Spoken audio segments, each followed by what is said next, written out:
coffee and I'll be back.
Hey folks, we're back.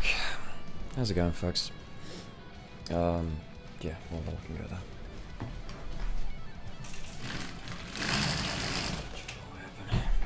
How are you doing today, folks?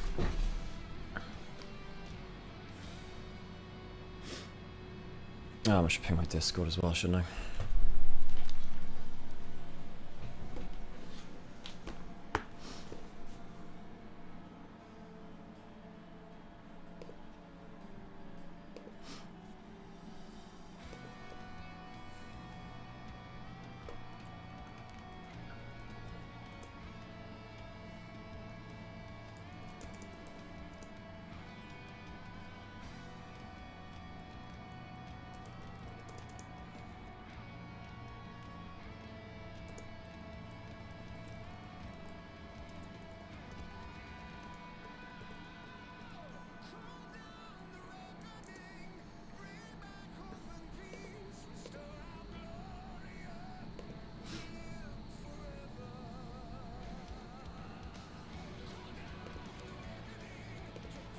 Apparently they messed up the timer today.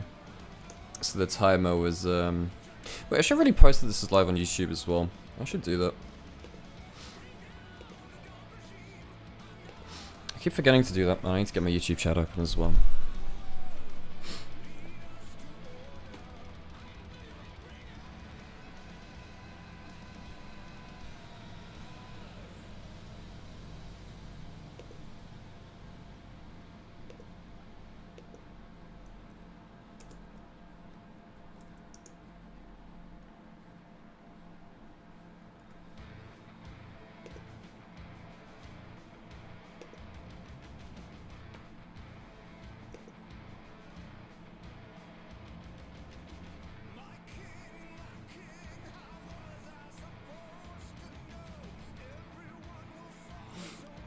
Doggo time? Yeah, this is gonna be a bit of a shit show, folks. So welcome.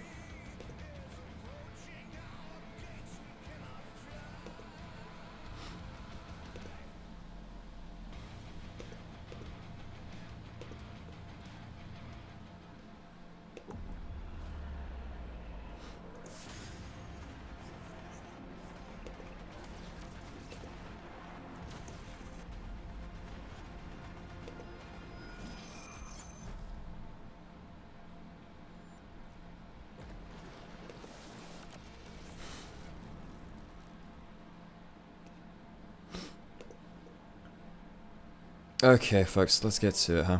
Let's get to it. Right, I've got a coffee in the other room, and then I'll join you all properly. It is a grey day today, folks. Maybe it's to tell of the coming storm. Right.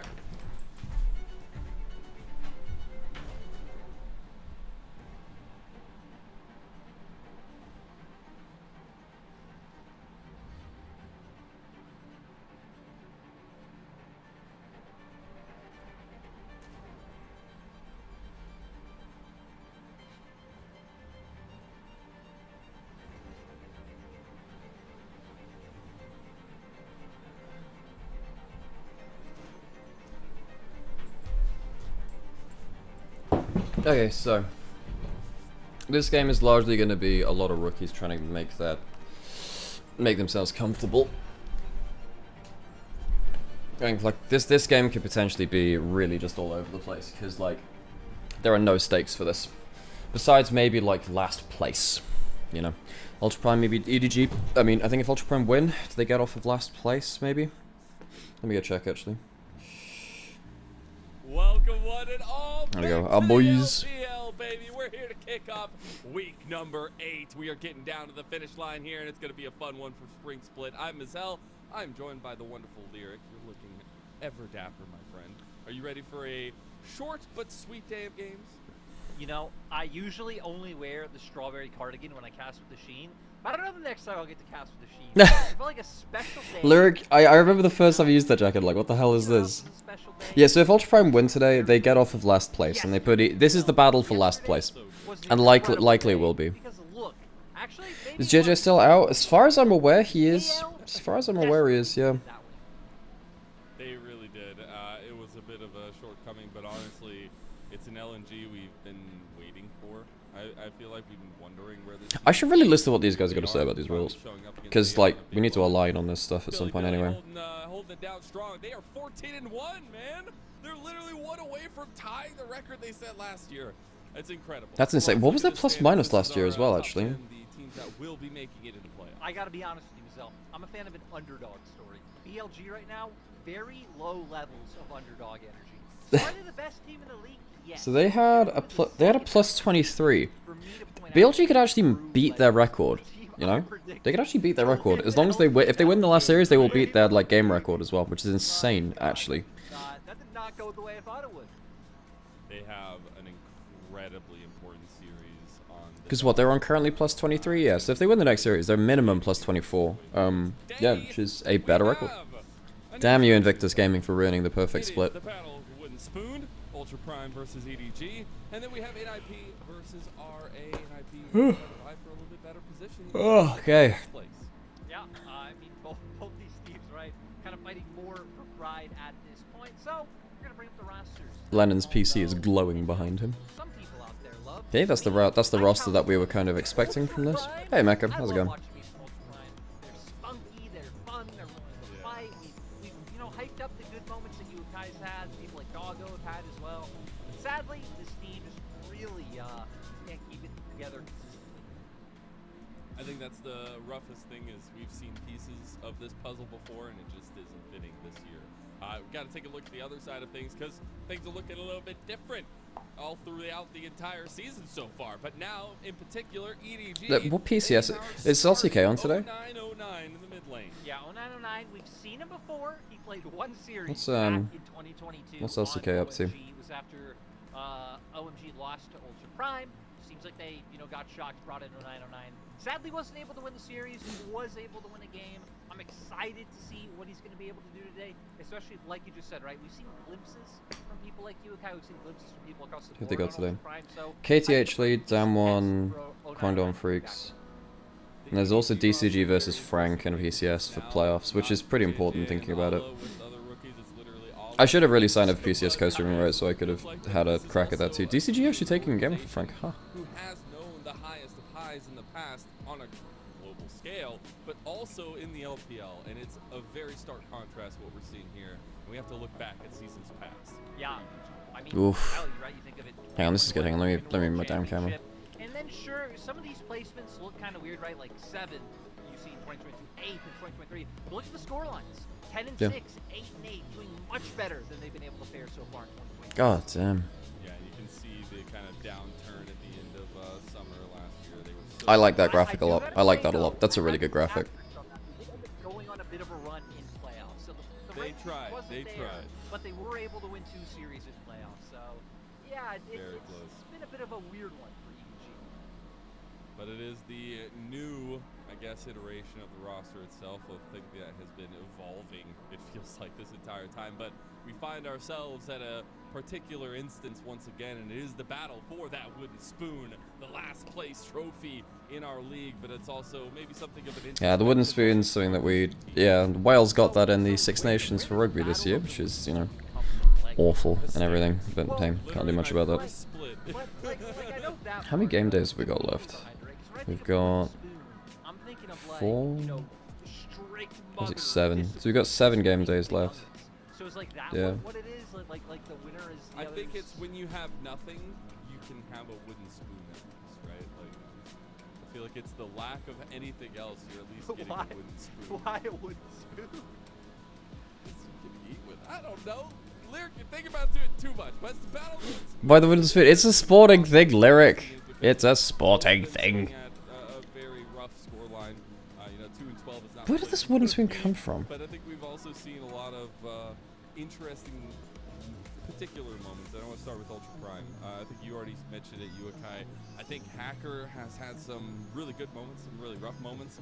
That man right there, Doggo, I think the same thing can be said. Everybody's beaming him for the Rammus, but we've also seen him have big moments if the team can set up around him. Yeah, it definitely feels like he's had a better individual performance this time around than last time we saw him. So, there are some small silver linings to take away for Ultra Prime.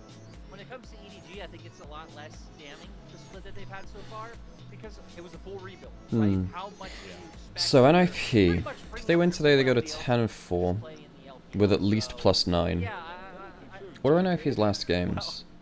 They still have to place BLG and top esports though, so they're likely going to 10 and 6. But that'll put them into 5th, really. EDG, funnily enough, did look a bit more gelled when Monkey came in on the roster. I don't know if that means Hard to believe the season's already nearly over. Feels like it hasn't been that long ago. It's just always the case with LPL. It just flies by somehow. We're watching EDG. We're gonna see if Ala On the other hand, we do go through a lot of games in a lot of days. Yeah, 7 days a week with a lot of games. 2 or 3 best of 3s. Wait, is that Sanrio stuff? Damn. It's cool. It goes back to that conversation. It's literally Ala and then a bunch of new faces for EDG. It's like, what can Ala do? And he has been a top laner in the past, at least, that has really been able to step up. And I think tonight against Decade, it'll be an interesting matchup. I do not think it's going to be that flamboyant, at least, in terms of what we'll see up there. I think it'll come into factor a lot later. And I think that's where, the conversation really centers around Monkey versus Hacker a lot of the time. And I think Hacker has been in a position of power in terms of his decision making, but then sometimes falling short on execution this split season. I feel like a lot of matches when you're watching Hacker, it's like Hacker versus Hacker. Because he'll have an idea in his head. He'll want to go for some kind of crazy play. And most of the time it ends up backfiring, you know, whether it's looking for some of these over-aggressive invades, like you're saying, some of the execution on ganks not being there, right? That's why he earned that infamous name of Hacker Man, where like, hey, you'll go... Yeah, Hacker's been fantastic in the first few minutes of the game, and then just like does very little after that point. However, I mean, EDG, I think probably is Monkey versus Hacker is most important though, right? Because if Hacker's not doing well, then Ultra Prime just look like they lost. EDG on the other side, Monkey, he only plays carry junglers really, so, you know, if you do shut that down, it's always valuable. Carry junglers can only do so much when they're behind. A different force, I feel like. And Monkey, somebody who I feel like we've Man, they got a wild to their own. Right, let me just start noodling. I was very excited to watch this from the I don't really know. I mean, if you guys want me to talk about the matchup, I can. It's just, like, it's a battle for last place. Both these teams are desperate. I mean, you've got a new player coming in for EDG in the mid lane, right? So Fisher is out, which we kind of saw coming. There was an EDG vlog about it, but yeah. Like back in the LPL, because you go through his most played champions, and it's Orianna, Jace, Twisted Fate, which are three like completely different archetypes and styles, how they fit in comps, how you play around a comp with those champions. So I'm curious to see what he's going to bring out today. Things like the Ari is a champion he's never really gravitated towards. 4 and 7 on the pick, that's a huge staple in the meta right now. Eco, another one, not big in this champion pool. So I have a lot of like curiosities in regards to what he'll pick. If he goes the Asia route, maybe leans on the TF because that's one of the more successful things he's played his career, that might be potentially, you know, a way that EDG can find wins. And I don't know if everybody else feels the same. I don't know if you feel the same, but like has been and is a situation where anytime I see EDG take to the stage, I'm waiting to watch what happens. Who is going to show up? Is anybody going to show up? Yeah. The more I think about it, the more I'm like, well, it's a battle to not be last, which, you know, obviously sucks for both the teams in a lot of ways. But like, what do you do about this? You know. Okay, whenever I crop my camera, it goes really weird. Yeah, and right. It makes it very hard and weird to judge them from an outside perspective, and like, who even knows what the internal takeaways are from. Funnily enough, we actually can't say who knows because EDG does put out content showing the behind the scenes. So actually, we have a pretty good idea of how. Hey, Angie. Yes, I shall hydrate. I can do that. On that note, I gotta say, maybe a bit harsher than it should be for, again, the level of experience. But at the same time, right, when you're an organization as prestigious as EDG, how can you look for anything else except the top spot? And unfortunately for Ultra Prime, on the other side of things, on the other side of the scale, I feel like it's yet another split of maybe some lackluster want. I think Ultra Prime has been an organization who has developed a lot of people, right? Like, they have some holdovers for a decent amount of time. I think Doggo has been the most interesting one, but they have not been able to lock in successful splits for the last while. I mean, honestly, never, right? Ultra Prime have always some string bros there. Why? Hell, the last time Ultra Prime was successful was back when they were E-Star, before the rebrand came through. E-Star's very first split. Hey, I remember. But a lot of the times, right, Ultra Prime are an org that also gambles on newer players quite often, right? So it's never surprising to see that.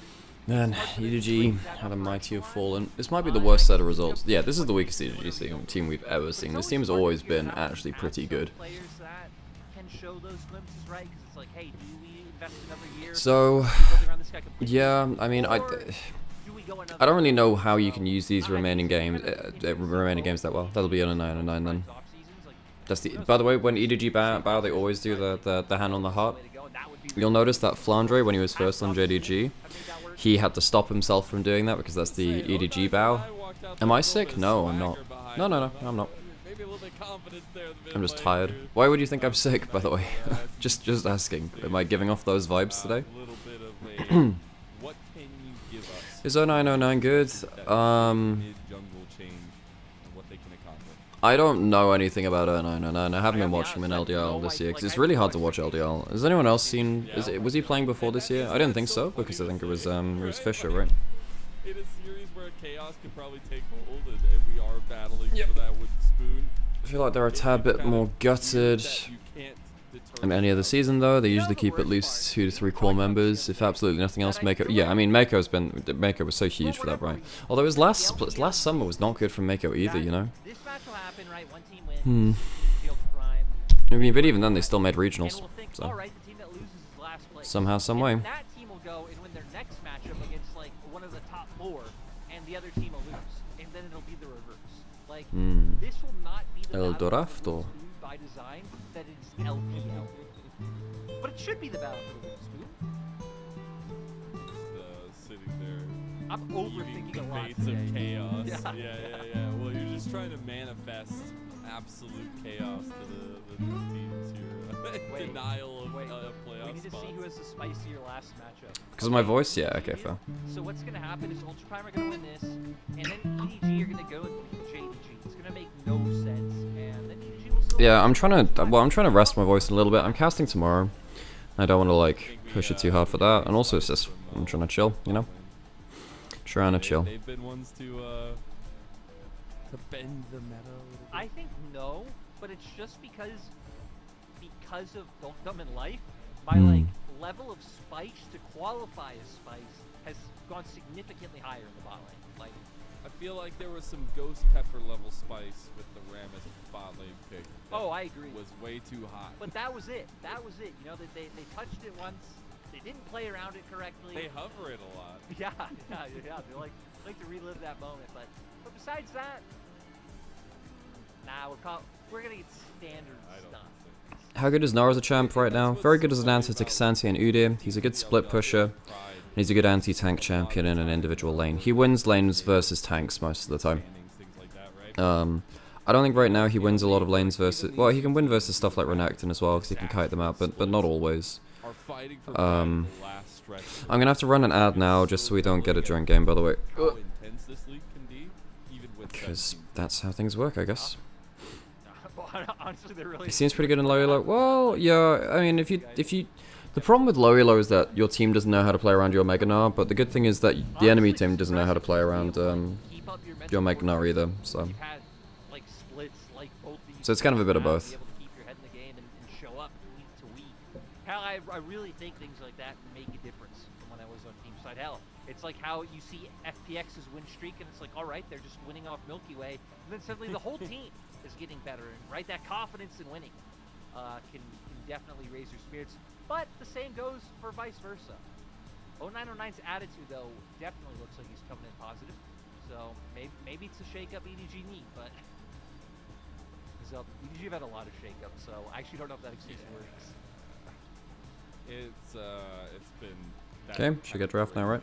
Of a split for EDG, they've had so many changes in their roster, so many ins and outs, so many different things going wrong.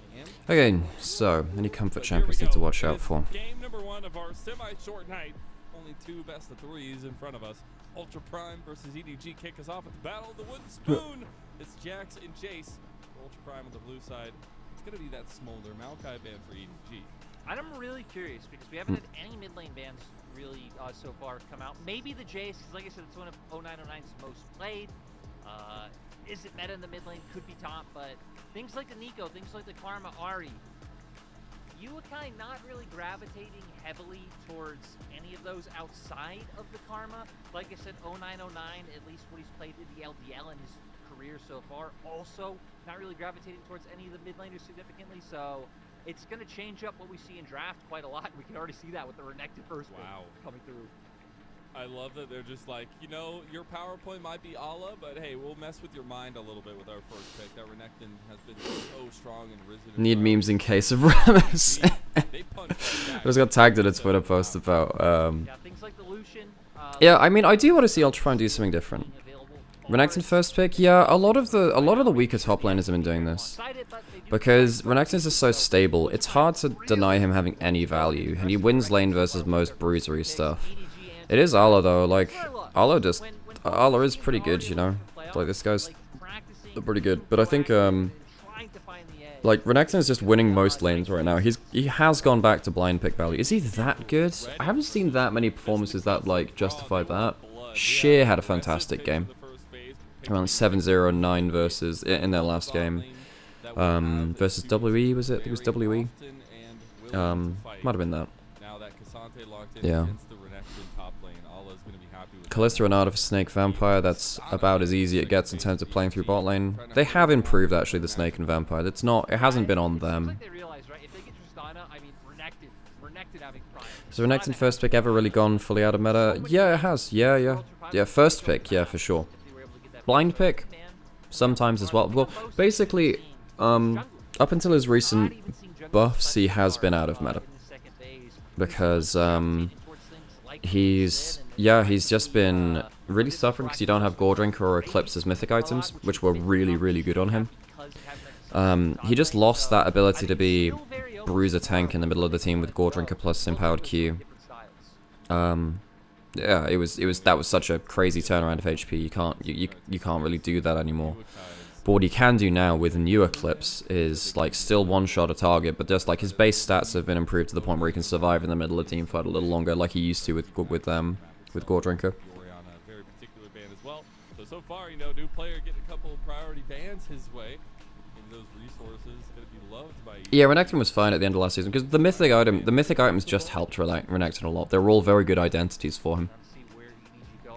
Like I said, Monkey's been kind of showing a few different dimensions with all the mid lane bans. Maybe you just end up going mid lane here 0909. Like I said, not really leaning heavily on anything in the meta. Things like Yari still available. Nico as well, I think would fit their comp a little bit better than the Karma. I've got a soft spot for Ultra. No, please, please, God, no.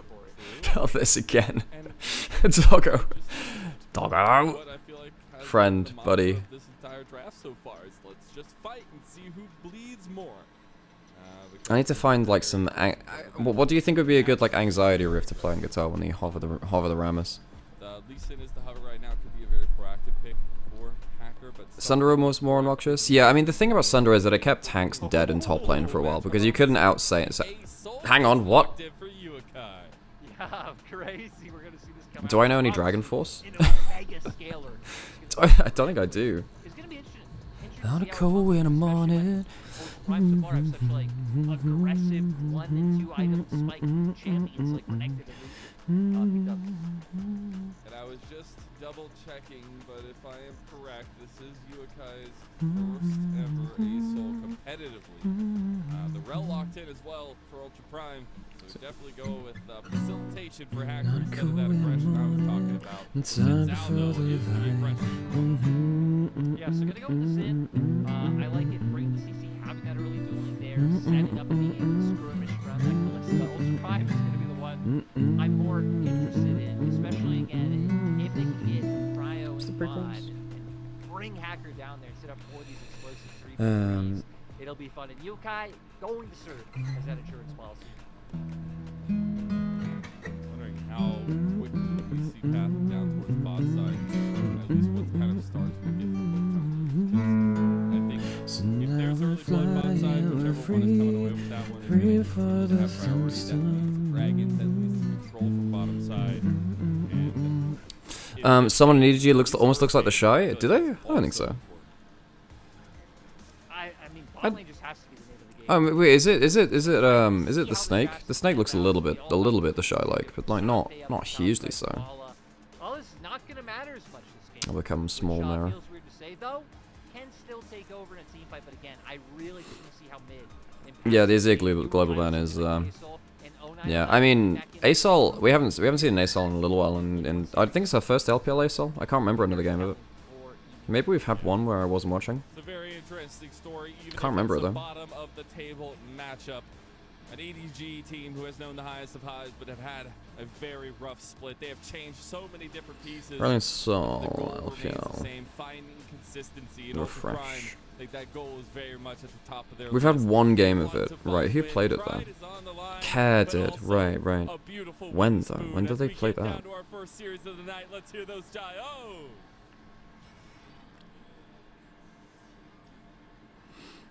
When did they play it? They played it against Ari, against Rare Atom. Okay, right. Huh? I missed that game. Damn.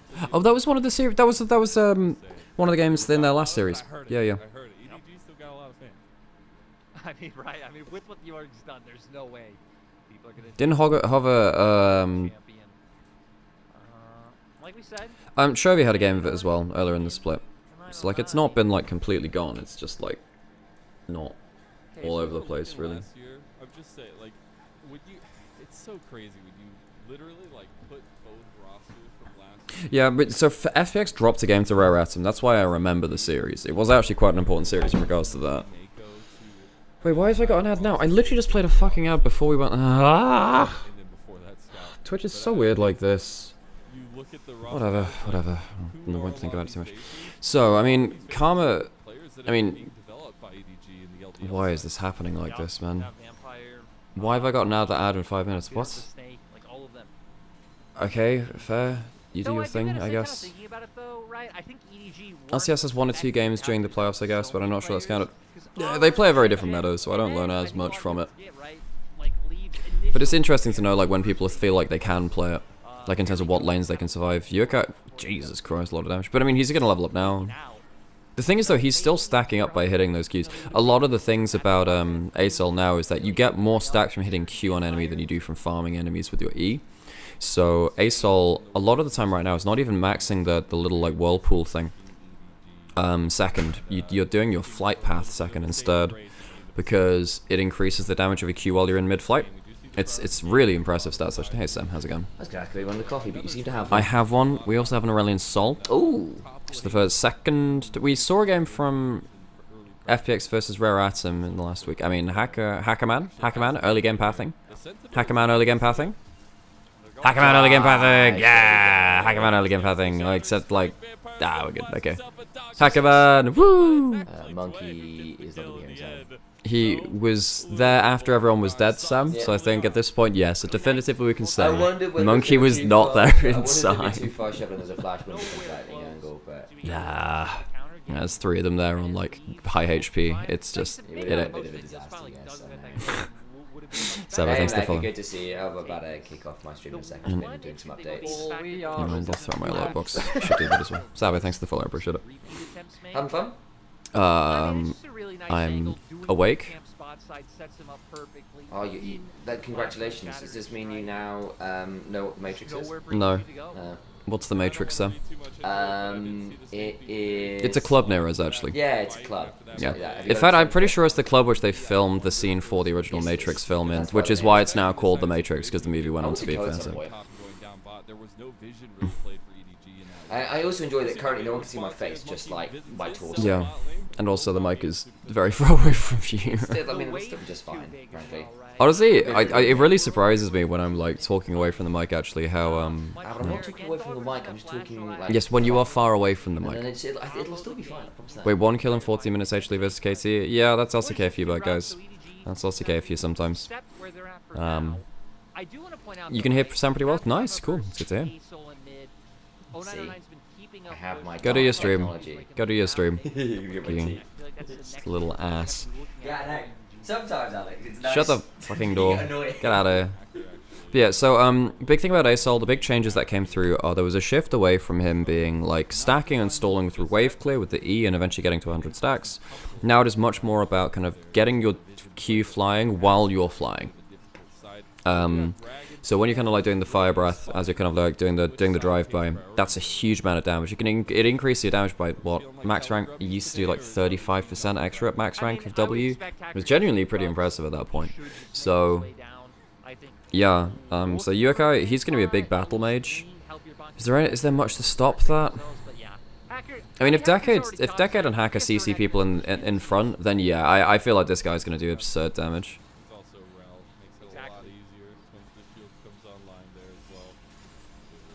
Wasn't Hacker from FPX? For a while, yes. Yeah, for a while he was. He got picked up by Ultra Prime this year. Wait, who did Ultra Prime have last year? No, Ching was mid lane. No, so there wasn't that. Where's Fisher? He's not playing today. He's been subbed out.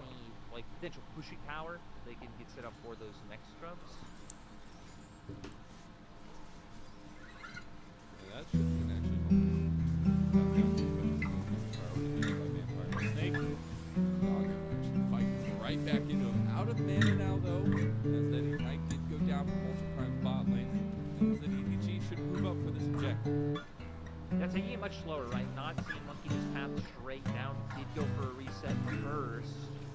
Start getting his way towards that Sundered Sky, but it leaves room for Ultra Prime to try to contest. Like you said, though, with Doggo not having mana, yeah, it didn't seem like it was in the cards, though. Hacker! Oh, Hacker, that's real rough. He's only level 4, too, over 0909. They are not able to get him down at the end. 3 Talent Strike gets him anyways. The big dragon unable to save his teammate, and another kill goes over. This time finally traded. Finishes using the Falling Star. Try and play a Nickelback song? I play a load of Nickelback songs, sorry. I guess desperately hope For some reason, ad breaks are just a thing, right? Ads on? Are they not? I don't know. Anyway, 1 for 1 in mid lane. I mean, I think you're just happy that ASOL doesn't get any gold. If ASOL starts getting gold, like, it's just a problem, because he starts stacking earlier as well. I mean, there's obviously... The thing is that Nickelback is mainly just chords, it's not really that many riffs. Hacker, I guess Jordan spotted exactly where they're at in regards to tries to escape with the Q, but I love it. EDG don't give up. They keep running it down. How is ASOL with Karma? Even with Karma? I mean, this is the problem, like... This is the problem with ASOL right now, is that if you give him just access to farm, he can just scale up. You need to force onto him. Sanitarium? Yeah, I like Sanitarium. Why the hell is there just like a 30-second ad here? Why? What is Twitch doing today, man? What is this? I don't know, man. I'm really annoyed at Twitch and their ads, because like I'd like the ads to be in like a controlled manner, so like they're not during important parts of the game. Yeah, I mean the interesting. I'll wait until ad finishes. Haven't necessarily seen that big lead bot lane go down, but it's been consistently the main focal. You know, there's been a lot of a lot of aggressive training, but nothing able to be capitalized off of. We're hitting a point now where ultimates are. Okay, so all right, the one Nickelback like riff I know as opposed to just chords is saving me. All the time, Lucian's going through that culling, chunking them out, and then trying to find the opportunity to all in. A lot of vision game being played here as well. Vampire away from the guy hitting themselves out on the map. Very important to focus on here as well. But Yeah, then obviously I know like a ton of metallic ones if we're talking Sanitarium. a little bit more reserved in certain aspects makes it a lot more difficult to play those aggressive plays when the vision is so strong. Now we actually see Hacker making his way down towards bot side. I feel like I should just play edgy music during this series. It'll make it easier. Oh, if he was there, he could have had a big little moment, but unfortunately the wave stayed also Maybe also reading that they thought maybe Monkey would be there, right? It's like, hey, the 2 is walking aggressively into this try bush. We don't know where the enemy jungler is. Deciding to back off. That could be a possibility, but little do they know. Hacker kind of losing his one. You guessed wrong. Monkey took advantage. And that's all she wrote. We'll see him take the last second there. He does have 0909 with him. Here comes Yuakai. They Ultra Prime are thinking about making a play because they had. Yeah, it's one of my favorites. Nothing else matters. They still want to go for it. Oh my god, Flashback Storm. There's the Falling Star too. The breath is. Well, Yokai has gold. He gets cooked alive by Yuakai. I think that EDG might just get blasted here now. Ultra Prime, I think very clearly knew he didn't have the splash up still, which is why Hacker was willing to go in on that so aggressively. And it's going to leave Ultra Prime open to be able to get all 6 drums. That's so big, actually. The fact that they were able to get those early grubs didn't capitalize on Monkey right in front of the objective. It just sets them up for that late insurance policy that is Yuakai plus 6 grubs. Exactly, like, right, this isn't going to be like a, hey, we have 6 drums, we're taking a bunch of plates. This will be, if this team keeps... Fairly certain, even if they don't get more of a lead, ASO will blast people late anyway. There's not great ways to reach him besides like a really good Renata ult. Status shift for Doggo for that early presence, push back the lane a little bit. Yuakai also completed the allies first time, pretty huge. 4 members of EDG down here. Doggo gonna dash. Okay, Monkey's going super deep for this, man. Are they going to get a bailout as well if they need to? And it's another combo for Yokai. So he gets 2-0. He has Rylai's his first title. Like, Rylai's makes Shintao's job ridiculously hard. Kong's protecting the dive, yeah. That's what I can say. So by the way, Lucian's ult used to do 400% damage to minions, by the way, so it could instantly wave clear. Now obviously it doesn't, but yeah, back in like season 4, Lucian was Lucian was basically a wave clear machine with his ult, yeah. So he would like instantly destroy waves with his ult. It's because back in that meta you had like loads of Caitlyn and Jinx and stuff like that. But what is Monkey doing here, man? When you're playing against ASOL, you have to imagine that if he's anywhere in the jungle, he can respond to you now. Like, he would have gone for triple tonic second or something, right? Presumably. So he's gonna have the extra level now in his W. You should be maxing W second. It increases the range, it increases the cooldown, and increases the damage you have on Q while it's going through it as well. I'm pretty sure. Or maybe it doesn't change the range of it actually. But yeah, it's like everywhere you want to fight, it feels like ASOL, because he has lane lead. You haven't pinned him back, and he actually has gold. He can brawl now. So imagine he went royal triple tonic. The thing is, ASOL's actually not like. Oh, this is the big ult as well. Oh my god, he just got a 3-man ult. Each person you hit with that gives you what, 25 stacks. So if you get a 3-man ult, that's basically all your stacks back. Oh my god, he kills here as well. ASOL. Oh my god, Yuiko's absolutely smurfing. Yeah, but every person that you hit with the ASOL ult is something like 25 stacks or something, I'm pretty sure. That's one. So it basically means if you hit big ults, you pretty much get your ult back. In the center of it, anyway. And you hit 3 people there, and then you just got a huge combo afterwards. So ASOL is like popping. 8 stacks on a Dark Seal. Jesus Christ. Yeah, he's gonna go. He'll go Leandri's next, presumably.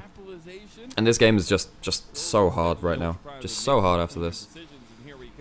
But like every time you're taking these fights anywhere close to mid lane, yeah, of course you're. I mean, just look at the empowered ult. The big combo from the Rel just like means that it's impossible to get away from it. If you don't have immediate interrupt for ASOL doing damage, I feel like he just takes over the fight now. You don't have backline access. This is a really good ASOL pick. The more I look at this, I think it's great. Now Karma can't stop you doing that much. Like, she's quite oppressive early lane, but I don't think 0909 did a great job of like denying him CS or anything. Wait, that's an early ghost popped. He just gets Blasco out. Okay. Oh, Decade. Friend. Look. That is all good. But because you roamed out of lane, it means ASOL gets another wave into turret. He maybe gets himself a turret plate. He already has pen boots, so he actually does significant damage to towers. And there are 6 grubs, so he's gotten 2 towers. In what world should an ASOL be 302, have like be even in CS, and then also have two plates in mid? In what world should that happen? Actually, that's so ridiculous to me. We need EDG to step up if I'm going to get any comfort from this. Just a little bit. Yeah. I think we're gonna have to contact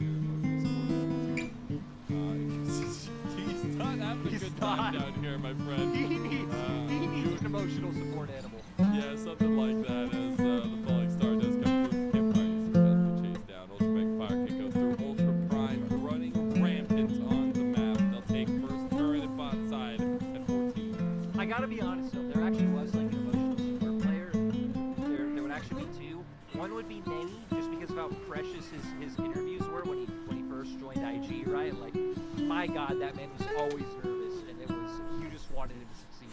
The other one is Panda C. Like translation. Did you recently read that interview? Right? Yeah. So people out there was like a recent translation of him talking about his story on stream about how he never even intended to be a top laner. He was trying for teams to support a jungle, and yeah, it was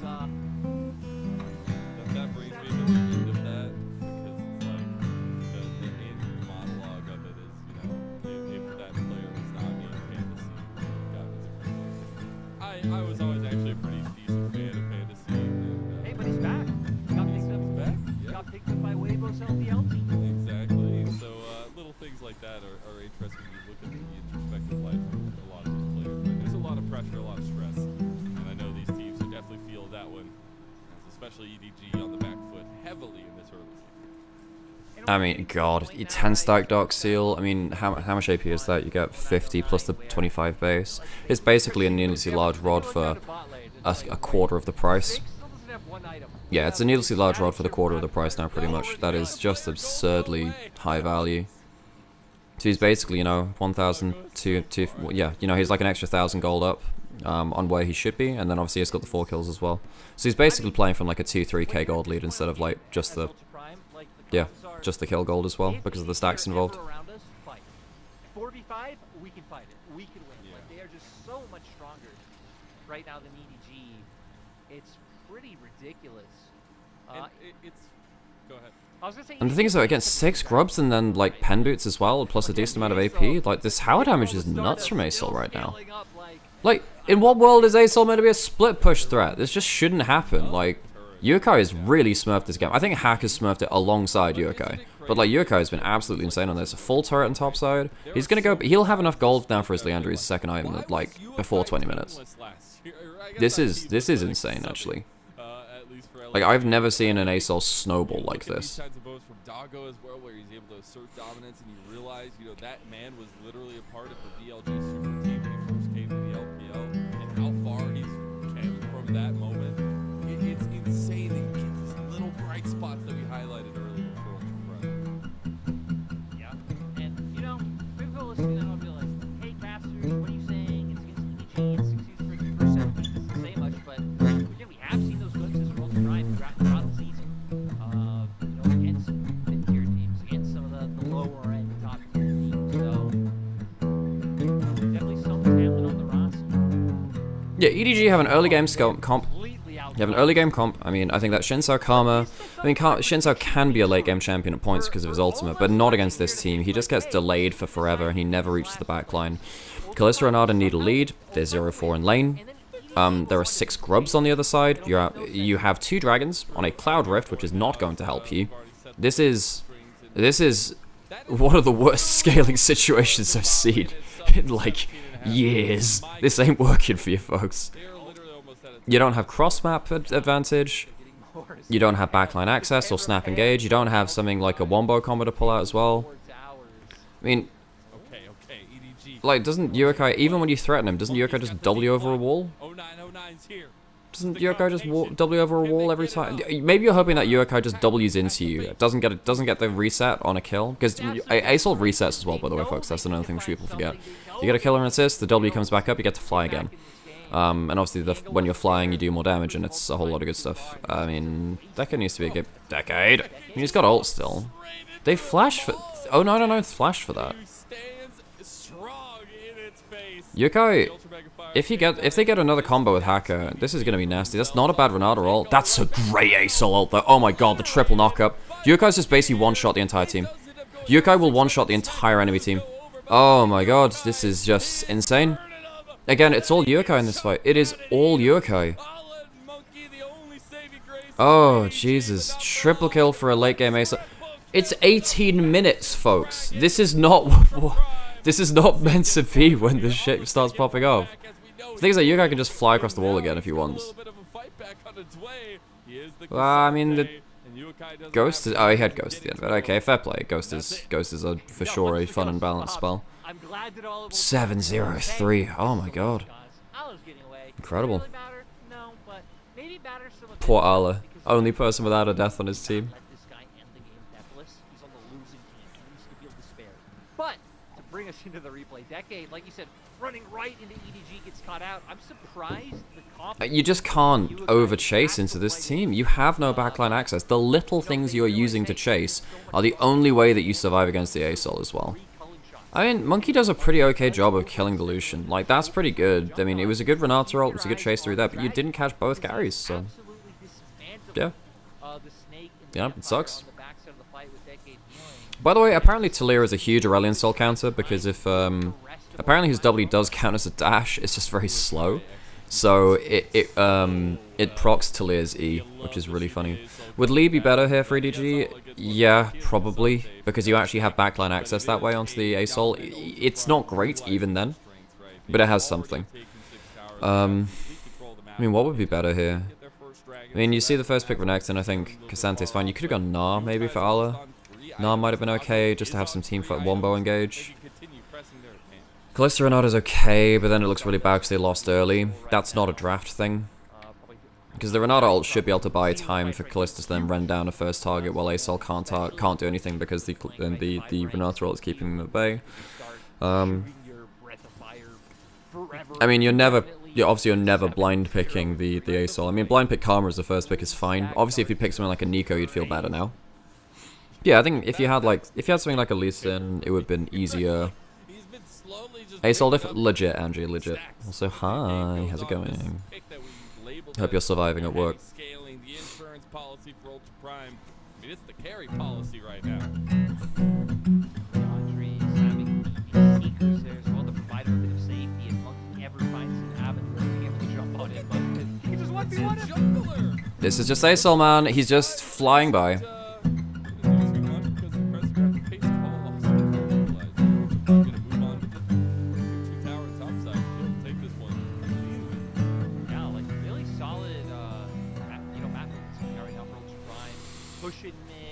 Wait, we film keep song Spotify only. I should really hang on. I don't want to do Spotify on these streams because it can end up like getting VODs muted and stuff.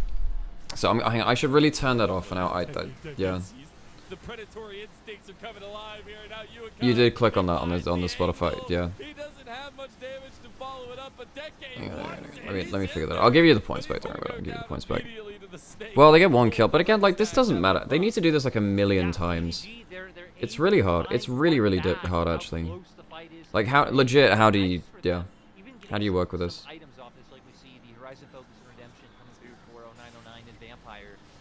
Cool. Alright, you should get your points back from that. I should really deny that. I should turn off that command. I keep forgetting which channel points I have active. Yeah, well, I mean, you have Leandres, you have one of the best DPS mages in the game, in ASOL, who has like 1,000,000 stacks. Yeah, this is for sure fun gameplay. He's just gonna kill everyone, man. There's no, oh my god, there's no Crescent Guard either. He can't even pop it and try and get in the pit. I mean, right now, I mean, when I'm doing co-streams, I'd much rather just have the gameplay on me noodling, because it's just like, otherwise I think it's just too much, like, bad background noise, if you get what I mean. I think it just gets messy at that point. I don't mind me noodling. Like, I'm probably not going to be, like, doing a full song and dance in games. Maybe I'll do that during break, lol. But, yeah. Okay, so now you've got 4 people with Baron. You have a Zonyas on you, so even if you reach him, it just doesn't matter. God damn. This has been a hell of a game from Yokai, and I like the build as well. Yeah. The only counter is another ASOL boom. Actually, you know what? I'm trying to remember what the pick order is, but if you could flex the Karma out of mid lane and put Fizz into mid lane, because it's the Fizz is it's one of the best counters in the game into ASOL.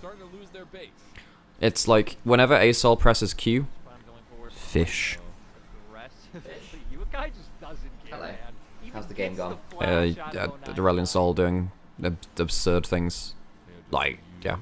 Oh, yeah. Oh, gosh. What you streaming today? I'm going to be streaming some Final Fantasy just to wait for the update to come through. Fair. So it's all updated, so I'm going to get started. Cool.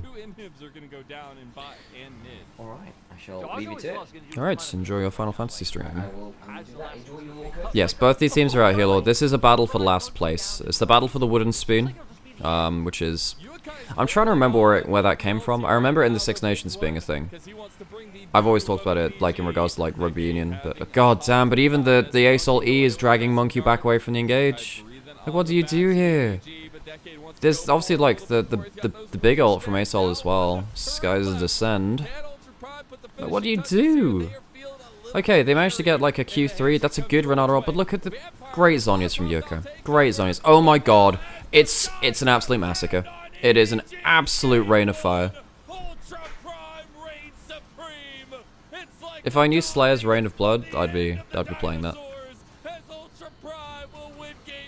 It's just really fast down picking. What's the rain? EDG was escaped by Ultra Prime. It was crazy. A lot of mistakes from EDG. Great job by, especially Hacker and Ulikai. I think really being the ones to punish them. A lot of good setups, a lot of good points coming out from Hacker. And I mean, we saw what Ulikai was able to do. He was huge. I can't remember Rain of Blood. I never really... I didn't listen to that much Slayer growing up thinking about it. It was not... They were not like my choice band, you know what I mean? Like, I'd listen to a couple of things, but they weren't really like my big thing. Same kind of... Well, the thing with Megadeth is that Dave Mustaine is like a raging homophobe. He's... Yeah. I've had some friends who have worked some like concerts before and worked some worked some festivals, and like he just like says take off all of your rainbow pins and stuff like that. I'm like, okay, never listening to this band again. So yeah, so that's a mess.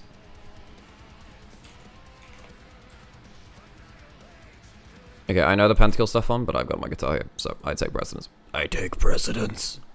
Well, that was one hell of an ASOL game. Yeah, what's happening LCK? Is that just a 2-0 or is that just first game? I can't remember when LCK starts in regards to LPL now. 1-1, right. Cool, thanks folks, thanks, good to know. Nightmare have a pentacle. Hang on, wait. I did briefly learn Lightbringer, but when I say learn Lightbringer, it's just there are chords to it, and I played the chords. It was not like there's a difference for me, like learning a song, and actually being a song that's kind of like got a riff to it or something. Like learning chords, it doesn't really count. Not really. There are some which kind of do. Wait, this is a song I haven't done on stream for a while. What's this?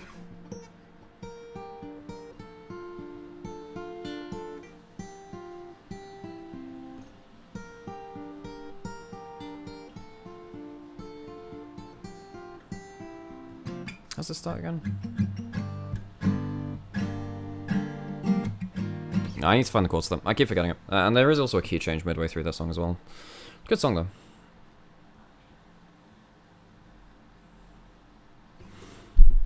I moved the mic away. I need to make sure the mic doesn't peak when I'm doing this stuff as well. Is it Capo 2 or 3? It's Capo 3, right? Yeah. It's okay.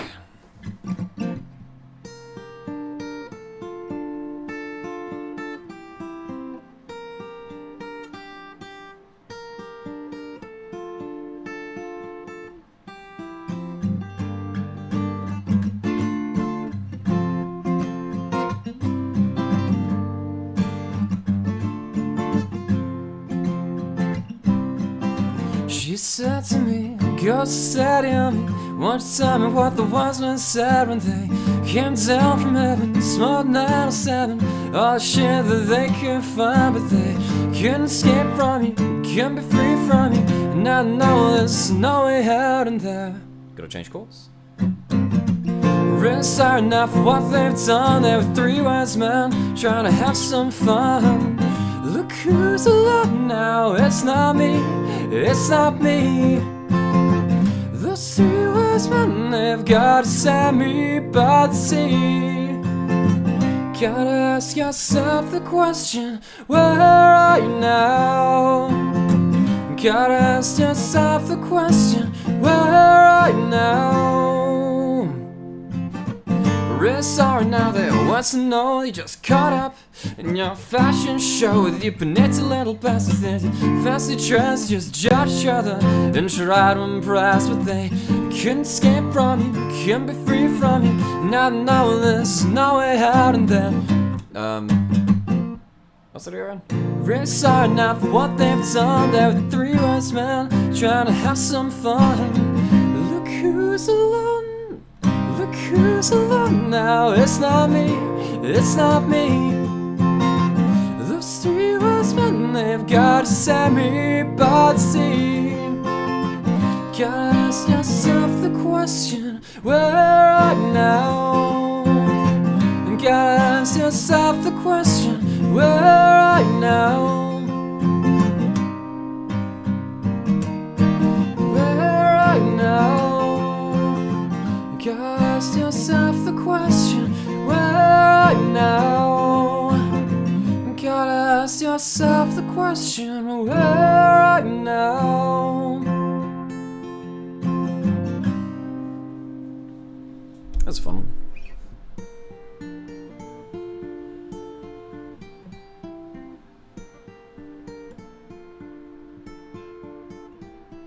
Yeah, Sam's doing Final Fantasy again, I think. So he's online, so you know, go say hi to him if you're in the stream as well.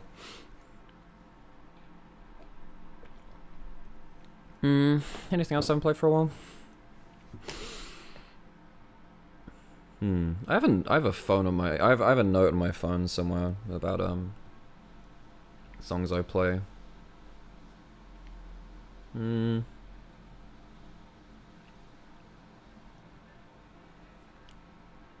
done a couple of these for a while.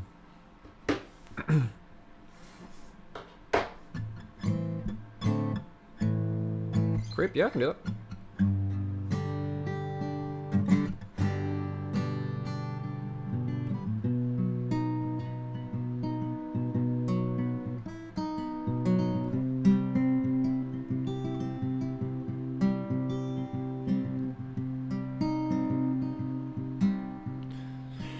when you were here for. Can look you in the eye. You're just like an angel. Skin makes me cry. Just like a feather. A beautiful world. And special. So fucking special. But I'm a creep. I'm a widow. And what the hell am I doing here? I don't belong here.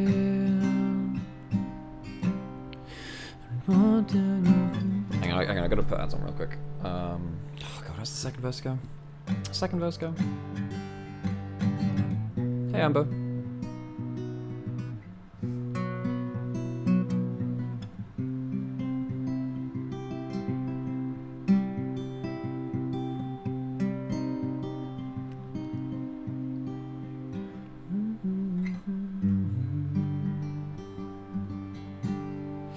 I wanna have control. I want a perfect body. I want a perfect song. I want you to notice when I'm not around. You're so fucking special. So I sure was special. But I'm a creep. I'm a widow. What the hell am I doing here? I don't belong here. And she's running out the door. She's running, run,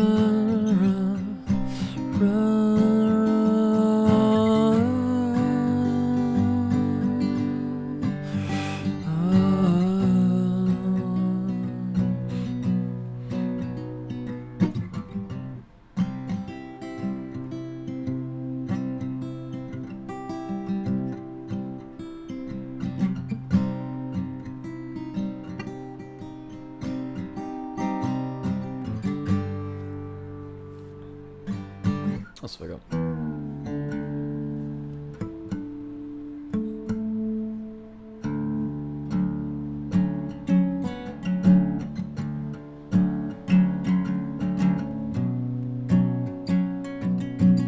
Minor ninths are by far my favorite chord.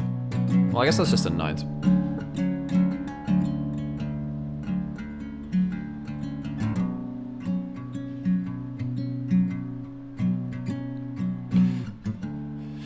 This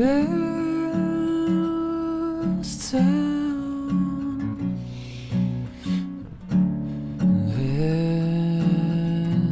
this town,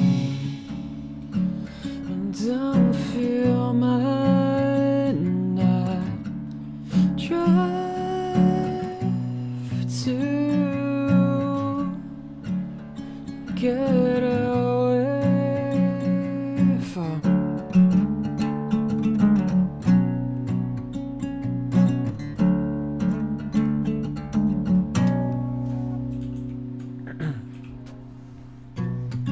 Welcome back, one and all, to the LPL Spring Split 2024. I should change my camera size, shouldn't I? What a week it is. Goodbye, large mirror. Become smaller again. I'm joined by Lyric. And Ultra Prime came out swinging in that game game number 1. They had like a 10k lead at 20 minutes or so, and Uakai on A Soul is looking real good. Yeah, they had a 4K lead at 12 minutes and snowballed it out of control. Uakai, of course, gets the end. This is not surprising whatsoever. Again, the man did not die, and I loved how aggressively he was flying forward, shooting out the light breath of light destruction. He owned. And it all started off with a lot of things going back and forth. Yeah, co-player of the game, that is makes absolutely 100% sense. This is a little bit far in, actually. This is It's cloudy with a chance of firestorms, I guess. Really started to boil down for EDG, but Uakai made this one insane.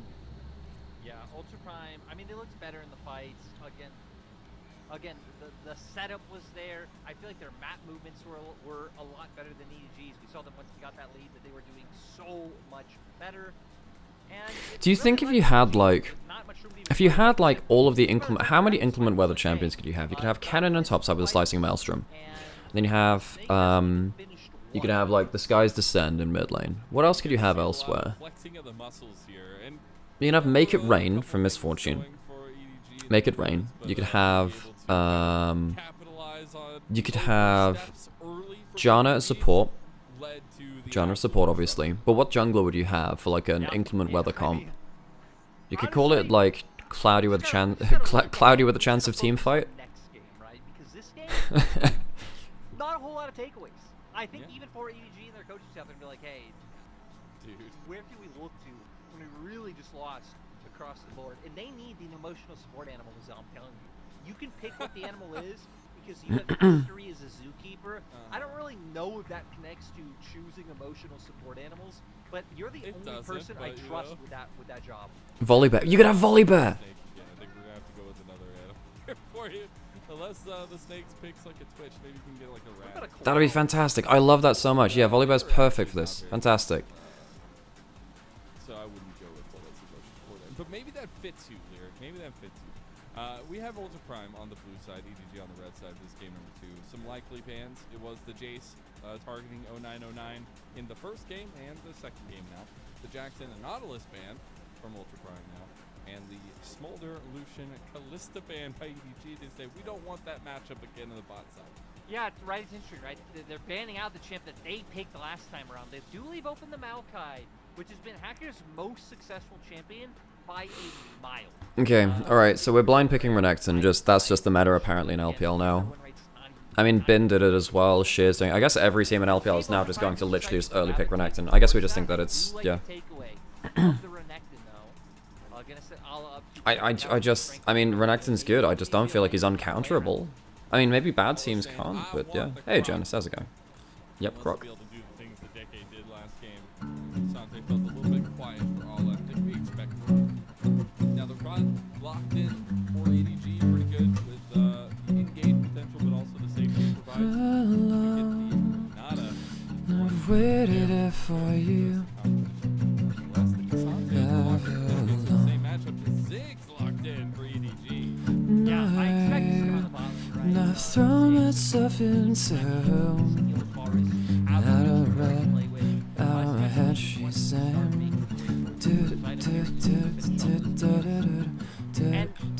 Yeah, EDG, I'm curious to see how they end up rounding out their draft. Because something like Ziggs can potentially be playing more side lane oriented options, right? Because you're going to have that tons of lane players. The problem with going for this mage kind of comp in the bot lane is that into Cassandra just doesn't take damage, and you can really end up just losing through frontline. If it becomes frontline against frontline, it's fantastic. Win rate on the Ziggs with 8 games played total in his career as a whole, so no, not too shabby there. The Zinzao Maokai ban's very directed towards Hacker. I like the Tristana ban, kind of a holdover from that first game. We'll see what the final ban is going to be to dwindle down that mid lane matchup a little bit more. Yeah, I'm interested, right? I love the Tristana ban because when we talk about something that also... Alright, go flame your people, Jonas. You go do that. Something like the TF still comes to my mind, especially if you were, you know, willing to be a bit flexible with your build in regards to... Okay, so you're looking for an extra DPS source for EDG. It's really hard to get through it. I mean, even with bailout as well. I mean, like, you have one good burst comp. Please don't pick double AP. Please don't pick the Ahri with it as well. Ahri's bad with this kind of comp. You need an AD damage source. You might have to go Kindred in the jungle. You might have to go Kindred Graves. But Graves is gone. I think you have to go Kindred. Like, you need DPS from jungle, because Ziggs does not add consistent DPS into frontline. If Ultra Prime lock in, like, anything remotely tanky, so if they go, like, Sejuani, I mean, Karma's... Yeah, if they go, like, Sejuani Karma, like, what do you do? Nah, I don't like the Lee Sin. Just go for the Karma as well. Get the extra shields in, or whatever. You should just go double tank here. Because the enemy team will not have DPS. Ahri is shit versus tanks. Ziggs is not good versus, like, tanks in a sustained fight. You just need stuff that can just, like, stack MR. I don't like this. I think the Ultra Prime, like, yeah. I feel like you just instant win if you lock in a good tank front line there. I think Sejuani's fantastic, though. With the point and click stun, he's going to do great if he can set up Hacker early. I mean, right, Hacker and Nukai were the ones performing well together in that game, so I like them coming out together in this one. Monkey, though, going to go towards the Viego, so you have a lot of bursts eventually set up for the resets. That's big. First of all, it gives comfort to Monkey, but it's also giving him a tool for success. And more so than I feel like the Zinzal, where you need a lot of things to go right. They are also heavily leaning on the duos that are available, or even the trio between the Renekton, the Viego, and the Ahri, and kind of leaving bot side onto its own with, you know, obviously Vampire having a lot of roaming power. That's the interesting thing, right? Because I feel like holistically the comp actually doesn't look that well blue, but if you're just keeping in mind of like, hey, Ziggs is going to function fine down being alone in that bot lane, set up for a lot of early skirmishes on top side. You can even potentially start getting recon roaming once you have that lost chapter built, because how much easier it becomes to clear waves. That could be a solid game plan for EDG to find their way into this game, but hell, Ultra Prime have also... I gotta move my camera again. I gotta keep remembering to move my camera, man. Like, me no good at the whole Lot of directing right now from Twitch. streamer Bob thing. Talking a lot to set up maybe the compositions, but it is a composition for Ultra Prime that leans to their strengths and leans to some of the strengths we saw from that game number 1. Now we're heading down to game number 2 here in Shanghai. Again, the battle for the wooden spoon. There's one riff which I keep forgetting as well. Where's Daylily? I know like the first chord and I forget everything else after that. Well, no, I know the first riff rather. And it bounced back in a much-needed win for either organization, rounding out the split. Game 2 starts now. Okay, EDG, is there any hope for this team? Is there any hope at all? Because it ain't looking like it, folks. It ain't looking like it.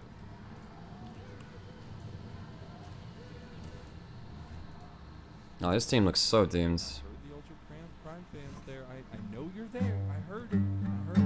EDG still has a lot, though. Energy given for a bounce back. Yeah, you know, I like the Giants, but I just had a brilliant idea. League of Legends, Disney, League of Legends Toy Story crossover, where we have That's it. with this skin. I don't know the name of the toy skin. Being I don't know why, but I feel like he'd be the perfect rival Yeah. for Mr. Good chords, I like them. Do you see it? Outside for the first time in a long time. Wills have given to the moment.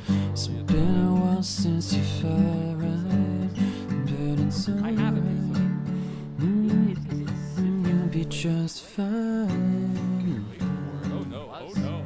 Be just fine. That's a kill in bot lane. Oh, it's fucking close.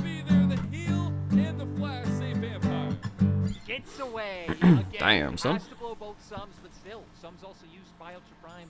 Will give them control over the bot wave, though, so it's going to be hard for the Snake to play, but so many minions for Ultra Prime to deal with before they can really focus on just whittling down and pulling Ziggs.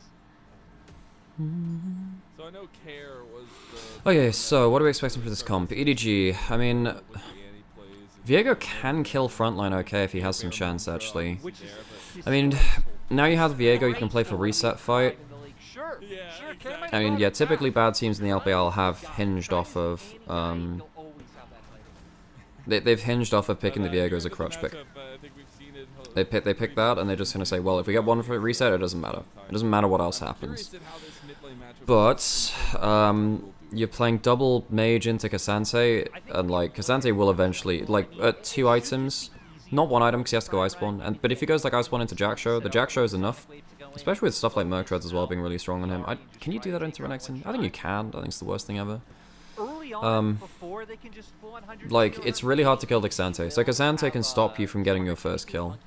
So a lot of this is on Vampire, I guess, to try and get himself a good entrance into a fight, because if he can get past the Cassante, then obviously the Exalts follows up on it, so that's not, yeah, that's pretty big. It's a lot more about leaning over. Even if we see 2v2 kills happen around mid, a lot of the time it's happening in transition, right? Like maybe one team's mid jungle will be moving back from attempting to make a play bot, and then they get caught off guard by the opposite. I feel like Annie Lee Sin is a weird pick here too. I mean, Annie is a counter into Ahri, and also it's point and click CC versus Viego for Lee Sin to just like slap him. So, you know, good double E from Varus. Nice damage. But yeah, I think that Annie Lee Sin was a big combo last year because it just allows Lee Sin that point and click, effectively just point and click all his damage because Annie just goes. I think Ultra Prime won this game. I think EDG. I don't like double mages into Cassante, especially when you got a bailout as well. It just feels like it's really hard to get through. I mean, you got to get through a tank front line that eventually will just become impossible to deal with, and then also you got the bailout to stop the first reset as well. So for me, yeah. And now we've got Ale who's caught on turrets. He is lucky to get away with this one. Yeah, Deckard has to stay in line. Okay. Yeah, he's lucky to get away with this one. Don't know what Hacker did there, but I feel like he should have held onto his Q longer. Well, his Q follow longer if he hit it. I didn't see if he actually hit it, actually.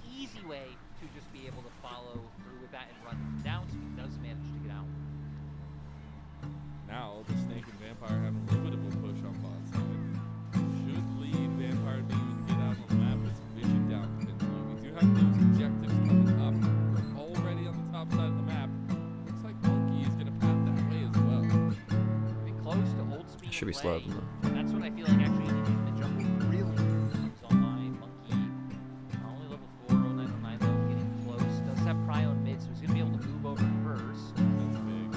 Something much different from that game number 1. So Hacker did get one of them. While bot side, we get a ghost pop. Ooh, good ghost from Doggo. Nice backsteps. Hey, Harold does again. Damn, good damage. He dead? He is. That's a couple of stacks. Doggo, good stuff. He's gonna get first blood. What they found in the earlier 2v2 is paying dividends now, right? No flash, the heal wasn't up, so Vampire this time can't get away on that sliver pellet. So huge for the Ultra Prime 2v2. We saw on the opposite side of the map, it looks like EDG only ended up picking up 2 runs. First like Merc Treads from Ahri means that it's much harder to get a combo, but it also then means you have like 0 presence in lane. This is why I don't like, I don't think it is great of Ahri players just defaulting to triple tonic D-mats just to say, oh, I'll get wave clear, because you don't get any presence in early game, and when you're playing with like Lee Sin Viego, you need early game presence. You do that so you get, I mean, he has to force his ult because he positions badly in lane. Like, Yukai's toying with this guy. Like, a 999 is like, I mean, it's 999, call the emergency number at this point. The problem is that doesn't translate because that's the UK. That's the UK number, and then obviously in US it's like 911, and it's different across different regions, like the emergency number. Okay, Charm Flash, got bailout though. Okay, so the flash for that, decent damage back, so it is 1 kill, like, alright. No. Okay, it's a killer to Viego, that's good. You can see how difficult that was in a 2v3. That was in a 3v2 rather for EDG. And you can see how hard it is for them to actually finish off the first kill through bailout and just reaching their target. And he has to be. I think we have Methinks Doggo should have gone poke, not into Renekton. You need tank killing potential. Because if you go for poke, then yes, the backline... Well, I think poke versus poke, Ziggs actually beats Varus in poke versus poke a lot of the time, because Ziggs doesn't have to slow himself when he's charging his frickin' abilities. And also Ziggs kind of like... has like better one-shot potential from range, from like longer range. not at a gigantic. So poke for poke, that's less good. And then also you need some ability to kill frontline. The whole point is that if it comes down to frontline versus frontline, you Ultra Prime win because they have a Cassante and the enemy team has double mages into that Cassante. We've seen this from EDG before. Like playing double mage comps when they're not like actual DPS mages feels so unplayable when the frontline gets ahead. I mean, we saw this with an Orianna comp actually before from EDG. So it was even higher damage before. You're looking somehow for EDG to like get beyond the front line and then go like into the back line somehow. See if anything ends up happening now because Hacker's really waiting around. Obviously he spotted out. EDG know exactly what's up. They're looking for the counter game. Monkey now is level 6, so has the Heartbreaker online. Wait, not to be level 6 yet. Doggo is. So Chains of Corruption is available. So is Mega Inferno Ball. Hacker has found a way to get the blue while his entire team hovers him. Make sure he takes that one out. There's still potential play here. Okay, 3v3 bot side. Here, I believe. How much vision do they have? Not a huge amount. You don't have teleports coming in either. So now we've got Safeguard. Level 6 hit by Hacker. Good kick. Damn, son, that's a huge Zigzalt. You are not playing with your frontline, Hacker. This is... Yeah, I mean, you just walked into a level 6 Ziggs. What do you expect was going to happen? This is the one point in the game before magic resist is built up where stuff is actually okay. I mean, oh no, he just presses W, doesn't he? Oh, what hops up? Okay. Ooh, he's alive. Red buff ain't gonna get him. Alright, so it's just the one in bot side. Yeah, I mean, that should have gone so much worse. That should have gone so much worse for them. Alright, fair play. They get out of it. Fair play. So much for that play. We now pan back to top. All are gonna get some plays for himself. So Ala's really getting ahead in this top side as well. The more that Renekton gets ahead, the later it'll take Decade to actually get to his magic resist items. Because he needs to, you know, he's not going to get as much gold to build items, then also he needs to dedicate more into actually playing against the Renekton and the Viego, then, yeah. Much better showing this time around. Eclipse also just finished up for Ala, so maybe we'll start to see... If Renekton itemizes for an armor item before 2 damage items, he's not going to be an actual threat. The fact that Annie exists make Renekton's team fighting mega hard. Yeah, but then Annie's got to deal with more people than just the Renekton too. I think, to be honest, I feel like Ultra Prime are not thinking about the Renekton right now. Not really. You know, they're thinking about the Viego, and they're thinking about, like, how can they punish the squishier members? Because, like, Renekton, you can just hold the door shut by just Cassante pressing W. And shunting him out of the fight if needs be. Like it will be so. The rest of EDG moving in full force behind him. Plus, like, the hail of arrows also from Darren Farris is really annoying to play around. No, Mike's gonna come out this game. There's a lot of things going for Ultra Prime against the Renekton here, really. Now, if he can flash onto our target, get the empowered stun with Rakan as well, then like comboing on for big CC, then yes, Ziggs and Ari will actually one-shot that person thinking about it, but I think late enough into the game, Cassante becomes just a huge issue. And it ain't gonna be easy to solve that one. And in this situation, right, we have the Snake, who, if they move them around the map, the towers are just gonna start falling super heavily. They have for EDG a lot of strength in the skirmishing potential too, and now that they're kind of unlocked on the map, it feels like that can be utilized. Whereas for Ultra Prime, we haven't seen their pieces really cohese just yet. Yeah, and, you know, I think for Ultra Prime it'll start going a bit better when we get to actual, like, 5v5s. And it's like, okay, Jue's ult's doing a lot to, you know, to prevent Monkey or 0909 from finding value, and then Decade can start peeling or jumping on backline. And you're creating room for Doggo to deal damage. So we'll probably have to wait, you know, maybe another Drake or so before we start seeing that come out. And I think until then, EDG are really going to be favored. Hell, look, Monkey already having the Sundered Sky online. Yeah, that's so good. Yeah, Archangel is also being finished for the Snake. Really big power spikes, even though that is the case. Ultra Prime still looking to contest this dragon. Very dicey of them. They want to actually stick around. I think Yukai not having Tibbers in mid lane can put a decent amount. We'll see if they can actually get EDG to slip up a little bit like that game #1. EDG already starting up their dragon.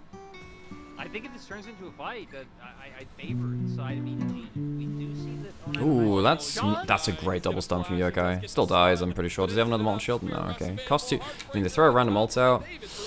EDG are getting a lot better fights on here than they should, and now suddenly Hacker's out in the middle of nowhere. But that's a good Renata roll. Do you have a bailout? Do you need it?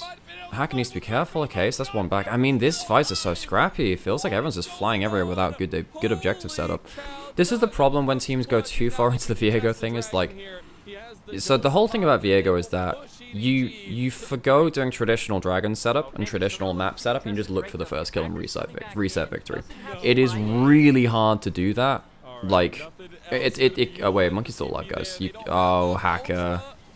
He had no flash. No, I mean, no, I was picking up gold. Deca didn't have teleport. Why are you sticking around, man? If you don't have if you have teleport, disadvantage too. Rolly, thanks to the follow, I appreciate it. Oh god, that was really not a good team fight, folks.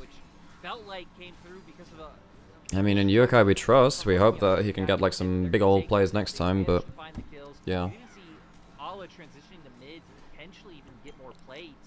Kill over to Ala, who's already got a CS lead, picks up a plate from mid lane. They have 3 grubs to help them with the pushing too. I mean, it's split on grubs, it's not like a huge like difference, but it's EDG have grubs and they have a Ziggs and they are also pushing lanes, so, you know. Decade is super far behind.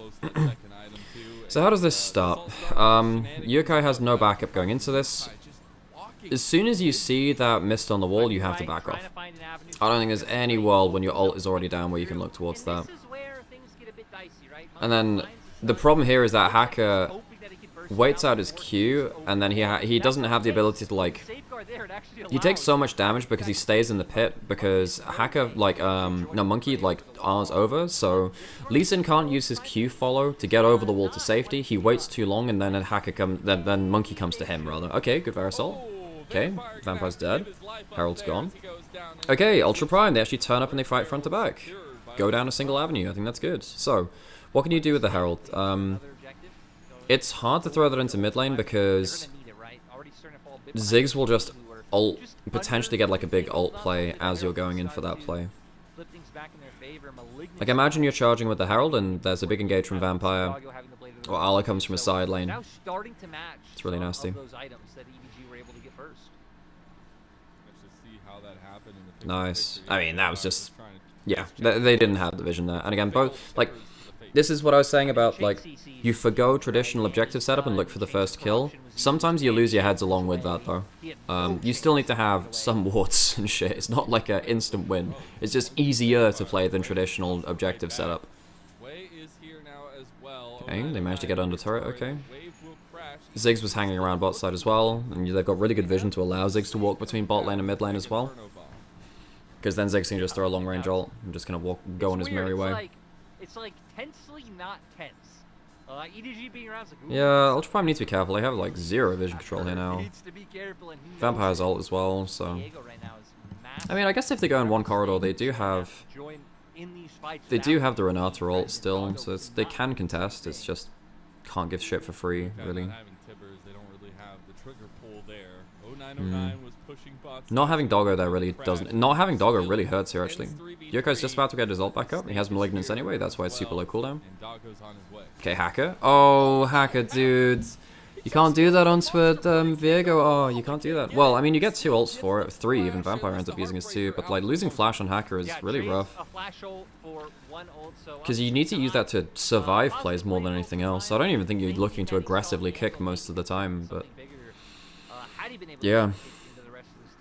But still prevents EDG from being able to push any more down in the bot lane.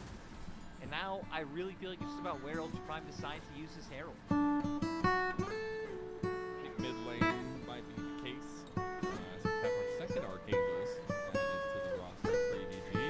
That'll be a lot of scaling going their way and a lot of late game damage. You know, going back to Herald, it does feel like Herald this split has pretty much always been used, like almost always used mid first. And then it's like, hey, maybe we can take it for a bit of a joyride down to the side lanes and find a little bit more, but that's never the main problem. Okay. Oh, I didn't answer this earlier, Oris, but yes, both these teams are out of playoffs. These are the 2 worst teams in the league. These are the 2 worst teams in the league. They're both 2 and 12, so yeah, they are very much at the bottom of the standings. Other regions, maybe that doesn't matter because Monkey's going for a kill. Monkey's not going for a kill. It does matter. So there we go. Compare LPL drivers to like NA drivers, right? The other region that you cover. I'm just saying, with the steering wheel to the car is so finicky that it can turn you backwards on its whim. You know, I don't know if we should judge any of the drivers. We've seen a little bit more agree. consistency. And there was a part of me, you know, a few weeks ago that thought, hey, you know, maybe Riot should simplify this so we don't see so many shenanigans in pro play. And then I thought to myself, what am I thinking? Why would I want? Do you know why EDG brought back Leave just to replace him again? I understand the initial removal. I would imagine just because they were desperate, and Leave is a good AD carry, like, on paper. Like, obviously it's not been that. Not really been that, so... Not this split, at least. Plus also, it might be a case of who they can sign, and who's on... You know, I think that, you know, Leave compared to the Snake... The Snake's not spectacular, like he's okay, but he's not spectacular. Okay, teleport behind, that's from 0909. Stun's down from Yukai now, he needs to start charging up his stun ASAP. Okay, Doggo gets out with both summons, but the fact that he has to use both summons kind of sucks. I'll leave some IRL stuff, and Viego has 4 kills. Yeah, it's just like snatch and grab. I mean, the thing is, like, it's still going to be really hard the later into this game goes for EDG to get the first kill, I feel. I don't think they need elongated side lanes. Also, they're playing into Nice, damage from Yuko. Just keep using. Wait, he uses the Tibbers to give him the slice and dice. They're gonna turn the play right back on EDG. Yeah, he did. He did. Yeah, I mean, this Renekton cannot survive later into the game. Luckily, Ultra Prime had an earlier Dragon, so it's not going to be Dragon stacking early from EDG. Otherwise, I think that actually EDG can win, because if you get early Dragons, and then you have the Viego again, you can just look for a single kill on the edge of a fight around a dragon and look to sweep the fight. Is it single round Robin into teams in playoffs? Yes, 10 teams in playoffs for LPL. 10 teams in playoffs, but it's single round Robin. Best of 3, each team plays every team once, and then, yeah, and then you have playoffs, which is really cool. I think the LPL playoffs bracket is the best in the world. It's really, really cool. You have like a gauntlet going up into a final double elimination. So it means that your top ranks mean a lot. Top 2 get a Guardian Angel, which means that they're into the double elimination already. And I mean, right, he gets zoned off. He's not allowed to go anywhere. This is ultra. And like higher seeds get you closer towards that as well, which is nice for them. This is literally a series to decide who's bottom. Yeah, this is the 17th place match, basically. I think EDG at their height were close to 2K, and now being brought down to about. Actually, no, it jumped right back up. And I think I'll say, for what it's worth, I think Ultra Prime have looked better than EDG, even in losing series most of the time. I mean, I think that Yokai's had some good games. I think that Decade's been pretty awful. He's the player I probably point the fingers at the most. I think that Doggo's been whatever. Nothing special, but I don't think he's like been completely losing games for them. Problem is, you know, LPL has hugely good AD carries. Okay, Decade just about gets away with that. I'm just surprised that damn, two item Renekton got hands. In this Renekton-Cassante matchup, both times, and you see it pick the second game. I was surprised to see Decade go for this. I mean, right, opting into playing more for the team, and you can tell Ultra Prime overall are leaning into that with the fact that they've not been Doggo into the fray at all. They've left him farming safely in mid, just trying to get down for a bit. I'll pick it up in the break again. And allowing the 3-man roaming squad of EDG. Actually, listen to what the casters are saying as well. So we're gonna have to get to that point though, and actually see these team fights happen, right? See Decade have an impact in 5v5s and allow for Doggo to take over. We are getting on second items now. Malignance is complete for 0909. We also got the Sterix Gauge for Monkey. The Black Cleaver also. So Monkey has Sterix now. It's kind of a big item for him. Like, if he's tankier, it makes it hard. And also the tenacity that comes from both Sterix and then Merc Treads, and then I don't think you ever go tenacity in runes anymore. Like the Legends tenacity from Precision Tree, because it's just such a bad rune. You probably have to just go for Alacrity, I guess. But yeah, he's got a lot of tenacity, like a lot. Okay, Vampire, he has Flash. 0909. Okay, bailouts on Doggo. Can't get the bailouts. What are they doing face checking that stuff so long though? Alright, okay, Viego resets.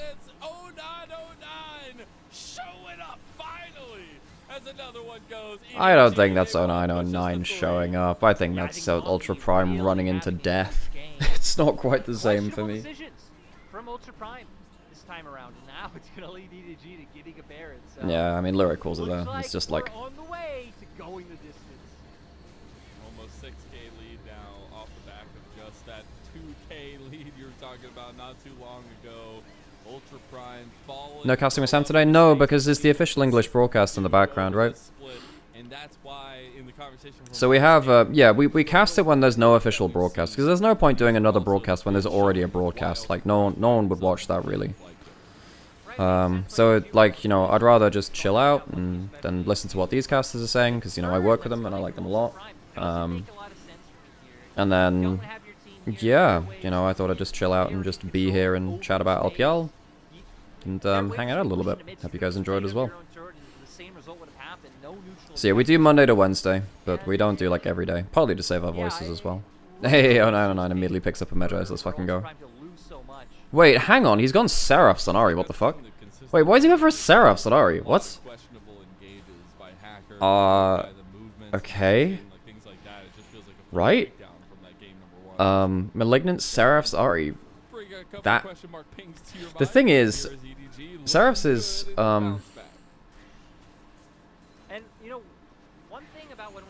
Seraph's is a very slow item, and Ari is not a slow champion. She wants to be always pushing the game forwards. I don't like Seraph's. I mean, once you get it completed, it's fine. It's just getting to that point, you've dropped a lot of power. I guess in a game like this, when you've got a lead, it's kind of okay. Do you usually take a break on Saturday since I never see you? The day after I've done a cast, I often take a break just because, like, casting days are much more, like, intensive than streaming days because I have to get up at 5 AM. It's like I finish at like 3 PM. It's a long day. And it's like potentially I haven't had an LPL day where I've had less than 8 games. I've had 8 or 9 game days the entirety of the split. So yeah. That's been a thing. He distracted them, the tower was able to come out. And now we're at the point of the game where the only question is, so I have really long days on LPL, so it means that often, so if I'm casting on Friday, like Thursday, I don't normally stream on Friday. If I'm casting Friday, I don't normally stream on Saturday. So this weekend, I'm not doing, guys, I am actually going to take a break this weekend because I've been streaming a lot, and like, not to put like too fine a point on it, I'm getting too obsessed with numbers because I realize like, I'm doing streaming because I realize I'm not getting that much work for casting. So I'm kind of using this as a way to be like, hey, maybe this will explode and I don't have to worry so much. But obviously that's not always the case. That was a really sad Ronaldo roll. That was a really bad Ronaldo roll.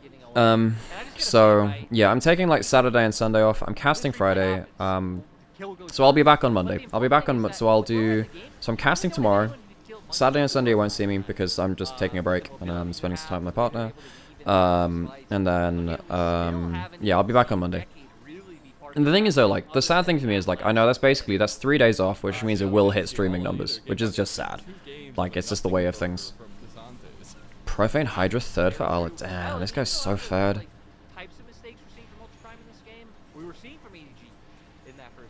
So you've got Profane Hydra third, and you've got 0909 with the Seraphs as well. I mean, the Seraphs helps you keep your Medjay stacks as well, and it's really good versus Lisa and Annie, because they try and burst you out. I feel like you probably just could have gone... I feel like whenever you want to go defensive on Ari, you just go Ingenious Hunter and you go for, you just go for... fucking, Banshees instead for the 20-second spell shield. Unless you're a huge streamer, Twitch just makes you work basically every day to stay relevant. It's so bad. Yeah, for sure. And another thing which I've noticed as well, like, I've been streaming on YouTube recently, and then effectively Dominate and Cage Roll went to YouTube as well, so now, like, I don't get the numbers I used to there as well. So, I had it for, like, a week. I had some really good numbers for about a month or so. But I don't know whether that's going to be much as well, because, you know, I don't have the name brand value of the biggest streamers, you know. Good fight from Ultra Prime, actually.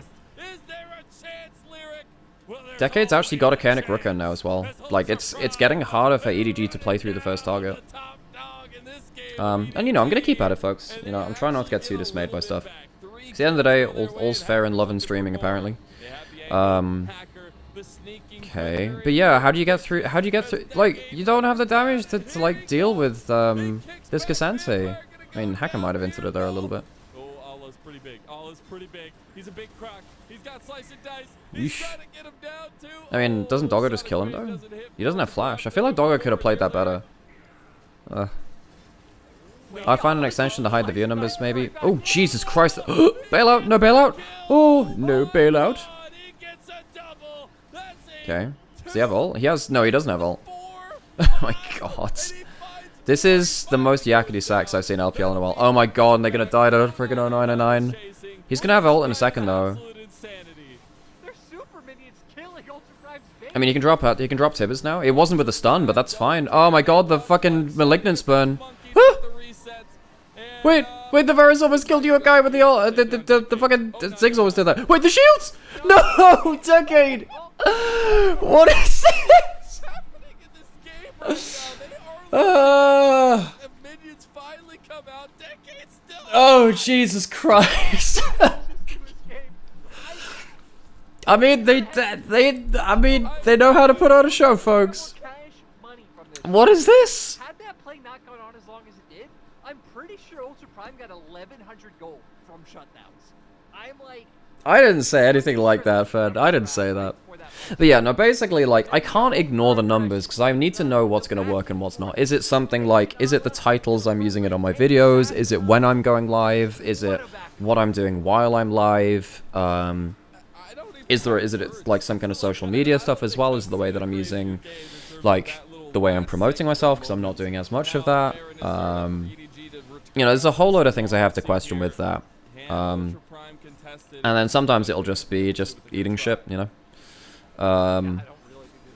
Sometimes just the algorithm doesn't like you. And then because I'm not a big creator, I don't get to just float off of those numbers. And even when I find a niche, other people copy that niche with their big of an audience base. That's a really good run after all. Yeah, and now Doggo's into the fight, it's difficult. And, you know, I know that, like, Dominate doesn't look at his numbers. He can afford to do that because he has a bigger streaming base, and that's fine. And again, it's good if you can do that, and I support that. I don't really have that luxury, though. I know that, like, LS also doesn't... Once you're past a certain point, I think the numbers become detrimental. I think, like, yeah. Yeah, it is demoralizing, Mecha, it is. And it's one of the hardest points of, like, me thinking that I'd have, like, a well-paying job this year on the... Well, not a well-paying job, but, like, I'd have a job which would be okay this year, and then basically losing half of my pay. For reasons. I don't really know about that, so... It's been a rough year. Okay, Baron Rush. Allah has Flash. I think Allah just kills them all, doesn't he? Doggo has Ghost, but he doesn't have Flash. Ah, God, Doggo just dies here. He just eats shit, yeah. Oh my God, they get Baron at what cost? Okay, so... Does 0909 get a reset from that? No, he doesn't, so we can't chase any further. So Baron on 3, that's okay, actually. Did they get it on Dragon Time? They surely did. Did they? I think this should just be GG. I mean, you have the Cassante down, you have the Varus down, who's a consistent damage. How? Can they end? Does Yokai... I mean, Yokai's got Tibbers, right? You can just drop Tibbers on the wave. If you drop Tibbers on the wave, I think you're fine. I don't think you can end. Yeah, you just drop Tibbers on the wave, yeah. The Malignance Burn will affect this as well. That's not a great Tibbers, though. You don't get the initial cast damage on the wave. That could be a bit of an issue. Super Minions in the back of this as well. Okay, looking for the resets. Yokai gets out, though. Great Renata roll. But you have Ziggs on tower. You have Ziggs on tower. Ziggs on tower is nasty, man. If they get, like, one more passive auto from it, they need to defend. Yeah, this is game over. That was a bad initial annual, I think, from Yokai. Oh, yeah, but Ziggs passive. Oh, it's so close! Oh, he gets it. Holy shit. Oh my God. Okay, well, we're in the fucking sticks now, folks. If that game didn't end there, I was going to be so upset because, my God, EDG would have been so trolled by that inhibitor respawn. Like if the minions had walked up to that Nexus, even if all of them died, it wouldn't have mattered. But luckily, all is right in the world. EDG got the win they deserved. Jesus Christ, that was a game of all time. That was just whatever. Yeah. I don't know, man.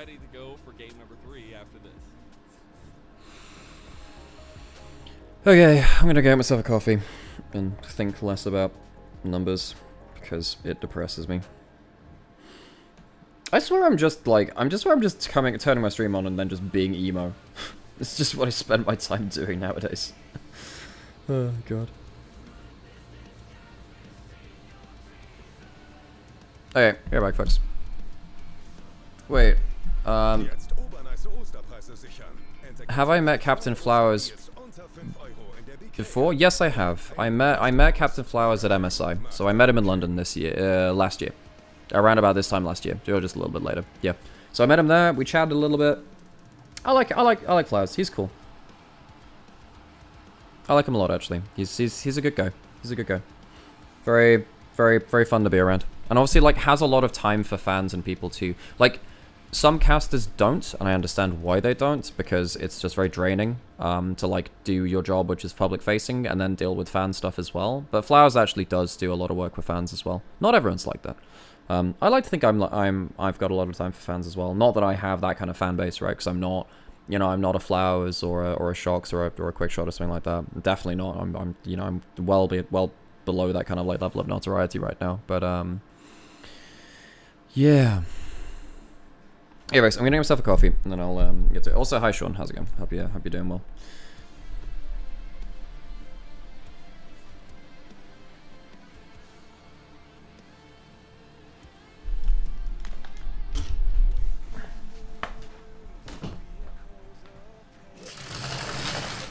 It's getting warm. Wait, dwarves? What about dwarves? What have the dwarves done?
Let me do an ad break as well, actually.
Okay, I'm back, folks. I survived.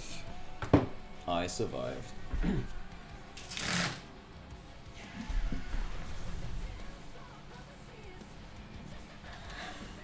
I got a couple of minutes. I'm gonna do something. What have I got? What have I got?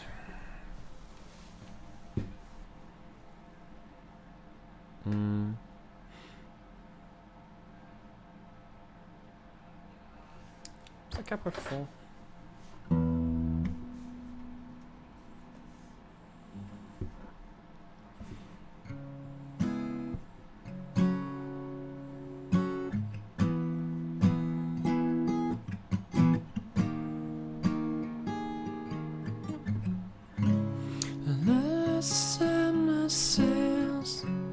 Fly, the wind it will take me back to my home, sweet home. Is that a kappa 3 or kappa 4? I am my back.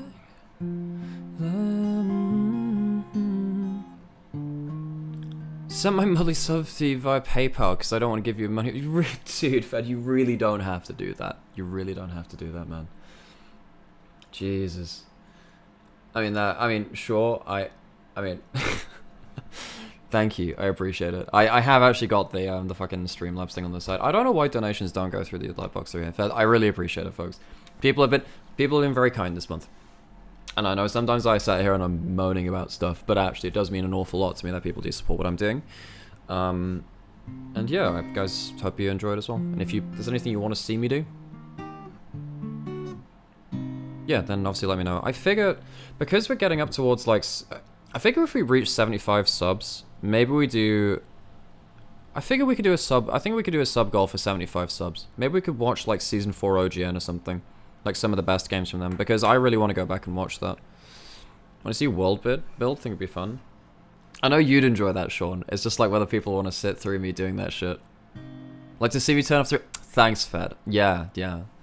Thanks, I really appreciate it. Rexon, thanks to the phone.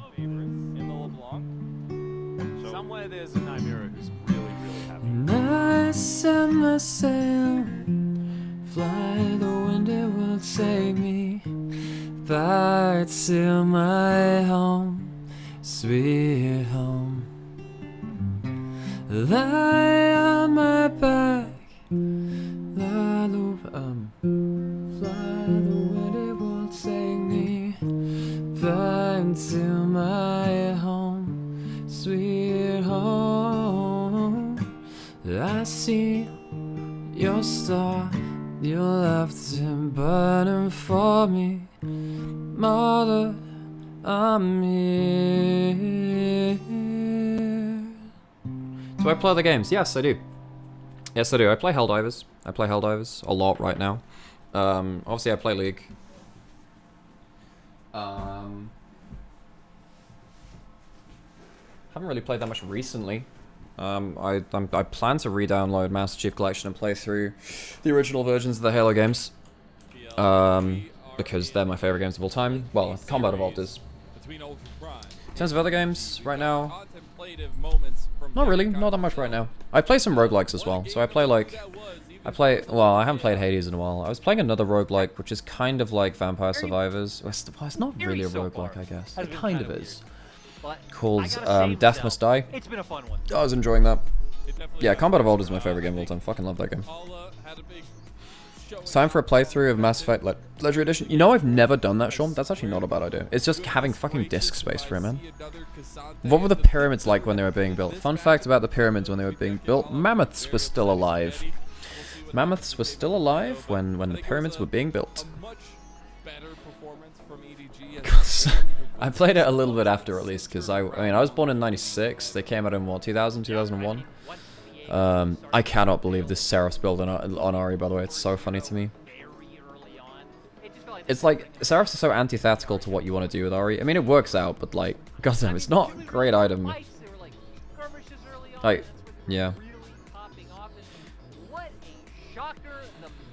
There's a fair amount of world-building games being released right now. It's Pal World. I don't know Nightingale and Pacific Drive, though. People from 96 turning 30 soon is crazy. Thanks for reminding me, Jesus. Wait, how old am I? Am I 28 this year? I think I'm 28 this year, yeah. Keep that in mind for EDG. I think we saw a much better combination of him and I mean, yeah, it's within 2 years. It's within 2 years. It's soon, I get it. led a lot to EDG. I'm born in 02 and people born in 2010 being able to walk is crazy.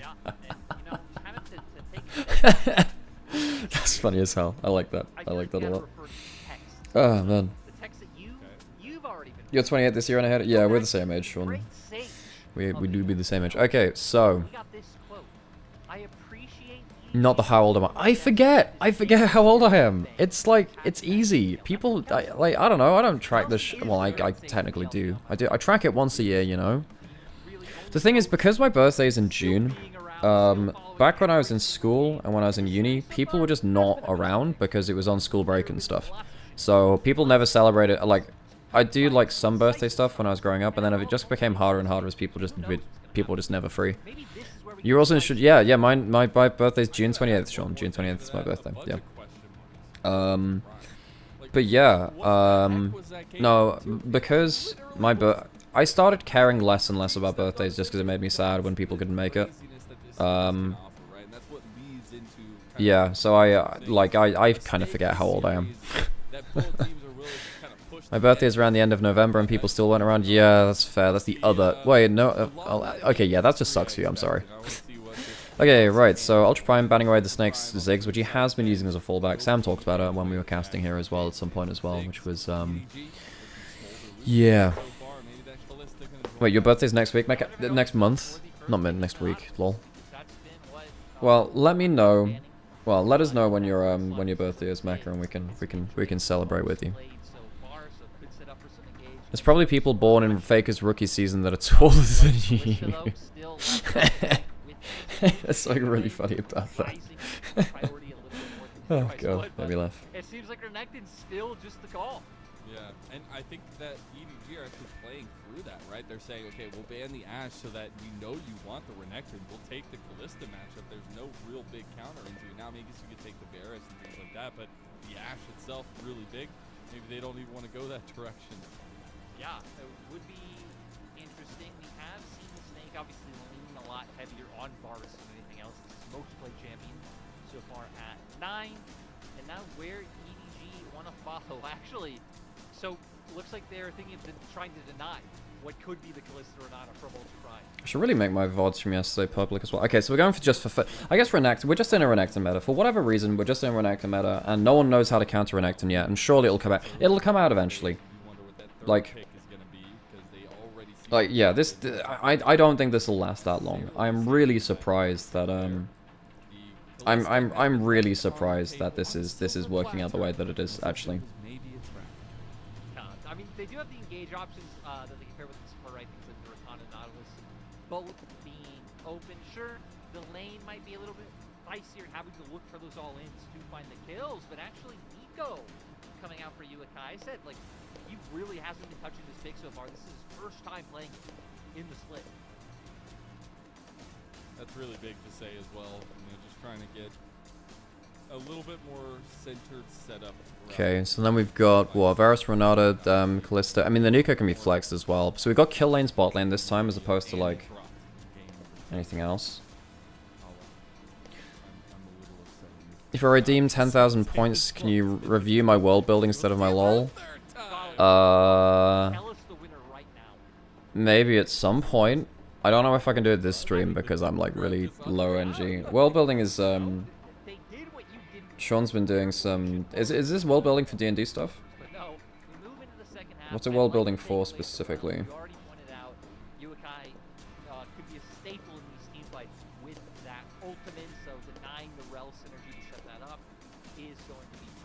Anima probably gave up on... Okay, but like tabletop stuff. That's what I meant. You know what I mean? Yeah, I mean...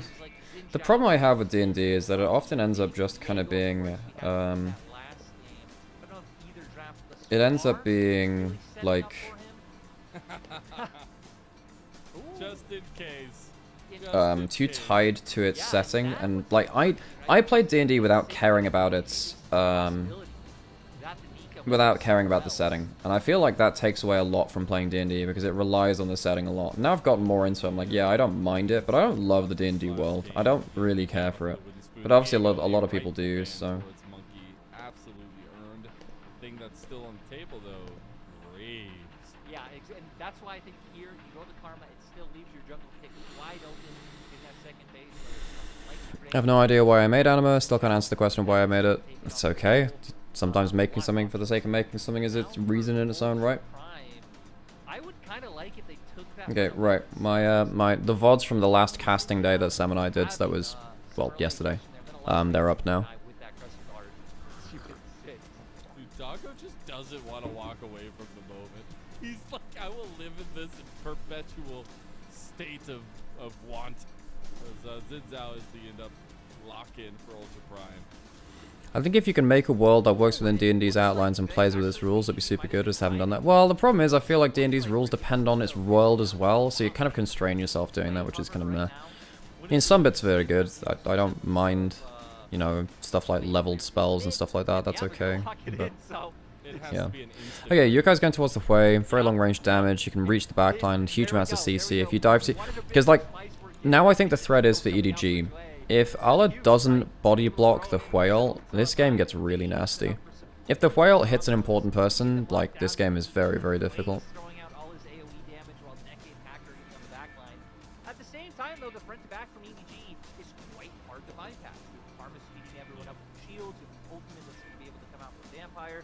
Ala, who's going to be able to soak up all the damage if he manages to find an impact on the Cassandre. These comps disgusting, I hate it. I mean...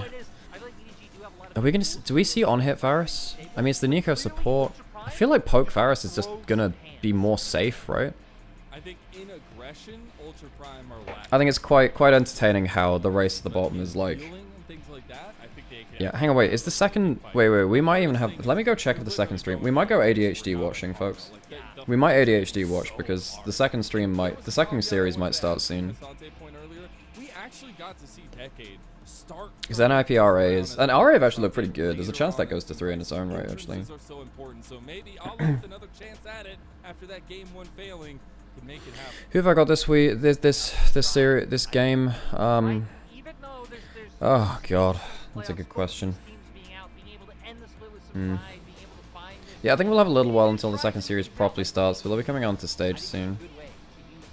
Yeah, they'll start in about 20 minutes, so we'll probably get towards the end of this game and it will start in the next one. So we might just hot swap over between the two. I don't think it's gonna be. We don't need to fucking full ADHD it, but even though I do enjoy it, honestly. I think Ultra Prime win. I think it's Ultra Prime win. I think that the Renekton actually does have a lot of value in the Cassandre. I feel like the Renekton just like gets ahead and stays ahead, and the Cassandre can't play the same way that he normally does. It's the same way that we used to see Renekton into Ornn. Even though Ornn would eventually outscale, Renekton keeps him down for so long that it's just not apparent. The Snake's gone for on hit, so we can kill Decade if he missteps. But you also need to play at a shorter range into Hui, into Nico. So that's kind of rough. I think Ultra Prime win? Question mark? I think a lot of it's on Yukai's way, thinking about it, because he has a lot of ability. Just like if Yukai gets good ults, I think EDG lose. Okay, Dry and Doggo walking the safe way back to lane. Hacker needs to be careful though, man. They could still get it. They could still be around for like a late invade. Yeah, they see them now.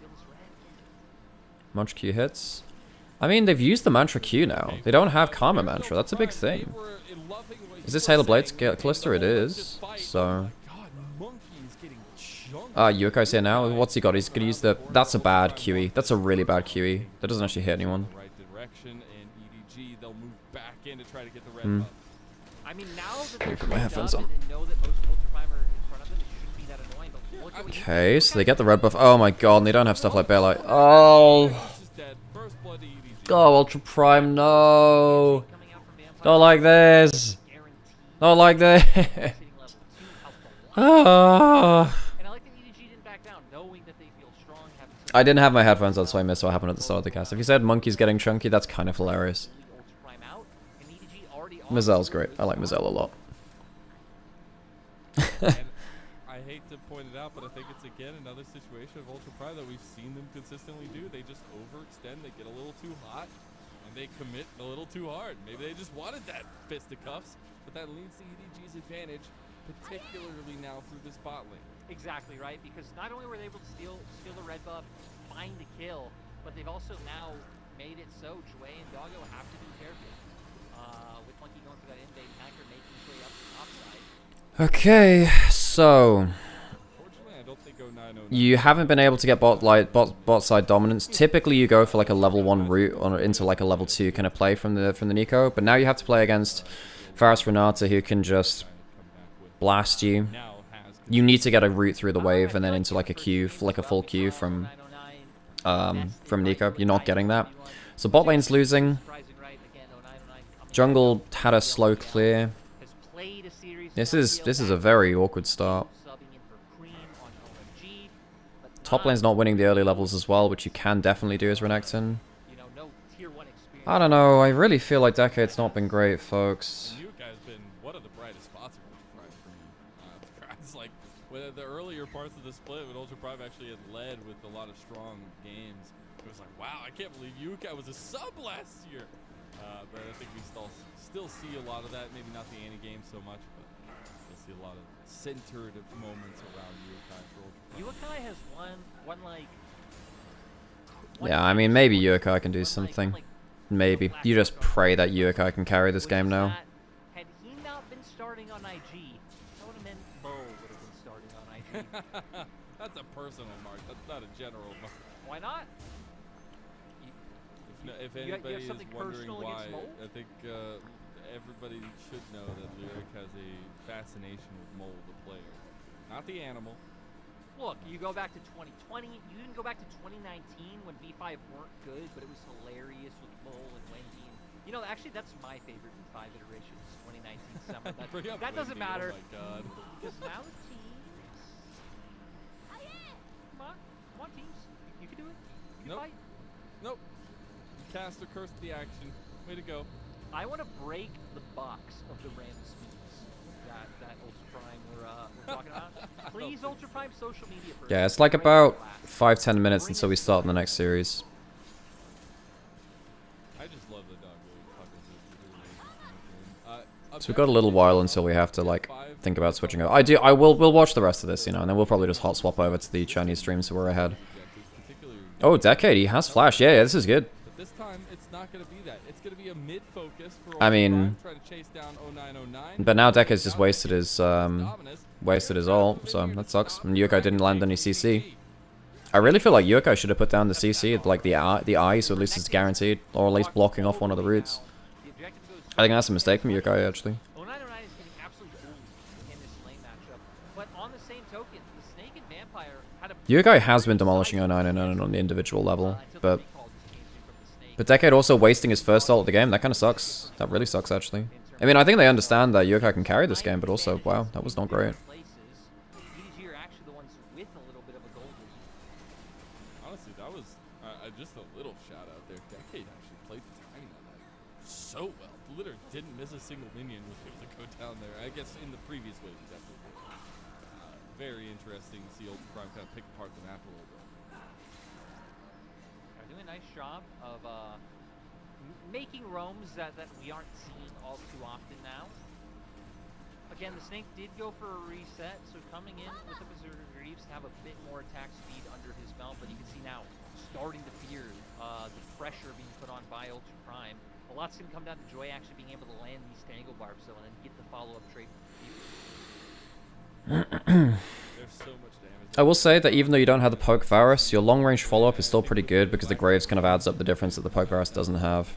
It's on-hit Varus, yeah it is, but you kind of need it to get the most out of the Renata, because Renata buffs up your auto attacks, not your freaking abilities, which is just meh. I do think that Poke Varus would be quite useful into the rest of the team except the Renekton. We'll say though, Decade's not really, I mean it's Ala, Ala's one of the better top laners in the LPL. Oh, okay, it's forced the cleanse. He still has flash though. Insta burns the cleanse, then the flash. Vampire now. Ooh, wowie. Runs of Doggo's ire. Hacker was seen bot side though. He actually got 3 summoners though. Interesting how the snake, I think, is going celerity there, or Nimbus Cloak. I think I saw like the speed up from Nimbus Cloak. He's doing Scuttle Crab because we're doing grubs. We're gonna go mess with them a little bit, back out safely. Do you have Graves to the Karma Renato buffs? Yeah, to an extent, but even then Graves is not an attack speed carry. Again, he's very bursty. He's largely there for his abilities. It was the 3 for 2 summoners trade. Way that Okay, can throw him off turret. I mean, this is good though. At least the Callista gets to get ahead in lane. in general in the bot side, which brings a lot of the, I guess, even keel nature of this game to a head because we are. Because Callista and Varus are both champions which are really gated by how far ahead they are in lane, which is why it's important that junglers always come down here. It's why the meta has also been largely about how do I play around bot side. Okay, that's a good ult. You can get one more Q. Ooh. Good shield. He's just doing a great job. Yeah, I really feel like Hui can just like monster this this game. I think if Yokai gets ahead, I think that Ultra Prime win. Or as long as he gets good ult, they can win. With how far his bot lane is from him. Any bets on the lethal tempo uptime for Varus? I guess below 30 second, 30. Wait, 30 a minute. Yeah, well that's half your time, but I mean I don't think lethal tempo is going to be easy to get in this game because yeah. If you're hitting, you're going to have some time where Hacker and Decade maybe overdive and you can get like a pocket to do damage. Most of the time Varus on hit is about getting a pocket to do damage.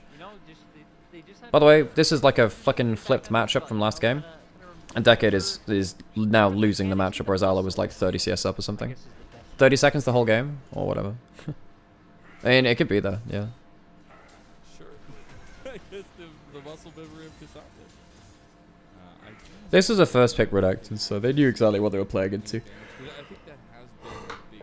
a big. You go on hit Varus when like someone needs to kill frontline because mages can't kill tanks right now. So you need an AD carry too. Like mages items suck when it comes to killing tanks. In the last 2 games, we saw our Especially when you got Karma as well. CS leads or haven't gotten a few plays for themselves and always up in items. Maybe the Karma, well, but you kind of need the Karma for like stabilizing this lane because Yokai has been monstering mid lane. He's been good. He's actually been pretty good. But again, I feel like a lot's gonna come down to how EDG actually end up playing out these fights. Doing a nice job of pulling this wave. We'll see if Decade sticks around. Stick around. Got monkey coming. Oh. If Decade dies in this top lane, it is not good, man. There is no way that a Renekton should be under this much pressure from a Cassante. You really need to hit frontline here. Cassante just yeets someone you poke the prior targets with Karma Varus. If Cassante yeets the Renekton, he dies. Renekton beats the Cassante in a lot of these team fights. That's the thing. Renekton beats Cassante in the 1v1. One of the few champions that really can consistently. So you don't want to do that. And as soon as Cassante is not blocking the whale, then I think you're in big trouble. So you want Cassante to be in the front line, which means that someone else needs to take care of the Renekton. And you're the only person that can. Because the Renekton, if they're like being a threat, like you need to instantly get them out of the fight. Well, not instantly get them out of the fight, but like you need to actually get DPS on them. If you don't have big threat onto them, it's a mess, I feel. And the Renata ult should buy you some space to auto attack, right? Renata is very good at enabling auto attackers.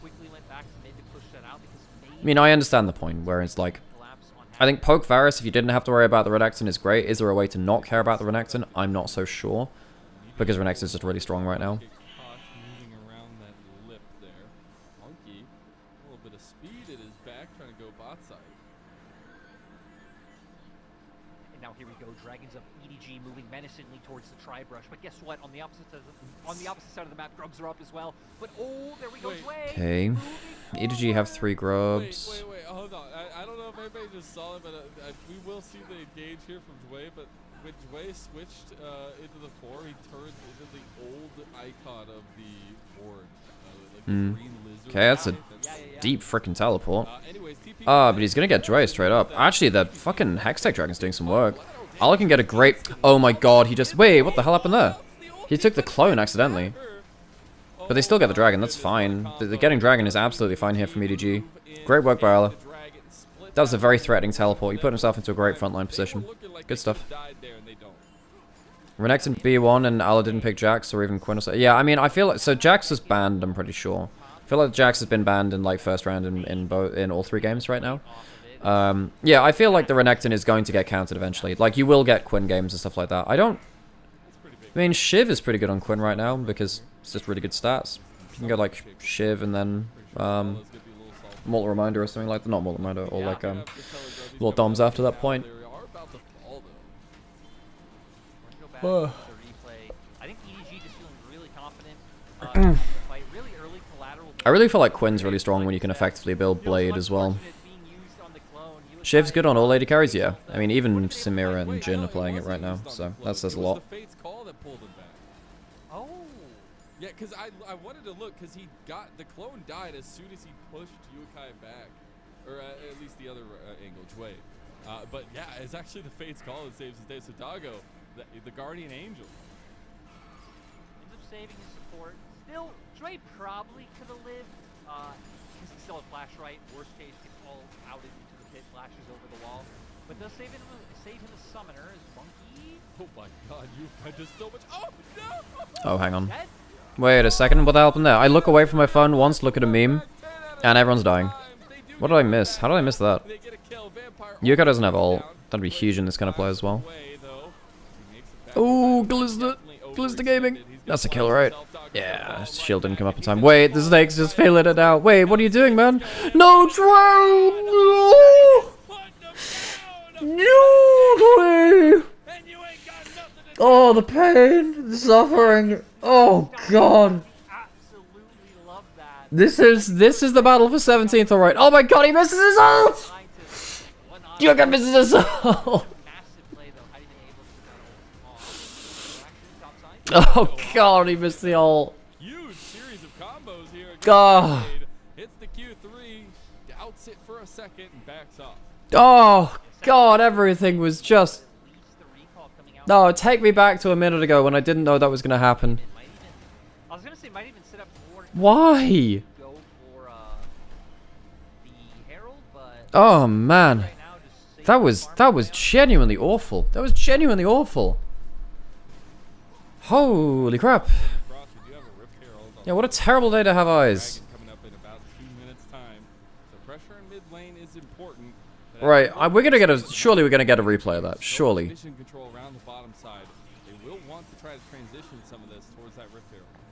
we also see that the Snake somehow once again found the CS advantage that he had earlier before he lost it.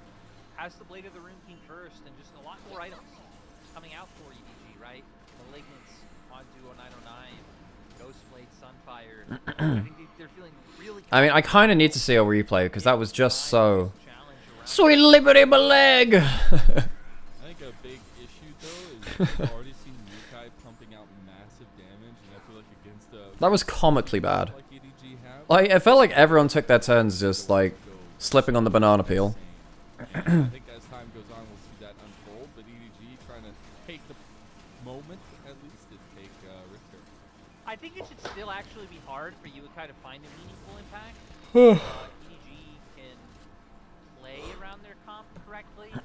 It's going to be really hard for them to ever actually kill him or find threat on him, but that doesn't really matter, right? They should have more DPS if they're taking out Ultra Prime's like lesser frontline before Casante's going down. Sure, Yukai will keep being annoying, but as long as they can win the fight, kill the other 4, and turn that into a Baron, turn that into a Dragon, right? That's all that'll matter for EDG. Gotta take momentum when they can. I love banana peels, what do you mean? Everybody now. What do you mean? Okay, Seraph's is 3 from Yukai. He's a lot safer now. It's much harder to, like, even finish him off with, like, a Graves ult or something like that. And when I like the play pattern from how EDG's comp goes into Ultra Prime, I think looking for some of these cheekier kills and some of these picks when you have an eco support makes a lot of sense. Good idea that they backed off. Man, the fact that Decade doesn't have a lead with the first pick Renekton is really quite telling. Yes, it exactly. The sideshow bobs, he keeps walking onto the rakes. That's a great point. Because the reason they backed off, Jwei had enough money to buy Rocket Belt. But that's good, right? Nice. Dragging it up in 4 seconds. Now Jwei gonna have more own. Okay, Joy has Rocket Belt, which means that he's actually a champion on... Wait, this Nico's actually a champion. People... He's level... Wait, Joy has... Got a decent amount of Oh no, he's not level 12. He's surely not level 12. No, he's hiding as someone else. So he's, yeah, that's a lie. Yeah, he's level 8. But like, he's still like, that's okay actually. Yeah, no, but the thing is, like, the Yukai's ult goes onto the Sensei, but it's okay because the Nico manages to separate the fight. Okay, alright, yeah. I think just honestly the Nico Hui is just too much team fight if they manage to get things well. Yukai gets to go topside, there's a teleport from 0909 to respond potentially. But he's not moving right now. Oh, now he does a late teleport. Huh, weird. Oh, that was bad timing from Yukai.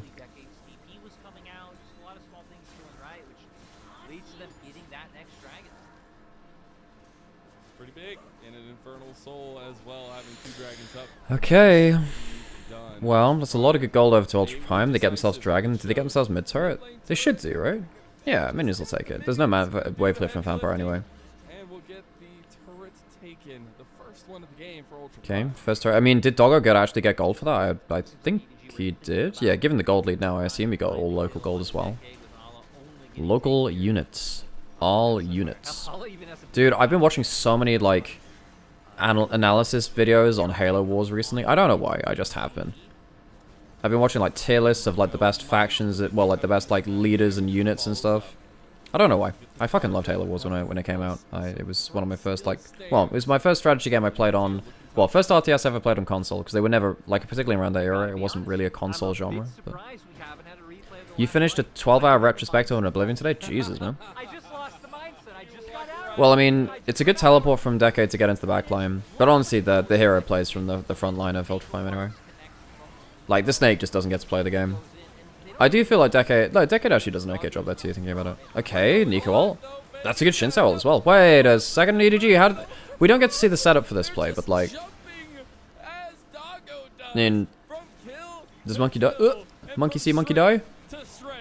Monkey will just fall to the minions, and Hacker gets the kill. Ultra Prime, forget what I said earlier. We don't need to break the glass for any Rammus memes. Because, my God. Well, EDG, it was nice knowing you. Are we genuinely going to see EDG as last place? So if they lose this one, but they have one more series after this, right? One more series. Who's their last series against? And I hope we get a replay of that. JDG? Oh my god! The last series is versus JDG. You kidding me? Oh, that's so good. That's such a Goomba Stomp matchup to end off their split on. That's so sad.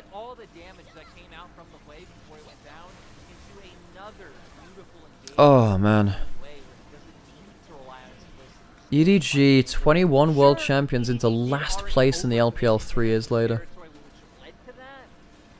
Damn. I mean, last year they actually had some great moments. You know, they ended up being the best team in spring for regular split for most of it. They got to regional finals. Yeah.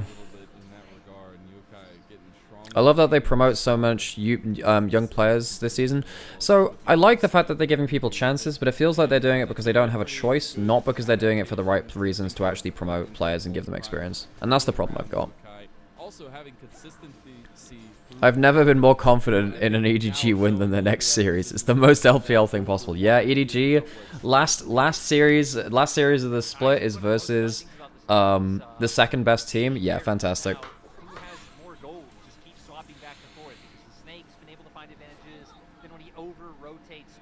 Oh god. Oh god. Man.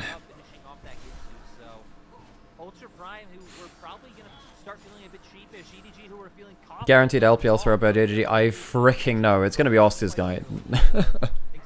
There was actually a time when there was Oscar night in LPL because basically a team that won in this one series would have to face... for some reason they end up like getting shifted onto the other side of the bracket to face like the undefeated EDG team. In 2016 I think it was. I think it's 2016 summer or spring. So they just desperately didn't want to win the game because they didn't want to be on the same side of the bracket with EDG in that year. It was a long time ago, but that was a big old moment. Okay, second series is in draft. I'll leave it to go through drafts. Vikler's first picking Ari, damn. Rookie first pick. Oh, yeah, I mean you take it away from Rookie, who is like one of the best Aris in the world. Well, he is if he's on his game. Than he did, you know, last time he was around. But now Ginsu's finished up for the Snake, so AD carry itemization is going to be on point. Last fight, I felt like Jue was really the one to find the big angle.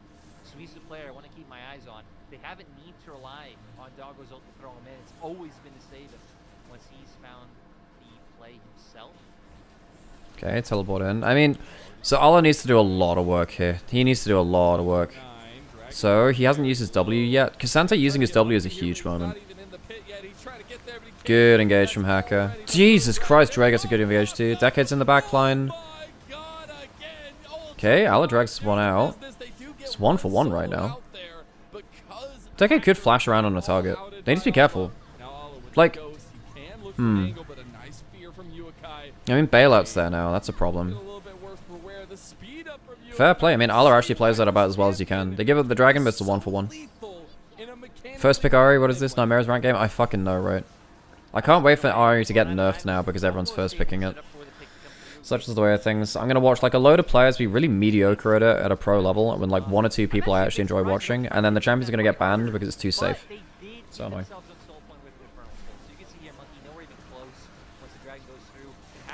3-person W there from Hacker. Good damage. But the thing is that Ala actually does block out Yukai's ult again. Like the Yukai's ults have not hit the backline. If they do, this is a big problem. And I think you see the strength of the double enchanters. I for one welcome fast score supremacy. Same. It becomes so difficult to kill people in those fights when you have them both on top of each other. And that beautifully timed hostile takeover from Vampire during the Pop Blossom. Very, very good. But now, you know, there was an anime that released like 5 years or so ago, which was basically just Fox girls running an inn in the spirit world. And you know what? That was the best time of my life, Sean. That was an important spiritual moment for me. Okay, right. So EDG actually fired back pretty well in this one. You have a type, Sean? Well, it's good you know that. I'm just gonna play that one Spike Spiegel clip where he's like, "I love a woman who could just kick my ass." You know, I think that's so valid. Not the worst mid laner to watch, but her matchups aren't very interactive. Maybe buff Silas, we could watch some Ari Silas lanes. Yeah, Ari Silas is pretty fun. That's a good one. I really like Ari Syndra. Ari Syndra's a fun lane. The thing is, Ari loses against a lot of mages. If mage items get better, Ari will fall out the meta. Because Ari's building Malignance. If Ludens becomes a good item, people like Victor and Orianna will just like come into a lane and just like tap her with one combo and she's out of the lane. And she really struggles to... And then it becomes about Ari escaping lane and then making a play elsewhere. That's very valid, It's very valid. Silas non-existent Sith removal of Everfrost. I mean, he's pretty good with Rod of Ages, but it's not really the same. He can't one-item power spike Brawl without Everfrost for sure. Yeah, I mean... Aurelia is very good versus Ari. I like Aurelia versus Ari. I mean, Aurelia versus Ari is like always a kill threat matchup. You can't really approach waves against Aurelia. She does just kill you. I mean, Ari Zed is a great matchup. But we're just never going to see Zed in pro play again. Because basically the balance team has said they don't want Zed to be good because people don't like playing against Zed. But this is the same issue with like playing Mage's bot lane. Mage's bot lanes were no one played them, but they were really good because no one would take magic resist in bot lane. It's like, sometimes you just have to, like, you have to teach people to not be dumb. You know?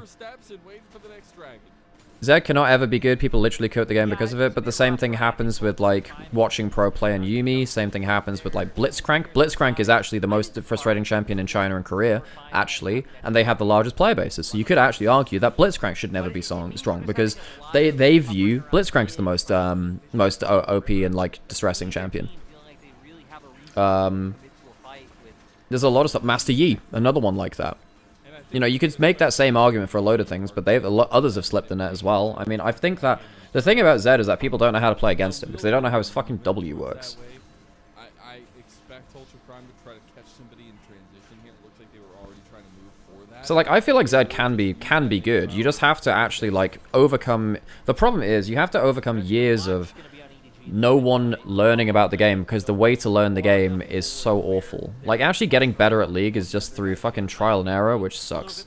Because the actual trial and error is not that enjoyable. Anyway, we're actually into game in the second series. We might go ADHD viewing for a bit. The League of Legends should probably be doing more to fix the wider problem. Yeah, I agree. Yeah, I think that the problem is actually, like, educating a fan base on this game it's not something that League's done well. They've left it to content creators, and they've done nothing to... They've done maintenance mode on, like, actually teaching people how to play the game. I don't think you can do anything like with Blitz. I mean, if you give a wind-up on his Q, then he's just not a success. He's just not a fun champ. Wait, that's a really good engagement from Jue. Is that enough, though? The Renata is pretty big. He doesn't have something like a Zhonya's because he has no gold as a support. Once again, why is Yukai only managing to ult Ala? How does this keep happening? I mean, he gets Vampire at least, but...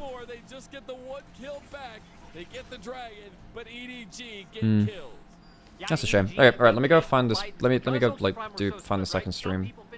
One second, folks, hold on. But this is gonna turn into a Baron. I don't think Yukai and Doggo have any right in Decade trying to contest this, but it looks like they might. No ways. The health bars. The health bars, they're not so healthy. Decade's coming over here. Could do this. Yukai, he's here. They do get the Baron, but can they kill Okay, some Baron's of the Baron gone. buffs? Decade might have just sacrificed his life there. He does dodge out of the piercing arrow. Doggo's hopping forward. Yukai's No shit, that one full screen. Oopsies, that's bad. Oopsies, sorry folks, Whoop. But he couldn't get the distance on the other execution, and that is EDG making it out with a bunch of purple capes. Still, though, I think World Prime actually could have ended worse with Decade potentially going down with how dicey it got. Sadly, Okay. World Prime not able to find any kills. Right, we can ADHD now, folks. We're gonna go all the way back. We can totally ADHD this. We can totally do this. Dragon's Way, looking for the engage, I think wanting to make sure that Graves couldn't come in and Decade paired alongside him. But it meant that he just got taken down so easily. Yep, this'll work. by the hostile Right, takeover. we're doing it. I'm pretty sure hostile takeover only ended up hitting him and one other member. So it wasn't even that crucial of one for EDG. But still, it just meant Jue ended up being separated and EDG could take the fight. Yeah, we can do this. They will take that fight every single time. Now you have to worry about the Infernal Soul. Though. This'll work, Prime probably, has a lot maybe. more poke to a squishy comp. You can navigate that though. Ala is having a Did like that. massive performance on the Cassandra. Yeah, okay, we're ADHD. We're doing it. Why the fuck is this happening? Moving into the mid lane as Vampire could get spiraling despaired. Leon takes a brunt of damage, but they get a tier 2 turret. Okay. So, both series live. RA and IP on the bot. I mean, I might ask to see if I can get LCK Costream routes, because it would be just fun to do that. I can ask for PCS as well. Okay, I've got to take my headphones off, otherwise this is going to give me an absolute headache. Right, okay. Both series at once, let's go. You're here for the top right panel? Same, buddy. Okay, so... Right, what are we looking at? So, on RA's side... I'm gonna take my this and put up below both these actually. Do like that. That's okay. It's all good. I can work with that. So, oh yeah, I discovered this before. I actually have to do it this way because like I can't hide the HP bars and summoners on the bottom one. Sean, pause check. I can do that. Okay, fight in the base. Wait, Ultra Prime really gonna lose like this, man? They have such a good comp. Like all they have to do is not have the whale get blocked by the Cassante. All they have to do is not have that. Okay, they survived the Baron power play, but a 4k gap. Oh, I mean, Infernal Soul for Ultra Prime. 3 items on Yukai, who's been deathless. Yukai's had a great series. Yukai's actually been great still. I even think on the Annie game it was completely fine. Now that he knows Yukai's being a problem, but EDG looks so comfortable. And the funny thing is, even with Infernal Soul going over with 3 Infernal Dragons, it still feels like a very close game. Probably is going to be decided in an That's very true. And the fact that we're only 2 minutes away from that is actually insane because it literally... Right, so if NIP win this, they kind of like get themselves in a really good spot for fighting for 5th place. It's between them and IG who's going to get 5th. They're likely in top 6, which means they're through into... So you've got 8th to 10th, so you've got 6th, you've got 8th to 10th are round 1. Not 8th, no, 7th, 8th, 9th, 10th. So 7th to 10th are round 1. 5th and 6th are straight into round 2, and then third and fourth are round 3, then first and second are in round 4. So they get the Guardian Angel. Realizing, hey, as long as I can survive, Ari looking real hard at Rare Atoms tower count. I know, right? Which is kind of funny to think Choose about. one. No, doing both. Snake have been, like, going the same build Doing at both. this point. It's like they're both It's easy to do this. The top left game will be done anyway at some point. But sadly, It'll be fine. Doggo It's all has good. a I'll little just bit talk better through of it. a TV, which is Infernal Soul. Because no one else is going to be doing this anyway. This is unique. You will not find this anywhere else. Maybe for good reason, but you will not find this anywhere else. Yes. You have, like, the clear ones. I never had any of those cool ones. I was never that kid. You missed a hydrate, did I? Oh, right. Oh, I did. Thanks. Thanks, Angie. I appreciate it. Sorry, I missed that. Yeah. Good time. Taking that. Anyways, we do have the Thanks, Angie. Appreciate it. They have Monkey as the splitter because he is very Negative damage from the Cassandra. It is really this game is out. This series has actually been very much top tier from EDG. It has been a lot because like in the reverse of this matchup, Arla was up a ridiculous amount of CS and did really well with it. You can see that Red Decade has just not done the same thing. Arla's been blocking out Yokai in every fight, and it's made the game so much easier for EDG. Like it's so easy to play around this Cassante. He's just very, very fed now. He's even going towards like a Kanik as last item as well. It's gonna be a big thing there. Like Ala's been really a stalwart on this team. Okay, bottom right.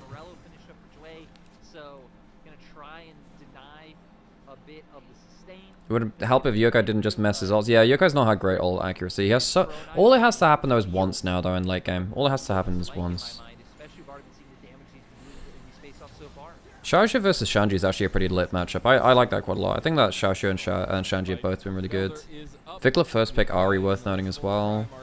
He's not gone for DMATs. No, maybe he did. No, he's not gone for DMATs, I'm pretty sure. What did he go for here though? Okay, we've got Elder Fight now on top left. So, Elder Fight, how does this change things? EDG, I love their threatening the push mid. Invade on bottom right. Actually, no, it's just invade for vision. He's not gonna be there in time for top. Okay, how much can Yokai do? He's just lost half his HP because he just walked into a mantra Q. Damn, that sucks. There's no redemption for him because there's like, okay, first blood on bottom right. God damn, Joy doesn't manage to get the snake and monkey. And Yokai just doesn't do enough, man. He's too low HP. Elder's gone down to the Ultra Prime. Elder might be enough. Elder's enough. Yeah, there we go. Even, oh my god. It's come down to an Elder fight. Even though 0909 actually got really good value out of this, it just doesn't matter. Damn, son. Is that enough to end the game? I don't think it is. I think they have to... Wait, so they're not even going to win through straight up Elder? I mean, they probably still win, but... Jeez.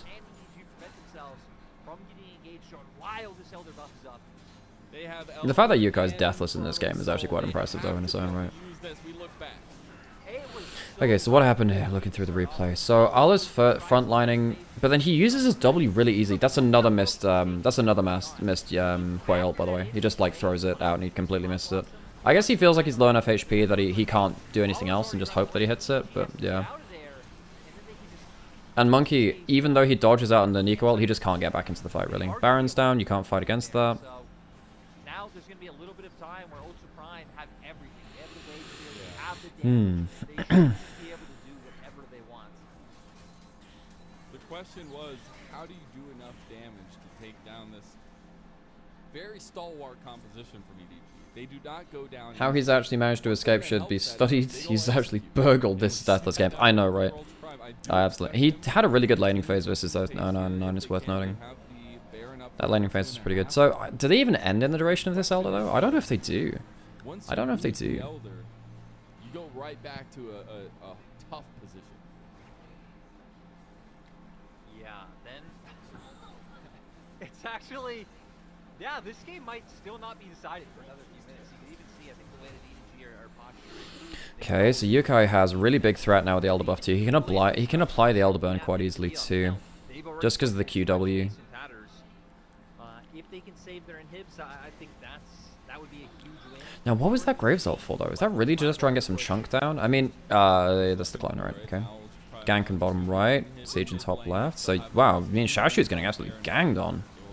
down this inhib. Rookie's Talia once again just being roaming menace. Hits this combo. Inhib down in top left.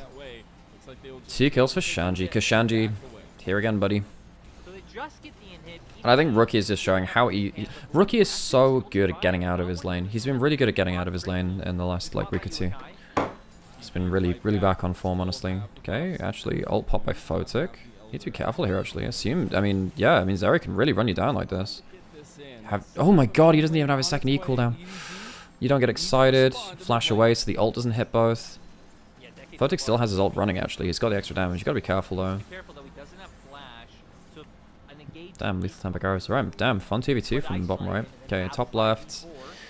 Elder's off, Baron's on. What EDG were able to do in Ultra Prime's brace not that long ago. Both these teams giving us a banger of a series. As Uikai is starting to do some work himself on that 4 items on Doggo. 4 items on the Snake as well. They're both very. They're both going for the on-hit builds. Very similar.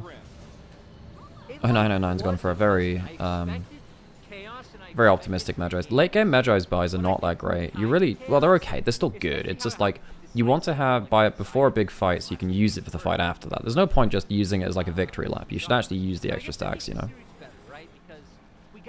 Oh, this is the, like the massive roam up to outside. Aki's Vi clean as ever. Gets a really clean Q flash there. Q3, knockback, he forced the flash early, still hits the combo. Yeah. I think Nio and Viclord is hugely outclassed here against Aki and Aki and Rookie. Aki's had some pretty off games, don't get me wrong, but yeah. Very much like to see what that looks like. We are starting to get the full items for multiple members. I think it all comes down to so, Ultra Prime didn't end with Elder or Baron. This is naturally getting to the point where it's quite scary. Because if you lose one fight, the game, either way, it's just over, right? Maybe if Yukai gets himself one good ult like that, if you get one good ult, it's just so doomed, man. So, okay, Snake is really low. How low is your cooldown? It's almost a quarter up already? What? Late game mages, man. Late game mages. The death time is going to be so long? Yeah, absolutely. You know, one kill onto an important target could end this game now. Which means that every team wants to all in while those cooldowns are down. Tech has gone for Chaonic last, so we can get a little bit more sustain against, not sustain, a little bit more tankiness against 0909. Those mantra keys have been really hurting. Good damage from a Monkey, though. Monkey's got really big damage on the Graves now at this point. Do we know when Azir will be back? Not for this patch. I believe he'll be back for next patch, which means he'll probably be available for LPL playoffs. I think once people move on to like 14.6 or beyond, it might be enabled. I don't know whether they fixed it, but it's such a huge thing. They do need to fix this. Azir is such an important champion for a pro player. You need to fix it. Like, it changes the meta so much. We're already getting different champions, be it different teams in playoffs because Azir is available or not available, you know. Scout, I think Yukai was a good Azir as well. Shanks on anyone's legend, I'm sure he would have had an Azir game or two. Bug fix was in the patch notes this patch. Okay, so it should be available on 16.6 when teams move to it. It should be then. What is Azir bug? It is a visual bug when he EQs, so he does the shuffle. And like it stutters, you don't see him cleanly move between the EQs, so it sometimes looks like he stops and then keeps moving. So he dashes invisibly, effectively. Okay, good damage from Yukai, who's done. Yeah, I mean, Yukai can absolutely solo carry team fights now at this point. EDG needs to be so careful. If Ala doesn't have a good frontline performance, I mean, Ala has been a great frontline, but if he has one bad frontline fight, this game is over. And they are last place in the LPL. Okay, fight on bottom right. It's another Elder fight, top left. Okay, Doggo's just stacking up, man. Renatarot's going through. Doggo just cleanses through it. Ooh, Nico ult misses. Yukai's on vision. He still has all. He's not in a great position. Yukai's out of position. Yukai, no. Doggo's safe. Hacker gets pulled out so that they don't have a smite. So Elder's over. Yeah, I mean, Ala just pulls out the jungler and Yukai just completely fucks the team fight. Oh, Yukai. That's on Yukai. He's on vision on the other side of the team fight. He's not with his team. He can't reposition. He's deathless and it doesn't matter. Can he wave clear? Baron's up. I mean, he has infinite wave clear pretty much. So he needs to be very... He can't walk up and die like this. You can't even... You can't walk up like that! Oh, Yukai, no! And in a season that we've seen Yukai have some of the brightest moments for Ultra Prime, All he had to do was sit back and try and wave clear. All he had to do was that. And he walks up to the wave and he dies. He gets hit by a smoke screen. That is so depressing. That is so depressing from Ultra Prime. They 100% should win that game. They don't end the game with Elder and Baron, and they end up losing at the next Baron. That's so sad. Alright, let's go switch over to the full, let's go switch over to the full, like, other one. I'll switch it over on this.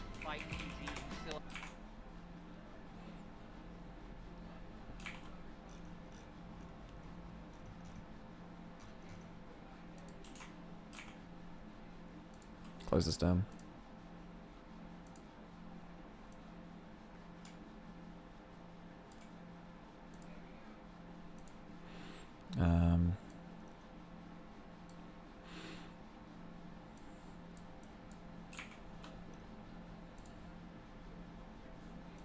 Okay, there we go.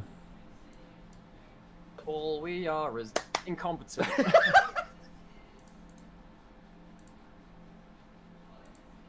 Yep. Okay.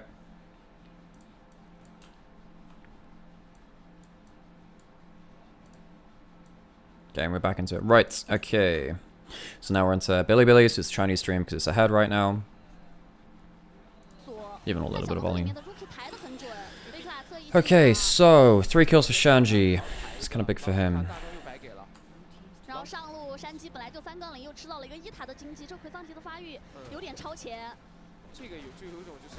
Yeah, so EDG not last place. They escaped that curse for now. 然后阿 K 已经开始动第3条龙了。就 RA 的小伙子们都其实看一眼装备都觉得自己挺能打的，但问题就在于人家不跟你打这种公平的1对1啊，都打这种多打少。然后一旦掉点之后 ，RA 剩下的人去补防，然后只要补防就会漏口子。Vikla really experienced the NA curse when he went to Flycross. He's kind of been ass this year too. He's turned up now they're out of playoffs, but well, pretty much like were already out, but like he sucked before that, folks. 想看看能不能配合上 Rookie 的 W 回来打一套大的，奶油走位躲掉。而且没有狐狸在的情况下，基本上 Xiaoshu is a really good top laner, you know, and he's been sent 0-3 by NIP, probably just because Aki and Rookie are just so much better than Nayo and Vikla. I don't know how he went from being so good in LCK to this. Yeah. I have a personal vendetta against him because he was like the guy that stopped Arya having his split in KT. And I get that Arya had some pretty bad moments, but like he also outvalued Chovy in one of the series that they won against them. Like he beat Chovy. Vikla never beat Chovy, so you know he'll have that over him.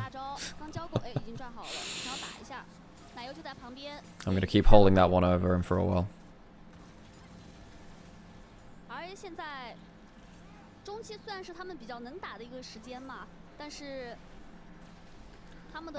Damvin, by the way, thanks for the follow, appreciate it.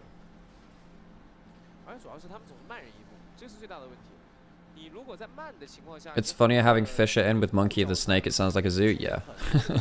And it does. Robin Van Persie. Jesus. Football legend. Thanks for the follow. Appreciate it. So, Shanji 3-0. Can anyone kill this guy? Yes, because Jinx has the luxury of going for Lord Dom second. Is DSFM still the best team in Japan? No, they're not. No, they're not. They lost finals to the SoftBank Hawks, who is Ebby's team. So Ebby has gone to a rival team. And they also just went out in PCS playoffs. So DFM will not be at MSI. DFM, even though they are the most dominant regional team in history across the world, they will not be at MSI.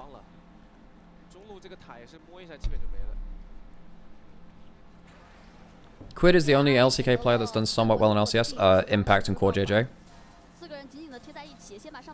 No. Berserker was an LCK CL if you're going to count that as well. Berserker's been fantastic. Who else has done well? I mean, Piglet was actually pretty good for a while, you know. Even though he fell off, he actually was pretty good for a while. Ryu was okay when he was over there for a while. Huni did well in LCS. Prince was okay for a while. Aussie Drew, thanks for appreciate it.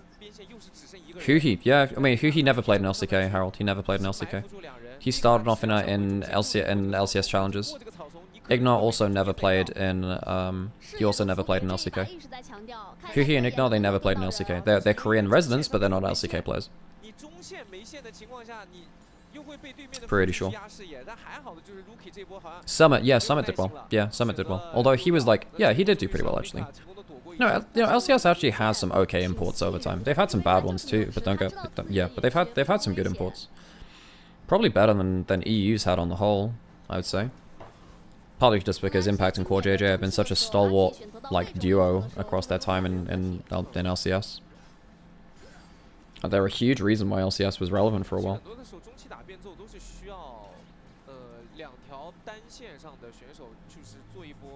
Piershik, I mean, yeah, Piershik's been better in LCS than he, well, didn't they miss playoffs with Piershik once? Ignat was in KT also for a bit, but he's not. Oh, really? Oh, did he go? Oh, yes, you're right. Yeah, he started, no, he started elsewhere and then he went over to, yeah, so he started in EU. Didn't he start in EU, went to LCK, then he went to NA? Okay, that's fair then, yeah. Oh, BBQ Olivers, yes, I do remember that.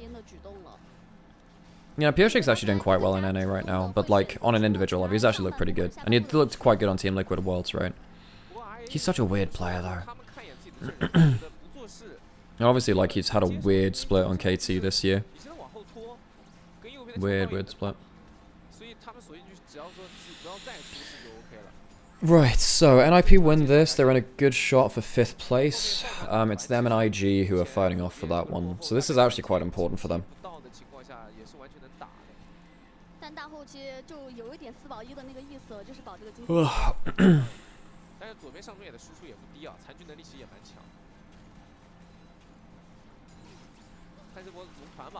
Okay, 2 items for Ari. Dark Seal's brought up.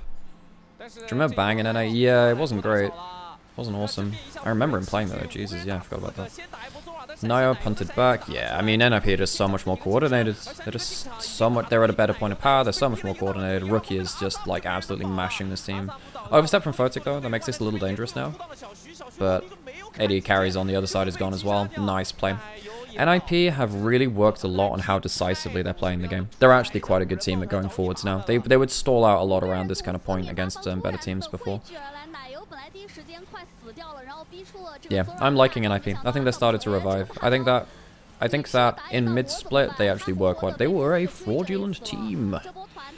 They had a bit of a nip slip. They fell off and they went down the standings, but they're actually looking pretty okay now, honestly. Photic playing like Abel? Hell yeah, I appreciate that. I love the story of Piershik. He wanted more Kindred skins, so a chatter in his team said become a pro and make one. He did just that. Yeah, fantastic, honestly. That's the goals. Maybe I should do that for Ari. Maybe I should go pro, folks. Maybe I should go pro and get an Ari skin, because Faker won't fucking make one. Apparently. Well, he might get one for like the fucking Hall of Legends, whatever that is. The Hall of Fame thing that League's doing. He might get one for that, but anyway, that's my plan. Maybe I should just become the best pro ever, just so I can get more Ari skins. Every time I win Worlds, I'll just get another Ari skin.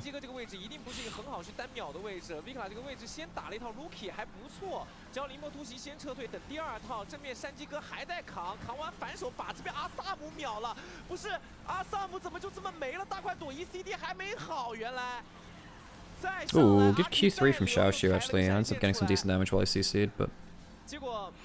First batch of Hall of Legend skins are just all Faker champs. I mean, it depends how many they're going to do per year, right? If it's 1 per year, then you probably have to go like...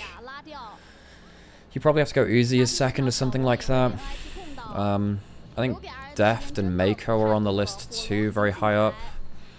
And then you probably... I mean, if you're getting for non-world champions though, you're looking at like, what, Froggen, Alexich from Europe, ex-Peke, probably on that list too. Wow, Sean, Jesus. Aren't almost all mid lane champs Faker champions though? Yeah, not Vladimir and Xerath, but everything else.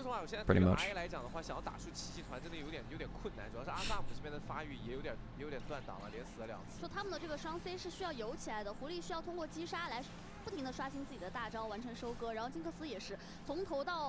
Look, Sean's had a long day. He's only woke up an hour ago. It's a long day.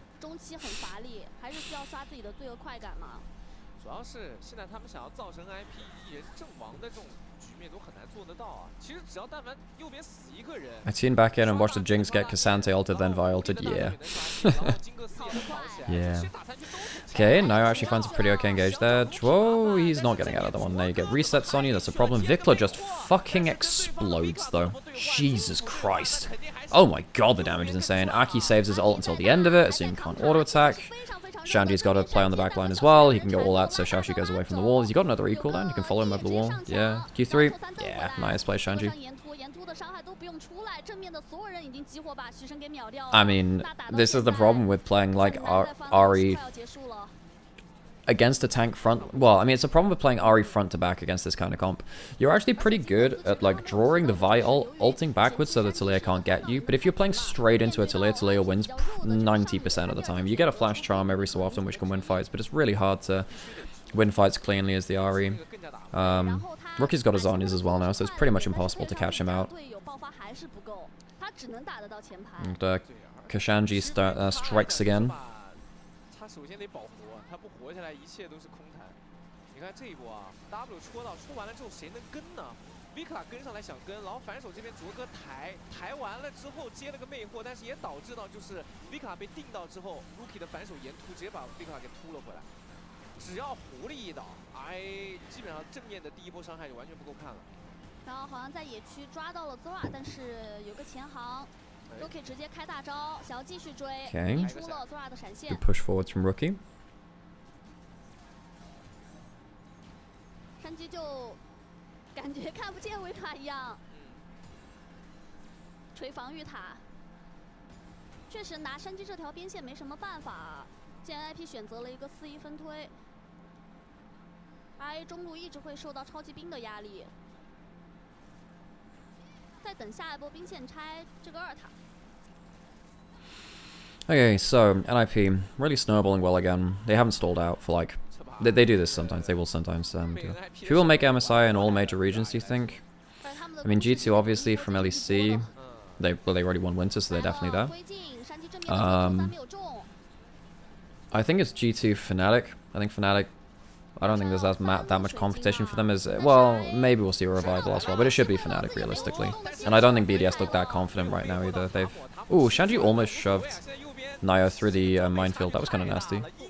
Good redemption. Shanji chooses not to use it for reasons. I think from LCK in Gen G obviously. Problem is we might not see T1 at MSI. You know, I feel like they don't have a great meta read right now. And I feel like yeah, in terms of like the picks that they're playing, and then also in regards to like the way that they're playing out jungle vision control has really fallen off. There's a chance that we see HLE or maybe even like a DK or a KT making it through over them. Like I don't think it's for certain that T1 make it. And then from LPL, DLG look like a shoo-in. I would probably put JDG over other teams. Vikla's got one more charge. Ooh, gets the return as well. Okay. I mean, it is at the cost of the game probably, but you know. Gets a feel-good kill at least. Then in terms of LCS, God knows, man. LCS is such a wild west right now. I guess it's Cloud9. I don't know about the second team. Might end up being a FlyQuest, but I mean, yeah, LCS is really hard to tell actually. Yeah, have a look at LCS actually.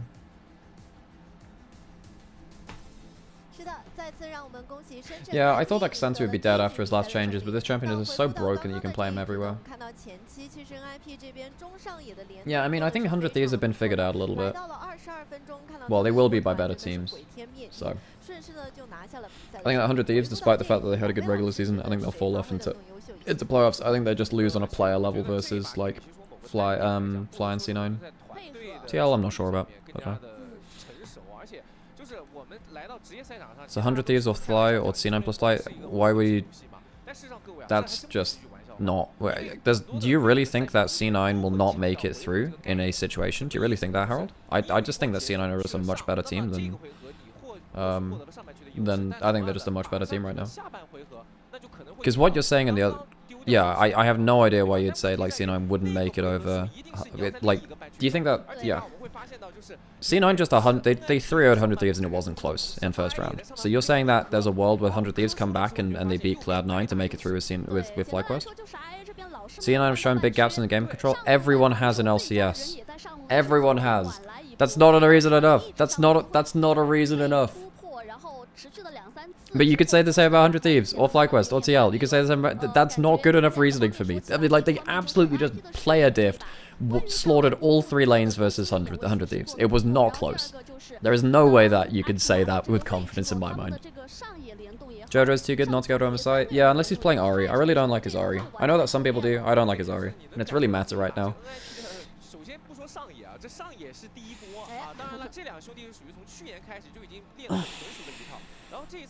I think C9 just have better players than pretty much every other team. I mean, maybe FlyQuest can stand up to them on an individual level. I could see them losing a series versus Fly, but there's no way that, like, they lose versus 100 Thieves or TL right now. I think LEC teams, performance-wise, are looking rough. I think that G2 look fine. I think that the draft versus Fnatic was kind of crap, but yeah. I think that Fnatic's mid-jungle are looking fantastic right now. I think the other roles are just fine. I think that yeah, I think that Oscarinen is okay. That's too good. But like yeah, I think that particularly mid-jungle for Fnatic might just carry them through to MSI. Yeah, I'm gonna put ads on.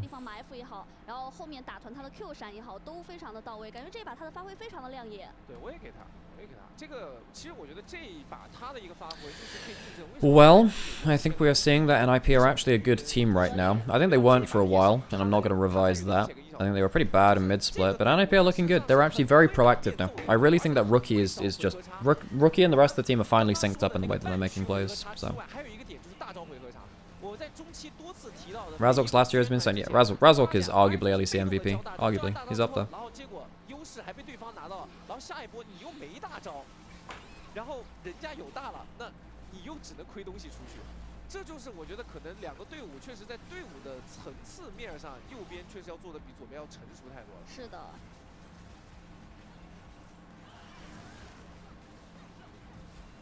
然后打到这个时间，其实就已经比较乏力了。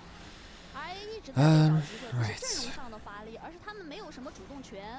包括在高地3路水晶已经告破的情况下 ，RA 这边的人就有点面面相觑的感觉，自己想要开，但是先手好像只有让赵信上去开大招作为先手，剩下的人是没有什么先手的能力的，结果自己被开了。只有上一波那一波是 RA 整场游戏玩的这个算赢的一波吧，然后后面就基本上你会发现，波 NIP 都在多打少啊。 I remember in 2020 he came into that Misfits team, he had the Echo Jungle pocket pick. Yeah, his Echo Jungle was fantastic back then. It's really, really good. Yeah, his Echo Jungle was like a real hyper carry pick. He could do anything on AP junglers back then, I felt. He was a hell of a player. I mean, he still is, but you know. 然后这里第一时间选择集火的目标是个山鸡，但奎桑提太肉了。你看这个是打他多久？完全 A 不动啊！而且这个奎桑提这个英雄就是属于你 A 他半血，他进2阶段了，进完2阶段，然后转头要把你秒的这种，真挺烦的。这一波是想要主动尝试一下的，但很可惜没能配合上 Vikla 的这个大招吧。走到一半的时候直接被落 W 抬了。打团的配合也挺好的这一把 NIP。OK。所以我觉得。 可能对于 RA 来说，在之前德杯来讲，当然了，这个是一个比较久远的一个事情。就当时在德杯的一个表现来说，其实给大家眼前一亮的感觉，是的，对吧？尤其你像包括说在上个赛季就崭露头角的，像阿萨姆、像小徐这样的优秀的这个新秀，我觉得你从个人实力上面来说，他们一定不差，对吧？你包括这一把在前5分钟的打线表现来看，1对1。On my check though, on my check there was a lot of Razork shouting "fuck you" and other things. Yeah, I mean he looks really confident and comfortable right now on stage, which is good. It is important. Because like that guy is so important to his team. Razork I think can carry. I think Razork on his day is probably the best player in the West. Actually thinking about him or Caps. Anyone else? Yeah, I think Razork is a game-changing player at his best. He's definitely up there as the very best, one of the very best. I think that there are very few players which can like control a game like he does, especially from very early on. I think that maybe you can argue that Mickey could be up there too, but I think that right now is yeah. Yeah, I think that right now it's like Caps and Razork as the game-changing players in EU, and besides that, like it's a bit of a barren wasteland, but those two are fantastic. It used to be Hillisang as well, but those two, yeah. But actually, what do you think G2 will change for 2024? Do you mean in... Yeah, I don't believe they'll keep the same team for 3 years. You mean for 25 then? Unless they do something big at Worlds?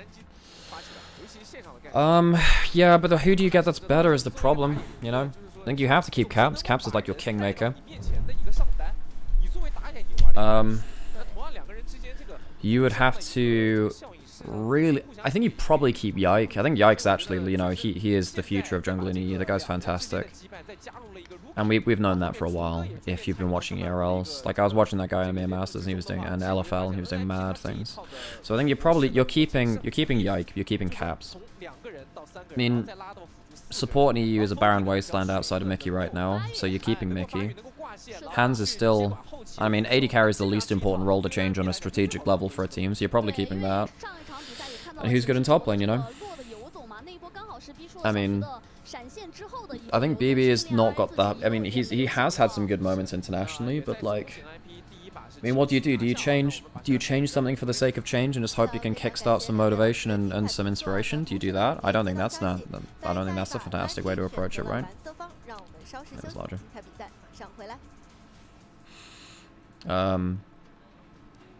I mean, like, I think BB's fine. They pretty much have best in role for everyone that they could do. There's a reason why G2 are so far ahead of the rest of EU. Like, you can't... Not every change is going to be positive. So the question is, do you take a risk and potentially not be best team because you fuck with synergy and you have suddenly a role which is not performing as well? I think BB is shot calling. I don't think that's completely true. I think Caps is doing a lot of it right as well. BB is the biggest personality in the team. That doesn't have to affect anything. I mean, BB is, like, yes, I think that you're potentially fucking with, like, I think BB's a great player to have around. I think he is a good personality to have around. But, like, basically, if you're I think on an individual level, maybe you say you can get yourself, like, a super carry top, like, a super solid top laner from somewhere, but that just doesn't exist in EU right now. You don't have a top laner that's, like, brutalizing laning phase, knows how to play team fights and everything on an individual level. I think the coaching staff is doing a great job of allowing, like, the players to express themselves in draft and in strategies, which is really important. I think that the players understand what they need to do in their drafts, even if the drafts are bad, but they understand how they win. That's why they sometimes do the smoke and mirrors in a way that other teams don't. I don't think G2 get better than this with changing, like, a random player. Not right now. Unless some random mega rookie turns up and they realize that actually this player could revolutionize their team, which I don't think is the case. I mean, what bot lanes could you look at? I mean, Super and Navarro have been good, but only when they're ahead of the game, and they play an early game in a very different way to G2. You'd have to revolutionize the team. I don't think that's going to happen. You'd have to, like, well, you'd have to, like, revamp the whole team. That's not going to happen. No, Camtrue, I think it might happen earlier than 27, because that's like 3. That's a long time to keep a roster together, like a very long time. You know, that's like C9 from season. Well, no, even then they only stuck together for 2 seasons. I mean, you don't see teams sticking together for more than 2 seasons, really. It's very very rare to see it happen more than that. You'll have cores of players sticking together, but whole rosters, yeah, really difficult to do that. No team lasts 3-4 years, just because sometimes you just fall into bad habits as a team and you need to change things to make sure that you can not fall into them. It's very, very hard to keep those kind of teams ticking over such large patch changes as well.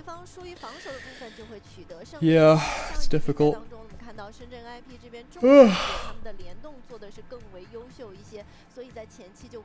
I wonder if mainstream's gonna be, well, whatever, we're on the stream now, it's fine, it's all good.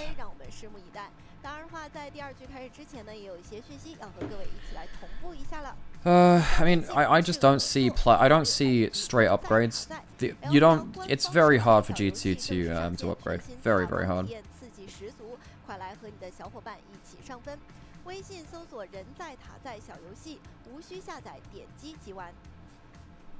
暗金重生，巨鳄来袭，购买英雄联盟手游精英版宝典，额外赠送炫彩皮肤暗金巨鳄紫玺传说雷克顿。英雄联盟全新活动青花神韵宝典限时上线，解锁即赠送一款全新青花瓷史诗皮肤，更有随机珍稀皮肤传说皮肤。I can just see this team going through 26 as well. I mean, I think. If you've kept a roster together for 2 years like they have, you're probably going to have an awareness of what you can and can't do, so internally they will be potentially assessing what could work with that, but you're still working on incomplete information in terms of what another player could bring to the team as well, right? I mean, I think they put, I mean, I don't think you change away from... I mean, maybe if Razork becomes available, you bring him in instead of Yike. Maybe that changes. But even then, I think that potentially, again, fucks with the team energy and the way that they play. Razork's fantastic. I don't think that he's, like... But you're messing with the systems that you have in place from them. Plus, Razork is likely to be very expensive. I think that as it stands, GT's roster is probably going to be, like... Yeah. Weirdly, I think that a player like Yike is not going to... No, even though he's won loads of champions, I think he's going to be cheaper than Razork. I think Razork's price tag is going to be very high. You're never replacing Caps. Realistically, he is your franchise player. I don't see anyone on top you'd replace. Bot lane... Yeah, there's just like there's no bot lane I'd bring in either, actually. And you want to keep... And typically as well, folks, the way that you make a super team is you keep a jungle support together, if at all possible. Jungle support is like the key of everything in macro. There's no way that you end up changing like that for free. Oh, also, worth noting that apparently the NIP Tarzan rumors, like, they've fallen through now because effectively Tarzan gave like a... They didn't match Tarzan's offer, basically. Or the offer they gave to Tarzan is not as much as he wanted, which makes sense. He's a very valuable player. Anyway, he won't be playing for NIP, as far as I'm aware.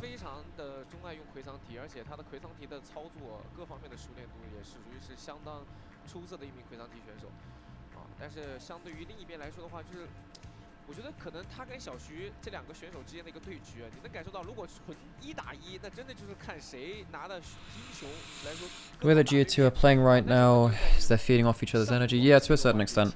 To a certain extent. I think that the atmosphere has really worked well for them. Apparently there's a rumor of Tarzan going back to LCK. Yeah, apparently D+ Kia don't like what's happening with Lucid right now. They don't think the Lucid experiment has worked out, so they're potentially looking at Tarzan to replace Lucid.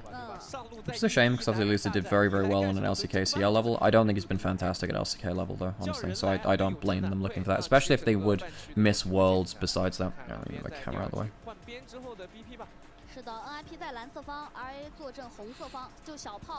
What's more fascinating to me is that they're a full EU roster, whereas most teams have one import. That's not true for EU right now, is it? I mean, oh, wait, is that true? So Fnatic do, BDS do. That's a fair point. Fnatic do, because they have bot lane. BDS have Ice. Mad don't. SK don't. Giants do, because they have Peach and Ignar. Yeah, no, that's fair, actually, yeah. Yeah, I mean, yeah, BDS do, they have Ice. Ice, they're already carriers, yeah. Who else? I mean, Karmine Corps don't, but they're not really a relevant team. Rogue don't, again, they're not a relevant team. So yeah, it's about half and half, and a lot of the top teams have them. So yeah, that's fair, actually. Yeah, that's a fair point. They're the best team in Europe, but they don't have an import. They're the only top team without an import. Okay, NIP, RA, back to this. So, banning away Rookie's Ari, again, this guy's Ari has been absolutely phenomenal. Oh, Casey has bow. Oh, sorry, yeah, Casey have bow. Yeah, you're right. I just forgot because, you know, Casey is shit. That team is not functional, folks. I sat there and like, do I really need to think about this team? Nah, whatever. First pick Nautilus, Jesus. I mean, that opens up potentially for a Senna for Foe to control, depending on what assuming Zora go for. They won't have the Nautilus. They won't have the Callista or the Varus, which are typically very good against Senna lanes because they can kind of like tank shred, even though the Senna makes the tank tanky. Right.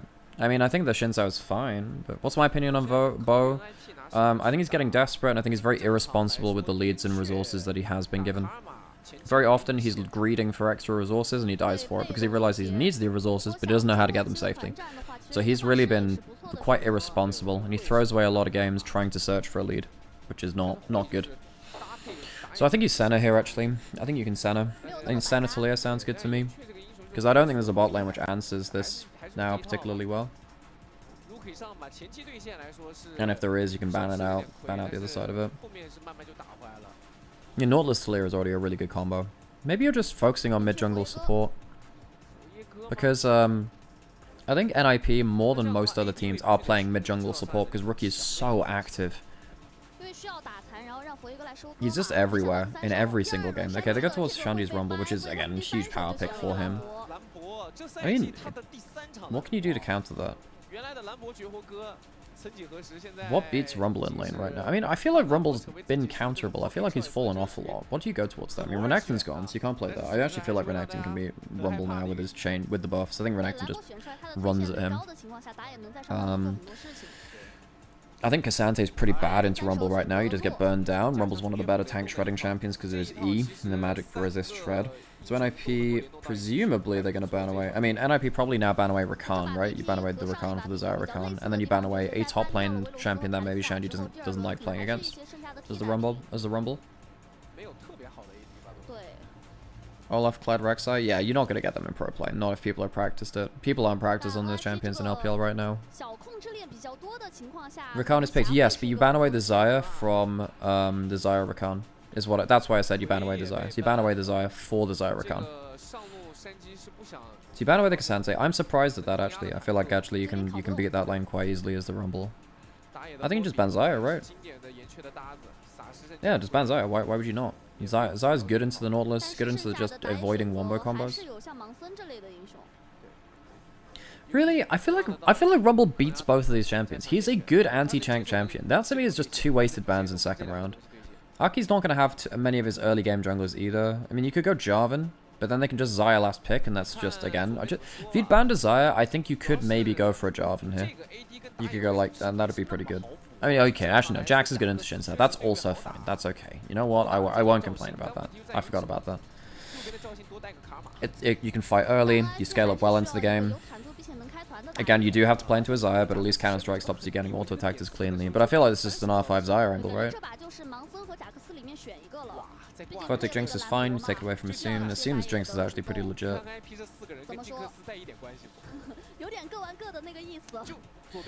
I mean, I would just go Zarya. Zarya's more mobile, though. I don't know, man. I feel like people are really sleeping on the Zarya picks. The Aatrox is fine into the Rumble as well. Aatrox is actually one of the better champions of the Rumble, I feel. I'm really surprised that they banned away the tank matches, which I really do feel like. Because of just empowered Rumble E, it gets up to like, what, 60% shred if you hit both in late game? Or one in mid game once it's maxed out.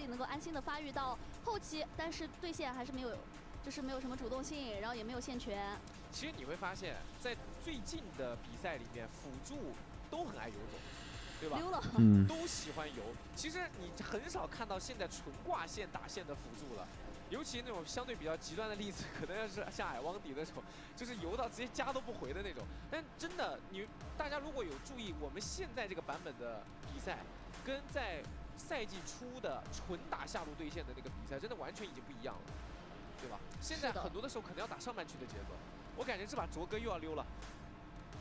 就看这把卓哥溜的时候 ，Fortic 能不能挂住啊？ Okay, right. See if we got ourselves a quick day today, huh? I wonder if the main broadcast will actually catch up in time for this now. Maybe. Maybe RA feel like the Zarya is too squishy into the Rumble Talia.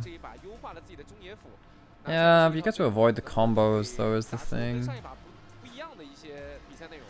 It's really odd how hard Mad fell off from Winter. They are not playing around bot lane anymore. Mad are a team. We've seen that Super and Alvaro are really fucking good when they're ahead of the game, but they're really bad when they fall behind. We even knew that in Winter, right? They lost a couple of games just because they got smashed through bot lane, or like they lost an early game play in bot lane. And basically they're not playing towards bot lane, and I think you can tell the difference. If this team does not play towards bot lane, they're not a good team. But when they do, they're actually a very good team, so... No, it's not being SK to Harold. SK have a different problem. Yeah, SK have different problems. And it doesn't really stem from one area of the map. The problem is, like, as soon as SK lose one player in a game, they spiral. Like, plan A, once it fails, this team just falls off. I feel like that's very different.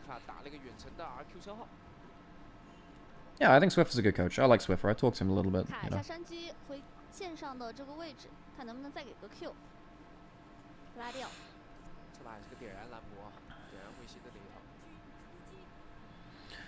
Okay, this is a team comp where Assume can maybe... Well, I was about to say you can maybe run at the back of it, but I feel like once the big engages come through, I don't feel like you can clean up in time for the second round of cooldowns to not just end your career.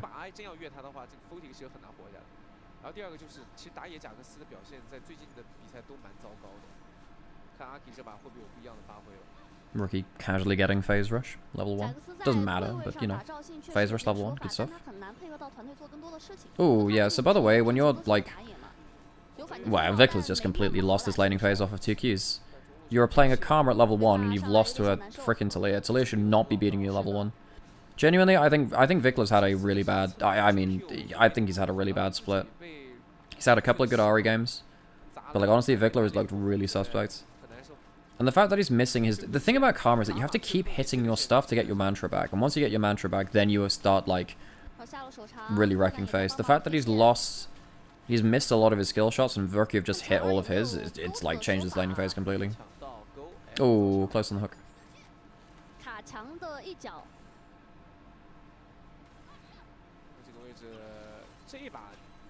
起码在对线上面来说 ，NIP 的下路是有的线权，而且你打眼一看，发现3路 DMATs on both sides, so eventually, you know, Rookie has very much survived this early lane. And this is the Jax Shinsao matchup in jungle. It's been a really big pick in LPL. Like, Jax jungle has been huge. He's trying to get away without using flash. And he does actually, in fairness, actually. It's fair play. He hits both these as well. Aki might now be able to flash kill.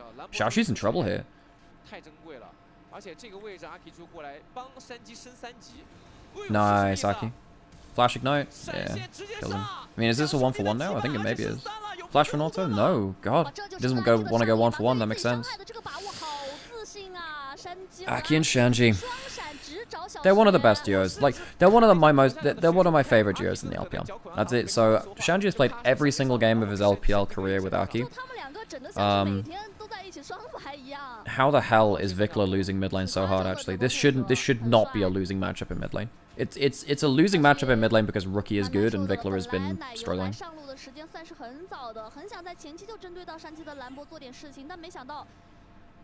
先主动出击的情况下，自己家上单阵亡了。是，主要这一波，确实我觉得小徐有点没感知到这俩兄弟的杀意哦。那这一波打完山鸡回家，出了一双3速鞋，很老啊这个。这一套就是帮忙挣脱那个剑魔的链子用的。是的。基本剑魔的链子现在不可能再蹬回那个兰博了。看这波，山哥从头到尾就知道你一定没有足够能力把我击杀，而且他应该是在算小徐的 Q 技能 CD。 然后阿 K 这个位置直接 yes, the replay top lane. Q， 然后后面山鸡哥跟闪现黄文火烤升3。但第一时间他看到贾克斯举着这个反击，风暴摇着花扇过来的时候，没有想要交闪，后面再交就有点来不及了。没感知到杀意，没办法。这一波真的从上帝视角来看，也很难感知到，就是这一波他们会 all in 的。 那这样上路再一次帮助山鸡哥打开了局面之后，现在奶油又得考虑去干别的事情了。Oh, and again, he misses another mantra Q, man. This is not an easy skill to miss. It's actually easier to hit it than it is to miss mantra Q. It's such a broken ability. Like, it's guaranteed, like, huge chunk early game. It's why Karma was so good in bot lane for a while. It's just that even when you're a support, level 1 mantra Q is just so disgustingly strong. 做个眼防一防，很害怕继续被军训。肯定害怕。但贾克斯走这个口子过来，应该是被红色方的视野看到了，直接动潮虫。Counter Strike does a load of damage to grubs as well because it just your Counter Strike goes up in damage when you soak up more autos, which is pretty big. 而且兰博这个英雄是你无法避免跟他换血的，你补刀你都会被他耗血，就像这样。Now because you've given the boots over early, Swiftness boot. Oh god, Shashu is just not having fun, man. He can't clear this wave before the recall comes out, otherwise he'd hit level 6 and kill. 这波要赶紧回家了，否则等阿 K 把这个潮虫打完，上路又要被越。那又说到那个问题是没有 TP 的，刚刚 TP 被。I'm pretty sure if you have this lead, it lasts past level 5, Harold. 选择了做一个资源的交换。太晚了，这个。Because like if Rumble manages to hit an E on you and then get his E charge back up, like if you manage to take like one trade with an E before you get any decent damage to that back, this is just not fun. He just jumped through the minefield. Good flash over from Rookie. Really good awareness of that, actually. Because he knows that Assume can maybe fly over. He flies back to his bot lane. Really good awareness from Rookie. It's one of the better flashes I've seen recently. Oh, Jaxi. Right. Oh, up to 5. Right. Okay, really good wall. Oh my god. Oh, it doesn't last long enough for him to get much. Okay, gets a stun. Does he die here? Maybe. Hey, good double shove. Doesn't quite get the stun though. Doesn't matter. Nice. Rookie is smurfing again. Rookie is on such a good run of form. I think we might be in a world where Rookie is getting back towards being best mid in the LPL again. He had a bad 23. I think, honestly, he wasn't even top 5 in 23. I think that would take, over the course of 23, you know, you've got Knight. I think Yagao was better. I think that Scout was obviously better. You had... So you had you had Scout, Knight, Yagao. I think Shahu's better. I think Yukal was better. Yeah, so he was at least not top 5. And there's probably another name I'm forgetting in there too. Ah, man, he tries to W3 before the minefield goes through. Okay, we've got to fight and fight. Picture in picture as well. Photo's going to get excited. You have to just run away from the Jinx at that point. You have 3 kills on a Jinx who has still got Cult. Like, this is just unceremonious destruction. Oh, lol. It used to be 10% per auto, didn't it? 10%? Now it's just 5, so. Gets phase rush. He doesn't have flash. He probably dies here, right? Oh, Aki's here. Yeah, I think you're okay now, actually, maybe. He might still fly on this, yeah. Aki actually ends up getting Rookie killed there by splashing the Q damage onto him. He might die as well now. Oh my god! How many Mantra Qs is this man gonna miss? How many Qs are we gonna allow this man to miss? This is actually criminal. You should not be missing this Mantra Q. Jesus, man. Vikler's looked very good on Ahri at points, and then not very good on anything else.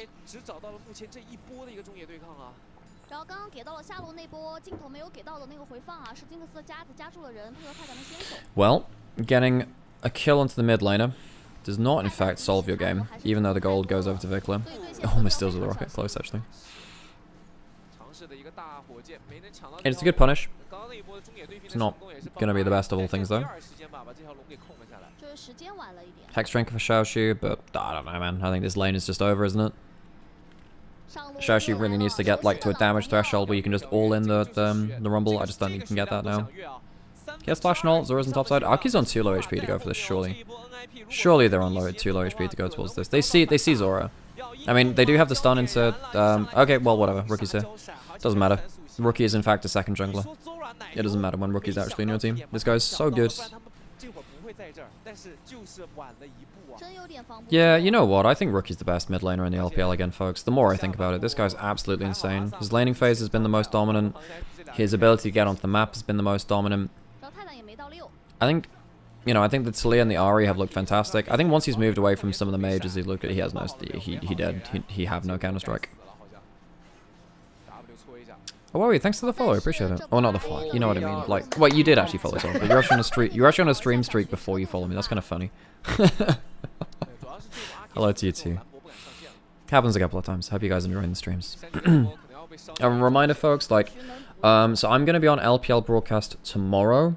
I don't think I'm going to do a stream tomorrow. And then... That's alright, don't worry about it.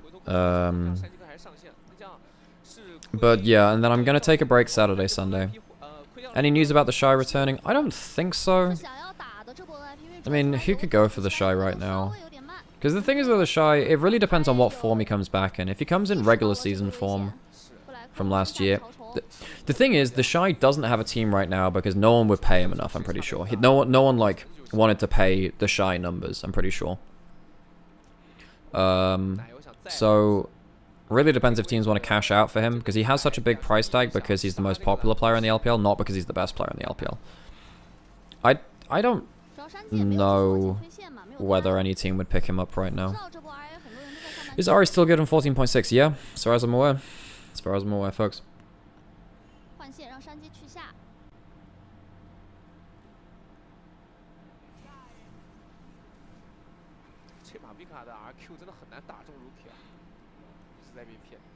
I'm trying to think if there are any teams which would, like, really benefit from having him back that have really bad top laners or something. Oh shit, close on one thing.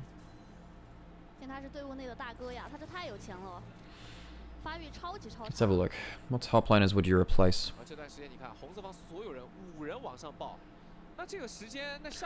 I mean, anyone's legend potentially. Well, anyone's legend actually have a pretty good roster besides Harry. Harry's not been great.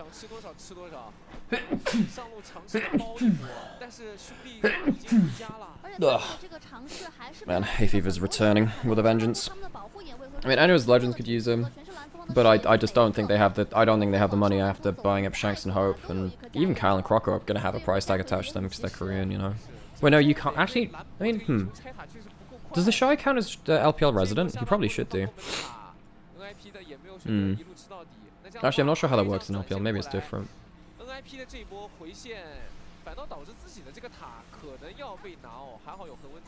He was one of the most entertaining players to watch. Oh, absolutely, sure, yeah. He was very entertaining. I just don't think he was very good, folks. I mean, EDG is probably an upgrade over YSCam on his current form, but YSCam, I think you just bet on him reviving because he's actually quite a good player. Okay, managed to trade some towers, but giving gold to a Jinx just feels bad. Giving gold to a Jinx just does not feel good. I think Wayward's fine on WE. TT could use him, but I just don't think the teams which have hit.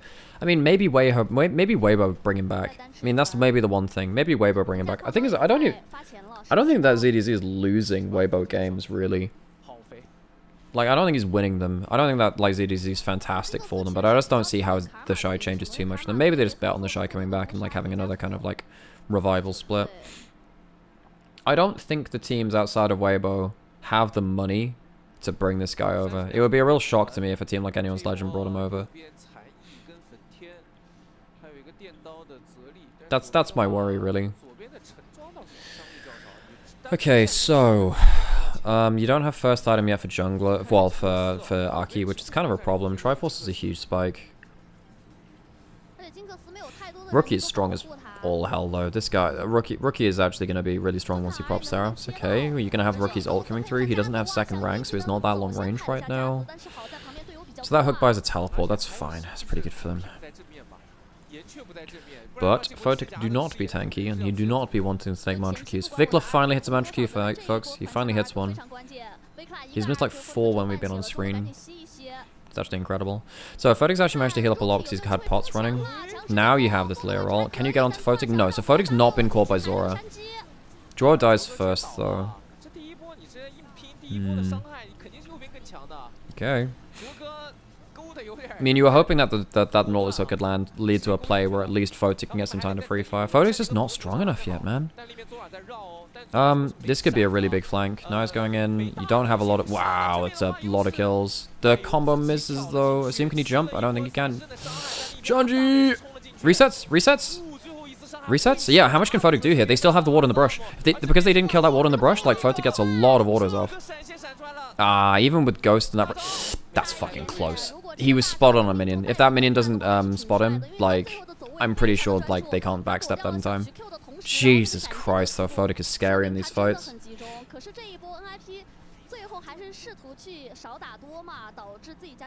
Holy moly. Okay, now you have Cull cashed in, Triforce for Jax. Seraph's about to pop for Rookie. We're getting to a really powerful point in the game for NIP.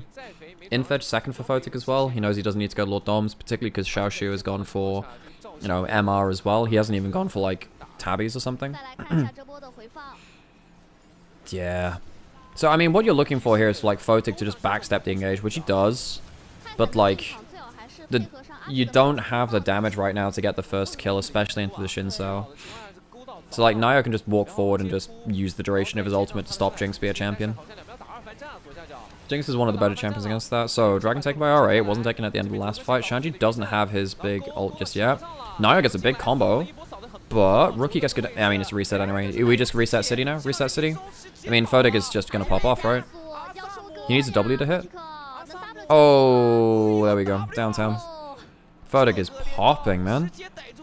It's Jinx meta in the LPL, apparently. He also couldn't get into the fight for a while thanks to Taliev's Unraveled Earth being literally in the way. Yeah, absolutely. Absolutely. Yeah. I think Zora's played quite poorly around the Talia this game so far. Photic is so strong, man. That fight is probably going to get him Infinity Edge soon. Like, this guy's so fed. Cole popped in, 6 kills. He's getting infedge on a really good timer. Good combo by Rookie. He has Mantra Q coming up, which he misses again. This guy can't hit Mantra Qs! Vikla! What has happened? This guy's like missed six Mantra Qs while we've been on screen, while we've been watching him on screen. Jesus, man. That's like the one thing you need to do as AP Karma. It's like the one thing. You had one job. All you had to do was follow the damn train, CJ.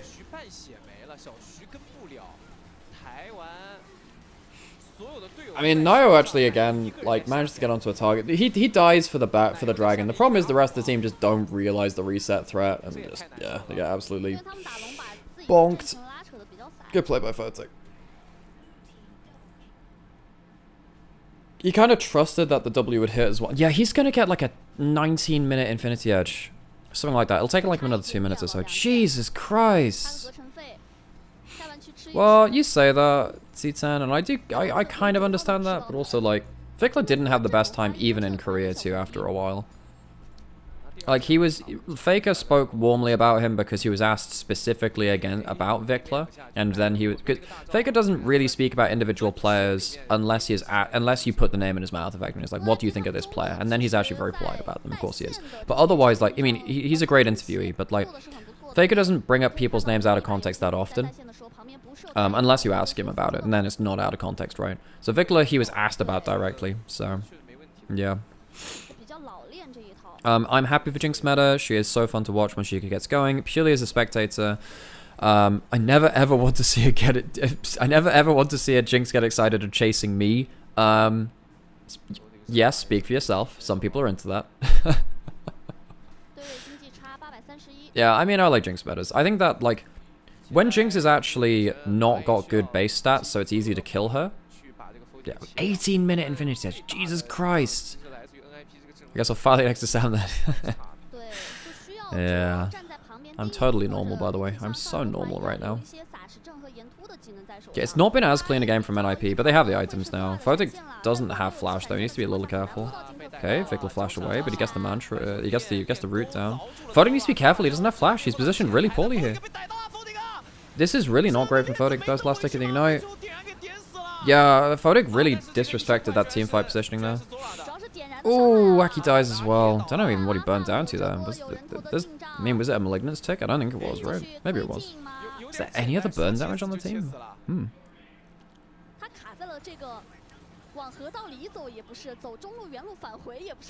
Yeah, I think that once Jinx is ahead, like, obviously the champion's super threatening, but, like, I like when Jinx, I like it when carries are high risk and high reward. Was it red buff? Oh, I didn't see there was a red buff. Yeah, there's red buff, yeah. I'd actually forgot to, yeah, I forgot about that. But, like, Photic needed to walk around the back of this rocket. You just pop Ghost to get back into position if you need to. So right here, no, it's red buff on this one. He didn't get another bounce on him, I'm pretty sure. Yeah, it's the red buff. It's red buff. Yeah. I was wondering what burn damage was there, and I forgot that red buff was in fact a thing. So a big shutdown means that the gold advantage is kind of gone now for NIP, especially at this time mark as well. It's still okay, but it's not the biggest thing. So Photic does have flash now. That makes things a lot easier. Right. 都想要快点的把小龙的地形占住，把小龙的位置占住。目前 IP 的视野扑不进去 ，I 已经占住了河道。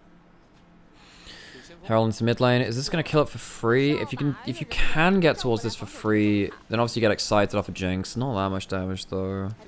You have good wave clear. 5 grubs for NIP really do help though. Because Jinx just walk up, tap the tower once, and get the grub buff can, like, just ticking down on it. Remember, this is excited if the tower dies. Yeah, but Photic walks up too close again, man. Photic's positioning has really not been it in these fights. He's so fed. He's so fed. You can't afford to have your carry, like, just kind of throwing away their life like this. Photic, dude, come on. This is, you have flash there as well. I mean, the rest of the team's not frontlining for him. I think that Aki should be stood in front of him, maybe draw as well.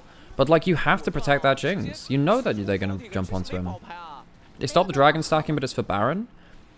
Photic has had some really bad positioning the last couple of fights. Like, you are not a high mobility carry. With Zeal, you have some extra movement speed. Yes, that's okay.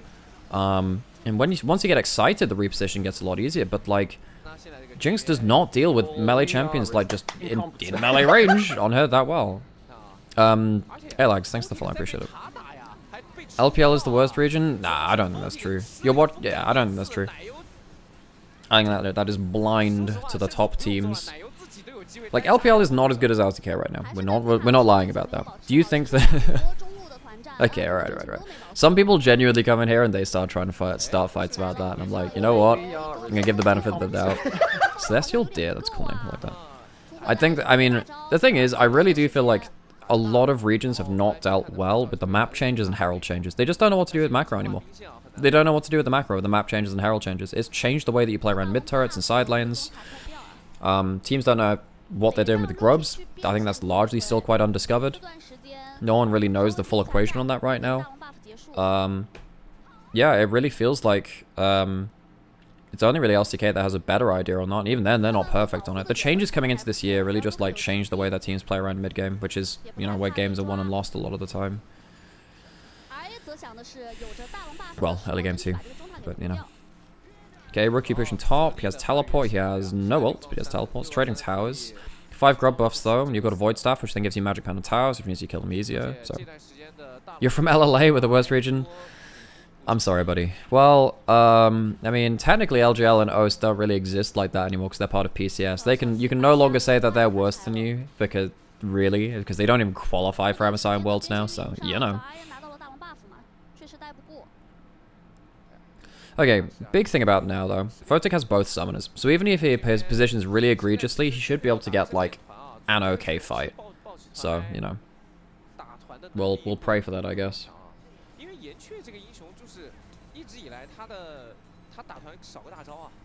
Remember the team at top in Worlds? Yeah.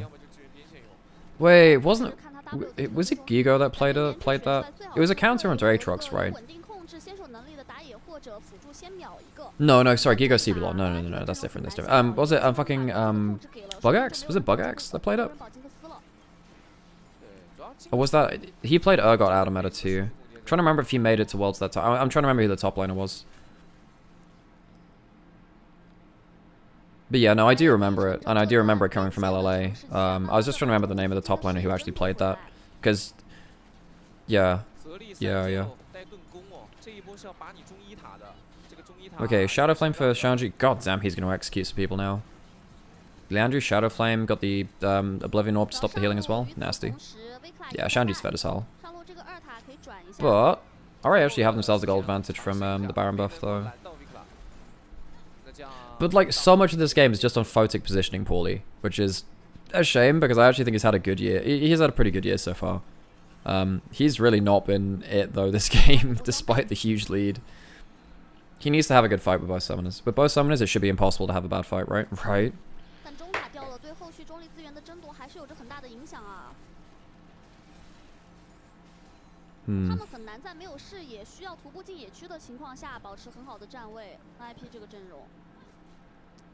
Bogus is one of the best from LLA, now on GP is good. But LLA as a region just want to have a good time trolling on Worlds. I'm sure they'd want more than that, but yeah. Right now, Shanji is the Master Chief, dragging the Marines over the line. Yeah, he's just throwing them into the escape pod. I don't think they realize that this is the escape pod which lands on Alpha Halo, and like all of them die though. You know the second level of Halo Combat Evolved, when like the drop pod lands on the ring and then you walk out. The Marines weren't meant to die there. But the reason was, effectively, they had to walk across the bridge to the next bit of the level, and they couldn't get the Marines to walk across it consistently without just falling off and making the game look really stupid. So they just said, look, we're just going to kill them now so they don't die by jumping over the bridge and make us look stupid. So that's why the Marines are dead at the start of the second level of Halo Combat. It was so funny, actually. It is my favorite game of all time. I love that game, but like, some of the stories behind the development is like, yeah, this is peak 2000s Xbox era gameplay. That sounds about right.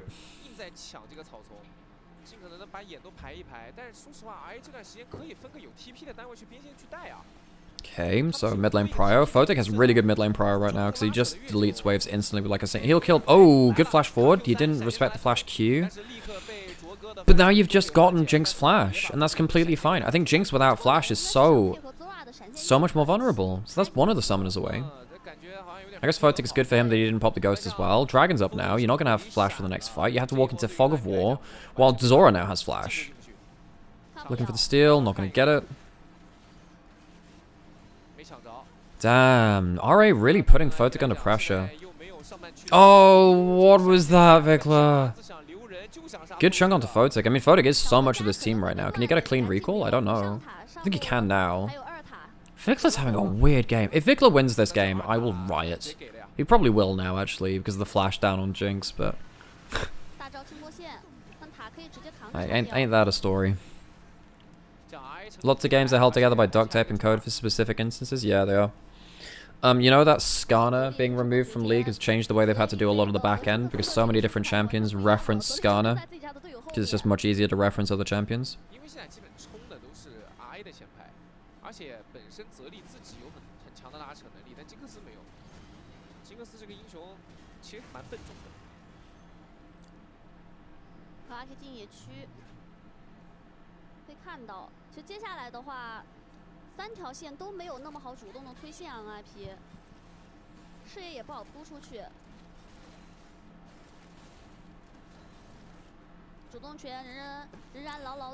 I can't believe that 0909 admitted that when he built Archangels and Ahri, he just said, "Oh, I built the wrong item. That's why he built it." I'm so up to here with professional Ahri builds, man. Okay, right, Baron started. You don't have Equalizer. You don't have Jinx Flash. Jinx does have a front line to stand behind. Nio doesn't have an easy way towards him. Where's Zora? Zora has Flash. Xiaoshu has Flash. Those are two flank threats. Shini's gonna have to flash away from this now, because he was trying to water out the flank. That's kind of the... Photic's pushing mid, so he's not in range to get the first autos down. Zora has wasted his combo now, though, so you don't have way onto Photic. So now RA might have just thrown this team fight. They actually might have just thrown this team fight. Yeah, that's gonna be a reset. This is... Guys, you have, like, one way to reach the Jinx, and it's Zora's Flash. Zora and Xiaoshu need to do this. Like, you can't just ignore the Jinx. I don't know who I'm more unhappy with, folks. I actually don't know. This has just been such a... Oh,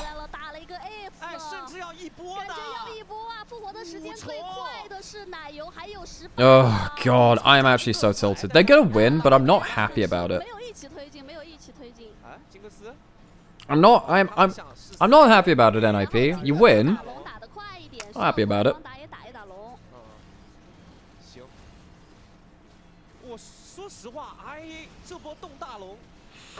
Okay, right, so that's going to be Baron. That'll tide them over to Dragon as well. They're actually greeding to take this bot turret as well, but they have 5 grubs. Makes some sense. They don't really have flashes to force plays here. So that's how you win fights. You make sure Photic doesn't have flash first. Yeah, you make sure he doesn't have flash, and then you win the fly anyway. But, like, Photic shows on mid-wave, so they go for a huge engage, but, like he's just gonna... Zora, buddy, you need to save your combo for Photic. One of you, one of the Aatrox of the Rakan at this point, because Nio doesn't have flash, needs to be marking Photic, who doesn't have flash. Like this should you should just go straight on top of him. You should not be going this hard for it.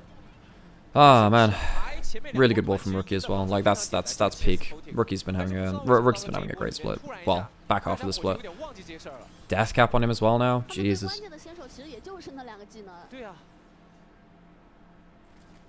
突然之间的两极反转，刚刚是 RA 绝对手握牢牢的线权，现在给到了 NIP， 带着大龙 buff 的小兵一直往前推，可以再处理一下。I mean, Assume is going towards 4 items on Zeri. I mean, that's at least okay, but so he's on a similar amount of gold to Photic at least. Shanji doesn't have flash, gets out of the cage. That's fine. Blasco and MVP.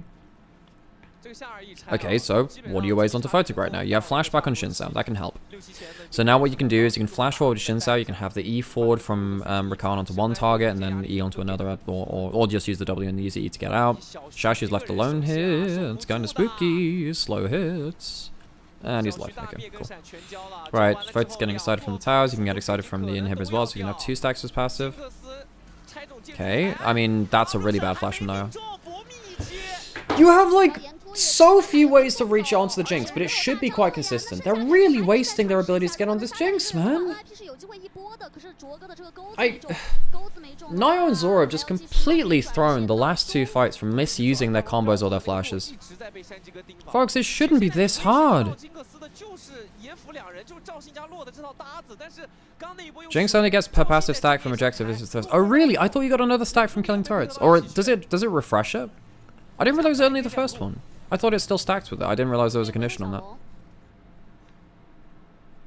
That's interesting. I actually didn't know that. Does it refresh it at all? They changed it immediately, right? That makes sense. Because then you just like, yeah, that makes sense. Yeah. Because I remember seeing it on release. That makes sense. I haven't seen enough Jinx to like actually check whether that was true in live though. That's fair. Thanks for the call out. Appreciate it. Wait, what happened here? Oh, Zora was just on the flank. That's why. So Shanji just does Shanji just walk at him the entire time? That's kind of hilarious. I guess if Nayo actually did manage to land the flash W and goes in, then maybe Zora could fly in from the back. But okay, Shashu has teleport now. That's something. You do have some wards from RA.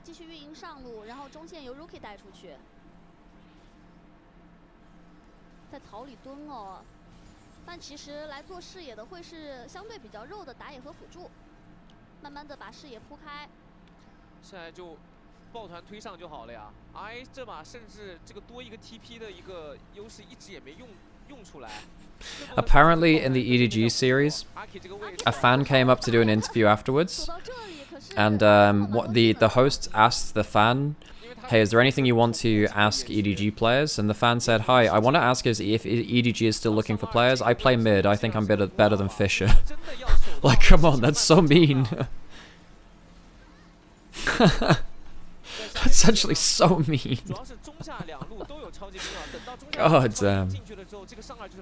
Ouchies. That's kind of hilarious though.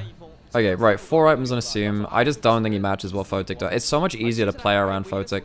Zeri needs a little bit of a slower fight. I feel like the first target's going to go down before Zeri can run the fight. I don't think you can deny the reset for long enough for Assume to have big value. Okay, good. Good. Leroy again. That's going to be a slow into the hook. Oh, and Vigla doesn't flash it. I mean, yeah, Vigla just reads that. Almost there with the Jinx ult. I'm pretty sure their fans are vetted first too, so it's probably an actual EDG long-term fan. Yeah, I'm pretty sure. Pretty sure. He's wearing an EDG jersey and everything, so. Yeah, I think you only get to go up on stage if you're part of like the fan clubs and stuff on the whole. Probably why. Which is kind of cool, you know, it kind of rewards you being a long-term fan and actually being a fan of the team rather than like, a, you know, just there on an off day or something.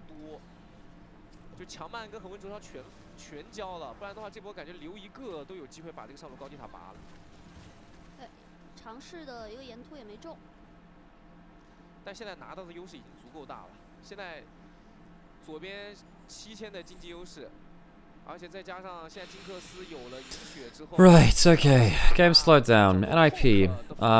Well, we've had some worries about them in mid-split about them not closing out games well. This one's not been a great one in terms of that either. I think a lot of that's actually due to Photic. He does have both summoners again now though. So, that helps.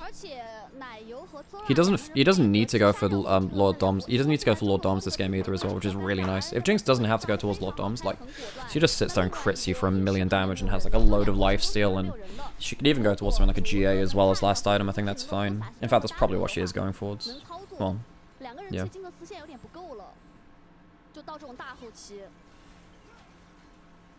Yeah, EDG fans have not had it easy. Is Yumi going to be banned again for MSI Worlds? No. I don't think she's relevant though. We've seen like one game of it and it was kind of we've seen like 2 games of it in LPL and they were shit both times, so I'm really hoping that Yumi just doesn't come back. Thank you for doing the live stream. This made my morning. That is very kind of you to say, Colleen. I'm here most days. I'm taking a break on Saturday and Sunday. I'm on the actual LPL broadcast tomorrow, so you can catch me there and I'll be there. Whatever. This is a big dragon fights. They don't kill first target. Jinx ult's not enough. Ignite kills last tick. No, okay. Right. So now you have Aatrox resets. Photic just isn't doing enough damage. How? I feel like Photic with like both sums should be...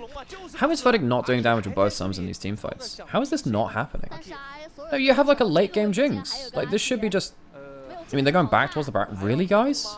I mean, I guess there's a flash from Zora and that's it, but Photic doesn't have summoners now. This is rough.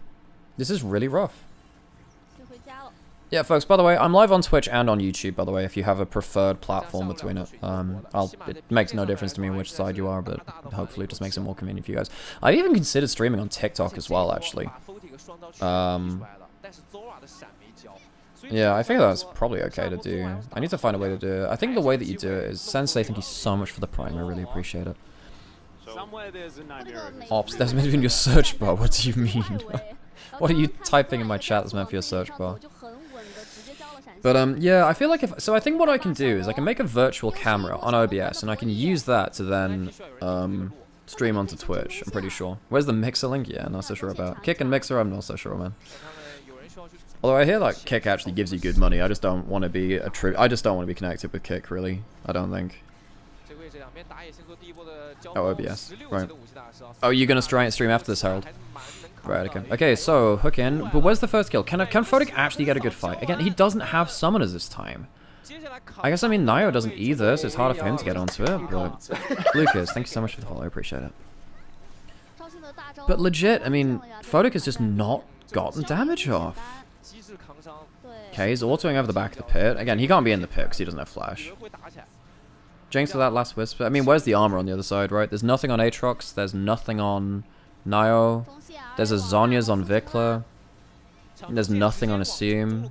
There's like a tiny bit from Locket on Zora. There is no armor pen that you need here. Like, you actually don't need it. I think this is right. No, I think this is actually fine. Okay, Aki can get into the pit with a ward hop or a blast gun. He can hop back out. Okay, Jinx ult. Oh my god, he steals it! That's it! That's how we win! We don't have a carry Jinx, we just used the rocket to steal Baron! And they just stuck it in him as well! And they don't even get the empowered recoils! Photic's just gonna keep getting excited! Oh my god! Wait, you just went into an excited Jinx! Look, they're gonna win the game, but I'm not happy about it! I wanted to stand on the record, I am not happy that they won like this! I'm genuinely quite frustrated that this is how they win. I would have at least liked to see one clean team fight. We don't even get that! We don't even get like a single clean team fight! This is not how you're supposed to win League of Legends! Game 1 was good. I like Game 1. Game 1 NIP closed out well. But like, this is not how you're meant to win! With like a 6-kill Jinx in early game. Come on, guys! Like, I know that smoke and mirrors is meant to be a ninja thing, but like, not like this. Come on! I'm actually quite frustrated. I'm actually really, like, quite annoyed at how this has come through. Like, what can you say? A win is a win, I guess. I was actually feeling quite good about NIP from their last series, and then going into for game 1 as well, but like, that last game was not good. I really don't think that the frontlined well for Photic, and I don't think that Photic positioned well by himself. Like, there are a couple of levels to this where I'm just sat there, I'm like, well, there are multiple mistakes being made here, like, across the board, so, you know.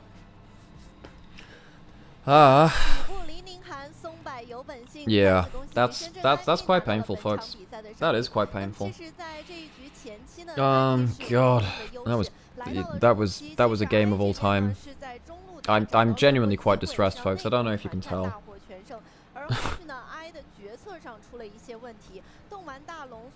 PCS, is PCS still on as well? I guess maybe it is. It was a best of 5 today. It was Frank DCG. It might have ended, actually. Yeah, I think it's over, actually. Okay, what am I gonna do? I don't know. I feel like I've screamed now, and I've done it. Like, I didn't necessarily want to like do a long stream. Like, I wasn't really feeling it today, but right, I guess I'm gonna yeah, I'm gonna go chill, folks. I'm gonna maybe, I don't know, nap and get some lunch or something like that. Yeah, I need to process what's happened in these games today. Jesus Christ. Well, folks, thanks for joining me. I'll say